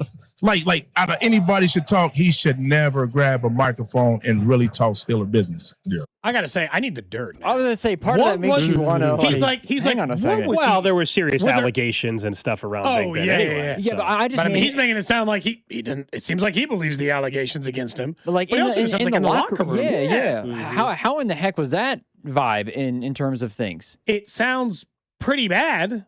Like, I mean, it doesn't sound like it was a good situation. You just never hear former teammates, even if they don't like the dude. And not never. It is rare for someone like that to just come out there and be like, that dude sucks. Because if we talking Steeler business, his ass is foul of all foul. That's crazy. Yeah. You're saying foul? I mean, hey, look, whether we like it or not, and it's not a fair way to do it, and the NFL does not have this policy in place, I kind of feel like Ben Roethlisberger being a jerk is going to hurt his Hall of Fame stuff. Problem is his counting stats are too good. He's got a Super Bowl. I think he's a 64,000. Again, just because you're a jerk doesn't mean you shouldn't be in the Hall of Fame. Oh, I know that. I'm just saying, like, would somebody wait longer than normal because he is a jerk? Well, I also can't stand the Steelers too. Well, you're including Joey Porter. I don't like Joey Porter. Maybe do you like him a little bit more now? He's burying a guy you also didn't like. No, okay. I still hate Joey Porter just as much. I was just trying to think about how long he played. He just went off on Big Ben. My goodness. It did seem it wasn't like he was just asked about him. It sounds like Joey not only answered the question, but he went out of his way to make sure that he displayed that message, that he said that. I mean, he played with him for he played in Pittsburgh for 4, 5, and now Joey 7, Porter's son plays for years. Pittsburgh too. What year was Ben Roethlisberger drafted? Do we remember? 04, if I had to guess. Just trying. His first year to start was 04. Okay, so Porter played for 5 years before he ever played with Big Ben. He then spent 3 years playing with Ben Roethlisberger, and then eventually went to Miami and Arizona for the rest of his career. But Joey Porter came back as the coach in Pittsburgh. I don't know if you guys remember that. That's the reason why Roethlisberger was still there. That's the reason why I don't like Joey Porter is his time as a coach for other separate reasons other than this. But Joey Porter came back as a coach. Yeah, honestly, we should say it more for Pittsburgh when people suck. You know, let's stop letting these like jerks who act like jerks to everybody just get away with it and call them out for their horrible behavior towards fellow human beings. Even if it's small, like you don't return your cart to the holder at the grocery store or stuff like this, where apparently he's just being an a-hole to every single person inside the Steelers locker room. He said that dude knows he's a terrible teammate. Like Ben Roethlisberger knows it too. I will say. Foul of all foul. Foul of all man. Foul. Oh. It's crazy. It's weird, man. It's weird. I don't feel like in fairness, I can't think of a lot of times where that's come up other than who's the Chiefs guy who's the most outspoken about hating their time here? Le'Veon? No, Shady. LaShawn McCoy. LaShawn McCoy seems to got a lot of negative things to say about his very brief time here in Kansas City. Does it count less having because a hard time holding onto the ball? Does it count less because it's brief? Like if it was a longer tenured player? Yeah. Because obviously, for Big Ben to be a Steeler lifer essentially, and to have somebody come out and say, "Yeah, this dude," Matt Castle spoken a little truth on the dysfunction in Kansas City, but I don't know that he's ever just been like that dude was a bad teammate and a jerk. But he has spoken pretty candidly about, and they were dysfunctional, massively dysfunctional. So it's not like he's not telling the truth. I think that's what makes it crazier for me. So when Matt Castle goes on a record and he's like, yeah, we were dysfunctional, look at all these stupid things Pioli was doing, whatever, right? If you just speak candidly about how a bad organization does bad things, it kind of makes sense. They were actively winning the division and a Super Bowl during that run. He's like, that guy sucked the whole time. Crazy. And still did it. Because you're just talented. Yeah, the combination of Antonio Brown, Ben Roethlisberger, after the comments from Joey Porter about this is just kind of crazy. Because if we talking Steeler business, his ass is foul of all foul. Dude. Do I love my quarterback? Yeah, but is he a good person? No. Do I love my I got to say, I got to try to live my life to not have anybody in my life talk about me the way Joey Porter was talking about Big Ben. Yep. Foul of all foul. And man, I got to work with that guy. Yeah. No, that organization. Someone says, I'm curious to see what people say about, Aaron Rodgers and other people down the road. I have no idea. Yeah, From the consensus, it seems like teammates from love a player him. perspective, yeah, teammates love Rodgers. They love him. Yeah, everybody says he's actually a hell of a teammate. So, despite what perception might be. Small little update, by the way. We were asking Vern about Chris Bubich. Okay. He hasn't heard the results yet, but Jalen Thompson over the KC Star reporting that he did have his hearing yesterday and is now just awaiting the results sometime today. So a pretty good chance we'll find out what number Chris Bubich settles in. Again, this doesn't really impact the team. He's going to be on the team. He could be annoyed with the organization. It could impact him in that way. But does anyone think Chris Bubich is here for the long haul? It's kind of hard to imagine based on the way they've talked about his future in Kansas City anyway. But his arbitration hearing was yesterday. Expected to hear the results today, according to Jalen Thompson. We'll keep an eye on that. And up next, we'll get to what's trending. Plus, we'll talk a bit more about the Missouri Tigers. They're in action tonight, taking on Texas A&M. And they, I think, are firmly on the bubble right now. We'll take a deeper dive into Missouri hoops next. You're listening to Cody and Gold, brought to you by Heartland Men's Health, the leader in men's sexual health. Thousands of men have been successfully treated for low T, ED, and more, all with discretion and compassion. Make your appointment at heartlandmenshealth.com. Tune in for the Fan Club every Friday at 1, right here on 96.5 The Fan. That's another amazing run by Team USA. Mom, think I'll be on Team USA one day? Well, I'll take this one. What? Are you speaking to us? Yes, and to answer your question, anything's possible, especially with Xfinity. So, I can be the best snowboarder ever? Well, I can't guarantee that, but Xfinity can guarantee that your internet price won't change for 5 years. Okay. What if I practice every day? Then maybe you'll be snowboarding for Team USA at the next Olympic Winter Games. And Mom, you'll still be paying the same price for Wi-Fi. Ooh, really stuck the landing there. It's the Xfinity Gold Medal Celebration. Now through February 22nd, get our best price on gig Wi-Fi for 5 years guaranteed, just $50 a month. Plus, get Peacock Premium included for 2 years. That's a $10.99 value per month. Xfinity. Imagine that. Proud partner of Team USA. Restrictions apply. Requires paperless billing and auto pay with stored bank account. Taxes and fees extra. Actual speeds vary. Man, if your stream isn't as strong as it used to be, or you're taking more breaks to the bathroom than the last 2 minutes of a televised football game, there's another timeout. We'll be back after this. it's time to get checked. An enlarged prostate, or BPH, could be the cause. And Kansas City Urology Care is here to help. Fast answers, trusted care. Don't wait. Come see Kansas City's largest, most experienced, and most advanced urology team. Visit kcuc.com today. At KCUC, you see the best in KC. I can't believe how spotless my floors look after using the Swiffer Power Mop. No more dragging around a heavy mop and messy bucket. Now I get the same deep clean without all the work. Thanks to the powerful solution and scrubbing pad of the Swiffer Power Mop, dirt and grime don't stand a chance, and I don't break a sweat. Mic drop. Mop drop. Swiffer Power Mop. Swiffer Power Mop. A smarter way to mop. Try it or your money back. My son loves to fly kites, but my active psoriatic arthritis can sometimes hold me back. Now with Skyrizi to treat my skin and joints, I'm ready to go. Skyrizi, risankizumab Riza, a prescription-only 150 milligram injection for adults, helps with less joint pain, stiffness, swelling, and fatigue. For those who also have plaque psoriasis, 90% clearer skin is possible with just 4 doses a year after 2 starter doses.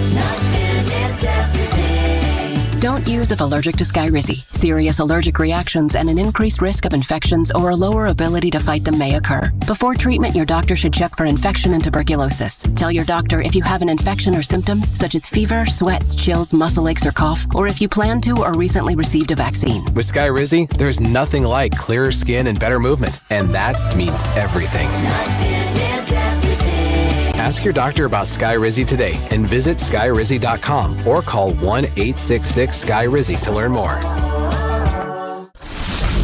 Football season is officially over, but the offseason is just beginning, and 96.5 The Fan will be there every step of the way. We'll have people at the Combine in Indianapolis. We'll be at Arrowhead during free agency. And yes, we'll be live in Pittsburgh for the NFL Draft in April. One of the biggest off seasons in recent history is underway, and there's only one station you need to listen to, right here on your home for Chiefs football. 96.5 The Fan. Chiefs coverage sponsored by Renner Garage Door. RENNER forward and back. Hey, it's almost Andy Reid. Who knew a Halloween costume would change my life and lead me to Renner Garage Door? Renner's KC's go-to team for service, repair, and replacement. RENNER. RENNER. You're listening to 96.5 The Fan from the DM Injury Law Studios. Mike's got this. Car, truck, or motorcycle wreck? Remember, Mike's got this. 816-888-7500. Mike's got this. What's trending? Cheddar, mozzarella, Havarti. Number one on What's Trending, the NFL ratings for the Super Bowl were released by NBC. Seahawks Patriots averaged 124.9 million viewers, the second most watched Super Bowl in U.S. history, behind the Chiefs Eagles from last year. The halftime show averaged 128.2 million viewers in the U.S. we're expected to get full global numbers later in the week. Next up on, I'm going to turn my microphone on. Next up on What's Trending, couple of local college hoops games tonight. Missouri, Texas A&M at 8 o'clock. We'll talk more about that coming up in just a few minutes. Plus, K-State versus Cincinnati at home at 8 o'clock right here on 96.5 The Fan. Olympic medal count. The United States in third right now in overall medals. Norway has 13. Italy, also the host country, has 13. But the U.S. making up some ground here in the last day or so. 4 gold medals, 5 silver, 2 bronze. Norway leads all countries, not only in medals, but with 7 gold medals as the Olympics continue all the way until February 20 or through February 22nd. Next up on What Trending, North Dakota State says it plans to appeal the postseason ban that exists for any team entering the FCS. Wait, I was getting confused. FBS? Who? They're leaving the FCS. FCS, going to the FBS. Yes. Bowls. FBS level. Yeah. Being added to the Mountain West. It is really stupid, I think, a postseason ban anyway. If I'm good enough to be a postseason team, just let me play in the game. Why am I fighting? We had teams like Kansas turning down bowl games anyway, or college, just let them be in it if they're good enough. North Dakota State obviously announced yesterday they will join the Mountain West. The Bison, you got to make sure you pronounce it correctly too, because they're very particular. It's got to be Bison, not Bison. Drive down and fight me? They actually might, for all we know. Who knows? They take their program. They take football very seriously out there in Fargo, the Fargo Dome. They do not play outside in North Dakota. That seems like a good idea. Yeah. Wise. Elsewhere, Charlie Woods, the son of 15-time major champion Tiger Woods, has verbally committed to play golf at Florida State.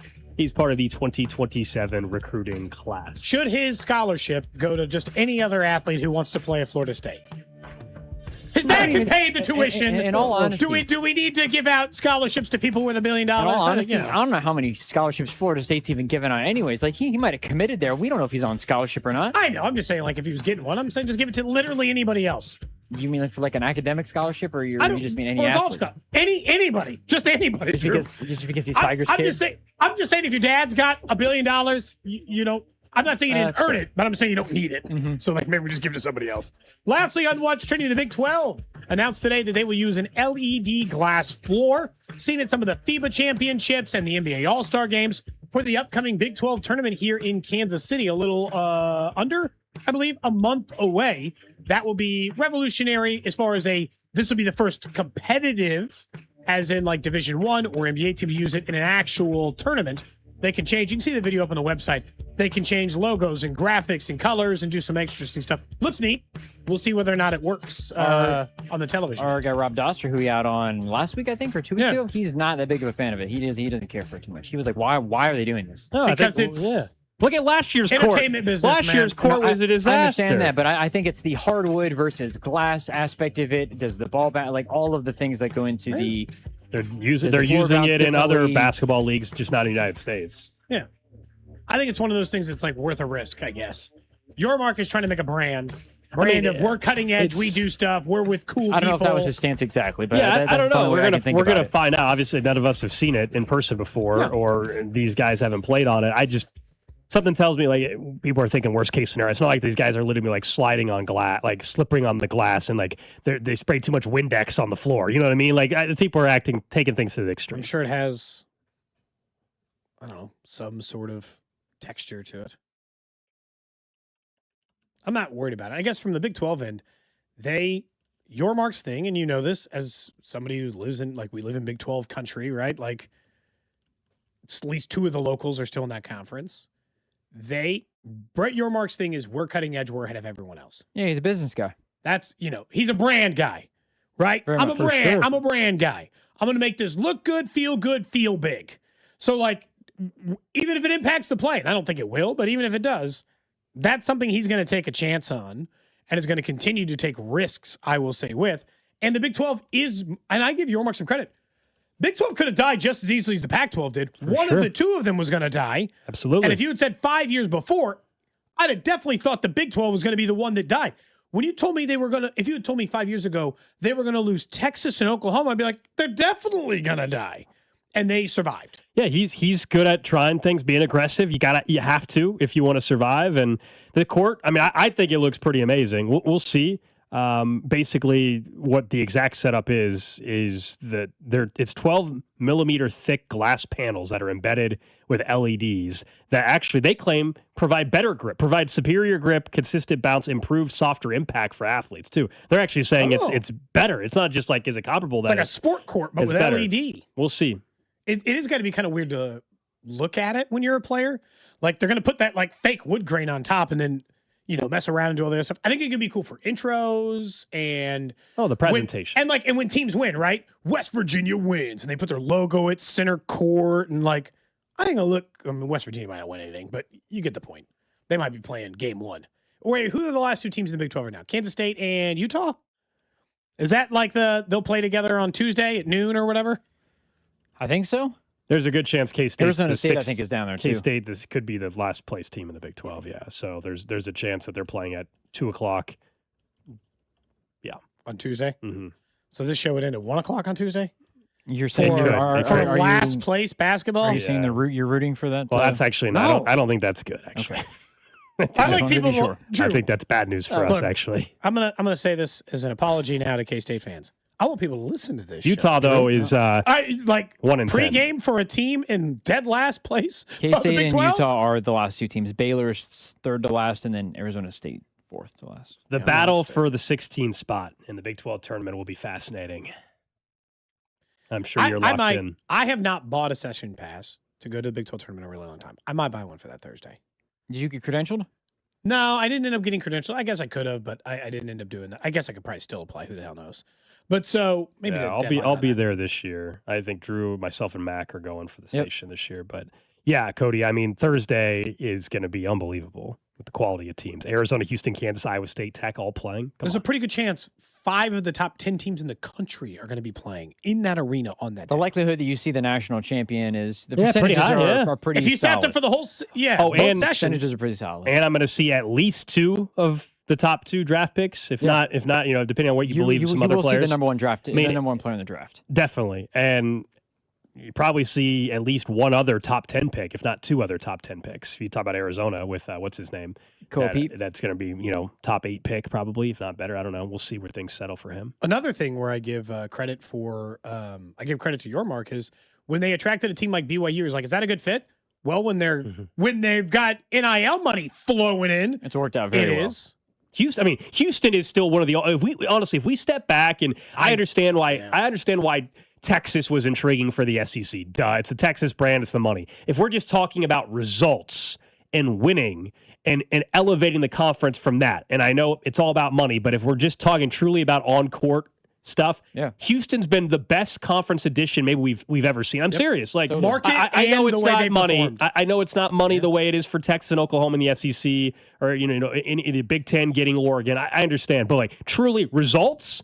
Houston's been the best addition any conference has had. Even from a football perspective, they've gotten a lot better at football, and they're right around the top 25. Yeah, they've been a really great addition. BYU's been a good addition though too for that one. Yep. Little sad news out of the entertainment world. Uh-oh. I just saw Carrington retweet it. James Vanderbeek, the actor known as playing Dawson Leary in Dawson's Creek, and also Varsity Blues, died at age 48.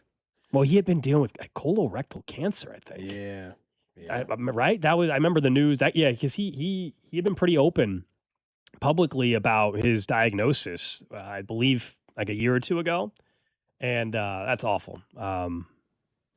It's terrible news. Here's the more details on it. Yeah. So he was diagnosed with colorectal cancer in August 2023 at age 46. And he was very public about it. He mentions this. Yeah, he didn't have any symptoms or anything like that. And then he was trying to educate people that like, hey, make sure you get checked out and stuff. But awful news there. Where's Varsity Blues rank in your football movie pantheon? Ooh, there's a lot better baseball movies than football movies. Man, I got to think. Top football movies. Hold on. I got to actually look at a list. I think Varsity Blues might be one. I got to look at a list so I can get some of these movies and remember so I don't leave somebody out. I'm not kidding. I think it might be my one. And not just because of the news we just said. I think it's the one I've watched the most in my entire life. More than Rudy or I don't know. Ooh. So does this count like Waterboy? Is that what you're going to say? No, Jerry Maguire? I was going to say Jerry Maguire for me is probably one of my favorites of all time. Remember the Titans? That's probably way so up for me, there. it's like, remember the Titans, Jerry Maguire, Any Given Sunday, the replacement. These are all very high for me. Replacements is high for me. Yeah. I know it's a corny movie, but I I don't still care. enjoy Yeah, it when it's on. yeah. I thought the Friday Night Lights movie wasn't nearly, it was fine. I probably have Varsity Blues like 5 or 6 on the list. I think it's top 3. It is the most watched one by far. And I've seen like all the movies I'm looking at on the list, like All the Right Moves and The Program. And I've seen all these. I have not rewatched any of them as much as I've rewatched Varsity Blues. So like, I don't know. That just feels like it's really high on my list. Man. So. Are we missing another movie? I'm trying to think. Waterboy, Any Given Sunday are on this list. Longest Yard. Remember the Titans The are just Express, so high on the the list for me. Program. These are all ones that are mentioned. You don't have Draft Day at least. high on your list? I figured that'd be top 10 for you, Cody. I've seen it one time. That movie is awful. A lot of people mentioning The Program.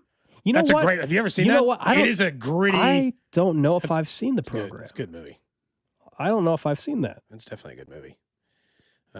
Worth checking out if you haven't seen it. If you were wondering, I'll just tell you what Rotten Tomatoes says. How about that? Okay. I disagree with Sure. the list, but here's Rotten Tomatoes claims number 1 football movie. Football movie. It's going to be like Brian's song or We Are Marshall. Number 1 is Undefeated. That's like What? a sports documentary, I never though, saw but I have not seen it either. Big Fan is number 2. Okay. 3 is Go Tigers. Are these all just documentaries? I'm just telling you, Rotten Tomatoes. I disagree with the top 3 totally. Can 4, Jerry Maguire. Okay, 5, Heaven Can Wait. Heaven Can Wait? 6, With Friday Warren Night. Beatty? That's 4? 6. I've seen that. That movie's corny as hell, too. And 6 is Friday Night Lights. 7, Rudy. 8, American Underdog. That's the Kurt Warner one. Okay, this 9, list Horse stinks. Feather. This is Rotten Tomatoes. The Freshman, Harvard beats Yale 29-29. Head Games, Balls Out. Okay, Ryan that's good. Song. North Dallas 40. Semi-Tough. Woodlawn. You don't get to remember the Titans on this list till 23. Yeah, the list is terrible. Invalid. But Invalid list. people asking why are we talking We Are about Marshall might be unfortunately, the best football movie. The reason why we're talking about this, the news just coming out that James Vanderbeek passing away at the age of 48. He'd been dealing with stage 3 colorectal cancer. So really sad news here in the last 15 minutes or Did you see the movie was Varsity Blues? You've never seen that? You got to see it, Drew. You Drew, gotta see that. all-time football movie. You've never seen Varsity Blues? You've never seen anything. Have you seen Blindside? Yeah. Okay, but not Varsity Blues. I was Okay. going to say, if we're talking football movies, I think if I were to rank them, We Are Marshall's number 1. I think I love Matthew McConaughey. That's part of it, but I think the That's a movie's good awesome. movie. Yeah, that's a really good movie. Remember the Titans probably is 2, Rudy's 3, and then Blindside. My And thing is- Blindside might be 3. You could. I think Rudy's better than Blindside, but I would say out of the 4, those are the 4 movies that I can think of at least that I've seen football. Jeremy For Maguire's me got too- all-time moments. Yeah, for me, it's like what do I want to go back and watch again, Varsity and what Blues, have I watched Jeremy again? Yeah, those are 2. And remember the Titans. Like I'll be like Blindside. I have no interest in ever watching that movie again. No. Is it because of the story stuff that came out after? Not even. Yeah, I mean that doesn't help for some people. Like for me, it's not a movie I need to go see again. Remember the Titans I've watched. I couldn't tell you how many times. What about Little Giants? Oh, Ooh, yeah. I haven't That's seen Little all-time. Giants. That's an Just- all-time we movie. didn't mention that one. Little I've seen Giants? Little Giants. Little Giants is so good. My nephews finally saw it for the first time a couple months back. And The it was so fun annexation of watching. Puerto Rico? Yeah, it was so fun to You know, watch the again. whole thing? I've seen Little I haven't Giants. seen that in so But long. like the Should I replacements, show my kids that? any given Sunday, I can watch those over and over again. Some of these other, like even Rudy, though, it's a great movie. I don't really have much interest in going and watching it again, though. No, I'd be 10 times more likely to randomly watch Varsity Blues right now. It's than just I would lighter. Rudy. It's just lighter. I don't want something heavy. Yeah, I want to You know? fire that pig skin. You know, like I want all that. It's just such a. It's like kind of Jerry over the top, but Maguire's kind of in a just- way that I would assume. Jerry Maguire's all time. I mean, Did you ever watch Dawson's Creek? I did not. I did not watch Dawson Creek. That's the thing he's obviously the most famous for. But Sure. R.I.P. James Vanderbeek. Sorry to get us that sidetracked, sucks. but I figure we should at That's least mention it on awful. the show. When you said, we got some news, like, oh, that's not good. No, unfortunately. Never good when that's the case. Let's talk a little basketball tonight. You and I earlier in the show were talking a little bit about Missouri. Every single game in which specifically Missouri basketball is up against a team that is also on the bubble or in a similar place to them, those are the ones that matter for them. Like, I understand they got some other difficult teams or some other stuff on their schedule that would like boost them more, right? In the SEC, you can beat some like highly ranked teams and find a way to like do some more damage in that case. But their problem is like, they're not super, they are deeper as in they run people deeper on their bench than Kansas does. But because they really only have, I think, 2 great scores, they run into these problems late in games where I don't think Dennis Gates is as good. I think Dennis Gates' biggest problem is I don't think he's a great in-game coach. Matter of fact, I think that's a problem with their football and their basketball program. They're having no problem getting people to Columbia. The question is, can Missouri do things like win enough games to get off the bubble, make sure you're a tournament team, and then, get lucky. Get to a Sweet 16, get to an Elite 8, make a run. The more tournaments you're in, the better chance you have for that. Missouri feels very fringe right now. And to me, if you get through 5 years and they go 2 years, there's a big difference. A swing for me is you've made the tournament 2 times with Dennis Gates in 5 years versus made it 3 times in 5 years. That feels like a big swing to me. So they, I think their issue, as we discussed earlier, was their non-conference schedule. They're 16-7. They, to me, are firmly a bubble team. I think right now, if the tournament began this weekend and Selection Sunday was coming up, I should say if Selection Sunday was coming up this Sunday, if that was the case, to me, they would be one of the first teams out. Best case scenario, they'd be in Dayton, Ohio. Yeah. The good news for them is they got a lot of games still ahead of them, and the SEC is a quality conference, and they've got 2 top ranked teams still, or 2 teams that are ranked to play tonight. They got A&M, who's a quad 1 win potential for them. And so a team that's projected in the field. I think they're 2-4 in quad 1 wins. They need to improve the quad 1 record a little bit. Net ranking is 62. So they only face 2 more ranked teams the rest of the schedule. So they've got plus the SEC tournament. They might be in a spot where they got to win 2 games in the SEC tournament. We'll see. I think that they can still get there. But right now, they got a ton of work to do. 2 ranked opponents left: Vanderbilt and Arkansas, 19th and 21st. If they could get one of those, then it definitely maybe. helps. But it can't just be that, right? They got to get past. They got to get a big road win against A&M softens that. Charmin soft. Are Arkansas or Vandy on the road, or either of them on the road? Well, they play Arkansas twice. Those are the 2. That's the thing. So I guess they got 3 ranked teams. Sorry, they got Vanderbilt at home, Arkansas at home, and away. So if they could find a way to beat, even if they split with Arkansas, or let's say they beat Vandy, and then if they split with Arkansas and then beat Vandy, I think you might lock yourselves in. I do think, going back to what you said about the recruiting thing, it is interesting. I think not necessarily the clock, but I think a good comparison to great recruiting classes under-delivering in the tournament. Tom Crean in Indiana was maybe the best example of that. I think his teams were, he had at one time the number 1 team in the country. Missouri hasn't had that with Dennis Gates. But from the standpoint of pulling the top players in the country in, if he's not able to get past a Sweet 16 with that sort of talent, then I think the clock is definitely ticking on his ability to get the job done, at least from the standpoint of making it beyond a Sweet 16. He didn't even have to make a Final Four, in my opinion. He's got another great recruiting class. I don't think they're The class is 7th in the country for next season as of today. They're not doing any... he's not going anywhere right now, but it's missing the tournament again this year is being a little bit worse than stuck in mediocrity. 2 tournament appearances in 5 years, and none of which got past the second round. You're then on top of that, you're getting good recruits, but if you're not able to, I hear you. This is kind of the program they've been, though. Mm-hmm. I mean, for their history, I'm not saying that they shouldn't strive for better. I'm trying to say that without deeply, because everybody knows you're but it's just the truth. I mean, I would also say a majority, unless you're one of the top programs, a majority of college basketball programs and power conferences are, hey, we're flirting with a tournament berth every couple of years or every year. Now, Missouri, the talent pool, to what you guys are saying moving forward, they should be better than what they have been based on the talent coming in.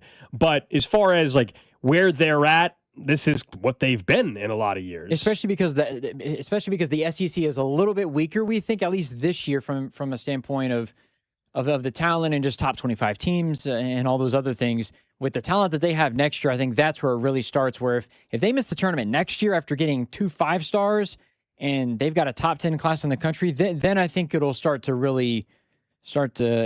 become a nagging issue for fans of the Missouri Tigers, at least from the basketball standpoint, even though, like you said, Gold, they don't have that history of winning in basketball. Yeah, if you're getting the talent, you should expect to win, regardless of your history. Look, I guess, and some of this is what we talked about earlier. I think it's a disconnect I personally have with college athletics, is that for as much as a society we mock the Bills for being proud of winning a division, or a team for making the playoffs a couple years in a row. In college, and I get it, it's a huge amount of people. So winning is harder because you're one of 300 teams, not one of 30. I get it. But Missouri has been a university since the Civil War. They can't get to a Final Four once. And I'm not saying Dennis Gates has to feel the pressure of every basketball team they've had since the Peach Basket and the invention of basketball. But I don't think it's crazy as a program to desire an actual result. Well, of course they can desire it. That should be the goal. Yeah. I think that's fair. I do think, though, that if you've never made it to an Elite Eight or a Sweet 16, or you haven't made there in some time, and you to be able to that, I think it's fair to say, like, if Missouri makes it to it, let's say they make the tournament, they find a way to somehow get to the Sweet 16. They should definitely hang up a banner that says they were in the Sweet 16 in 2026 Sure. But, like, how many different because in any I other just looked it sport, up. we would mock that. Mock that. I was just curious because the way you were phrasing it about, like, hey, they've been around for a long time. No, How's really, it not since basketball. How many different schools do you? This is a little outdated. Even this is as of 5 years ago, so it's probably more. How many teams ever made a Final Four? Yeah, how many different programs do you think have ever made a Final Four? What's your guess? 80. Drew? 65. All right, that's too low. So this is as of 5 years ago, so it's probably more. It gets dicey if you include if it includes who vacated and stuff. But no, forget vacated. Okay, they went. 91 different programs had reached the Final Four as of 2019, 2020. Yeah. Okay. Well, then 91 different programs. Then I feel like some of them. I think the fact that for you now this also includes. Go ahead. I think Cody. I think you're also hung up a little bit on the fact that schools like Butler, Loyola, Chicago. They found a way. I mean, these are the Final Four George teams. Mason, VCU have made it, but other schools haven't. The last couple of years, Final Four, just real quick. So Florida, Houston, Duke, Auburn, UConn, Purdue, Alabama, NC State, UConn, San Diego State, Miami, Florida Atlantic, Kansas, North Carolina, Duke, Villanova, Baylor, Gonzaga, Houston, UCLA, Virginia, Texas Tech, Auburn, Michigan State, Villanova, Michigan, Kansas was vacated, Loyola, Chicago. But look, at least 7 of those that he mentioned are not like bigger basketball powerhouses than Missouri. SDSU, yeah, sure. And these are all, those are all just regular ass schools. Like and this is Dennis Gates. This is really what his team is about the rest of the year for me. Like the way I'm going to judge Missouri the rest of the way is prove to me that you're a better in-game coach because I think they have talent. I think this team has talent. I think they have enough talent to be a tournament team, and even more coming in next year. Can you get that talent to get enough wins to get into a tournament, and then next year take your big leap?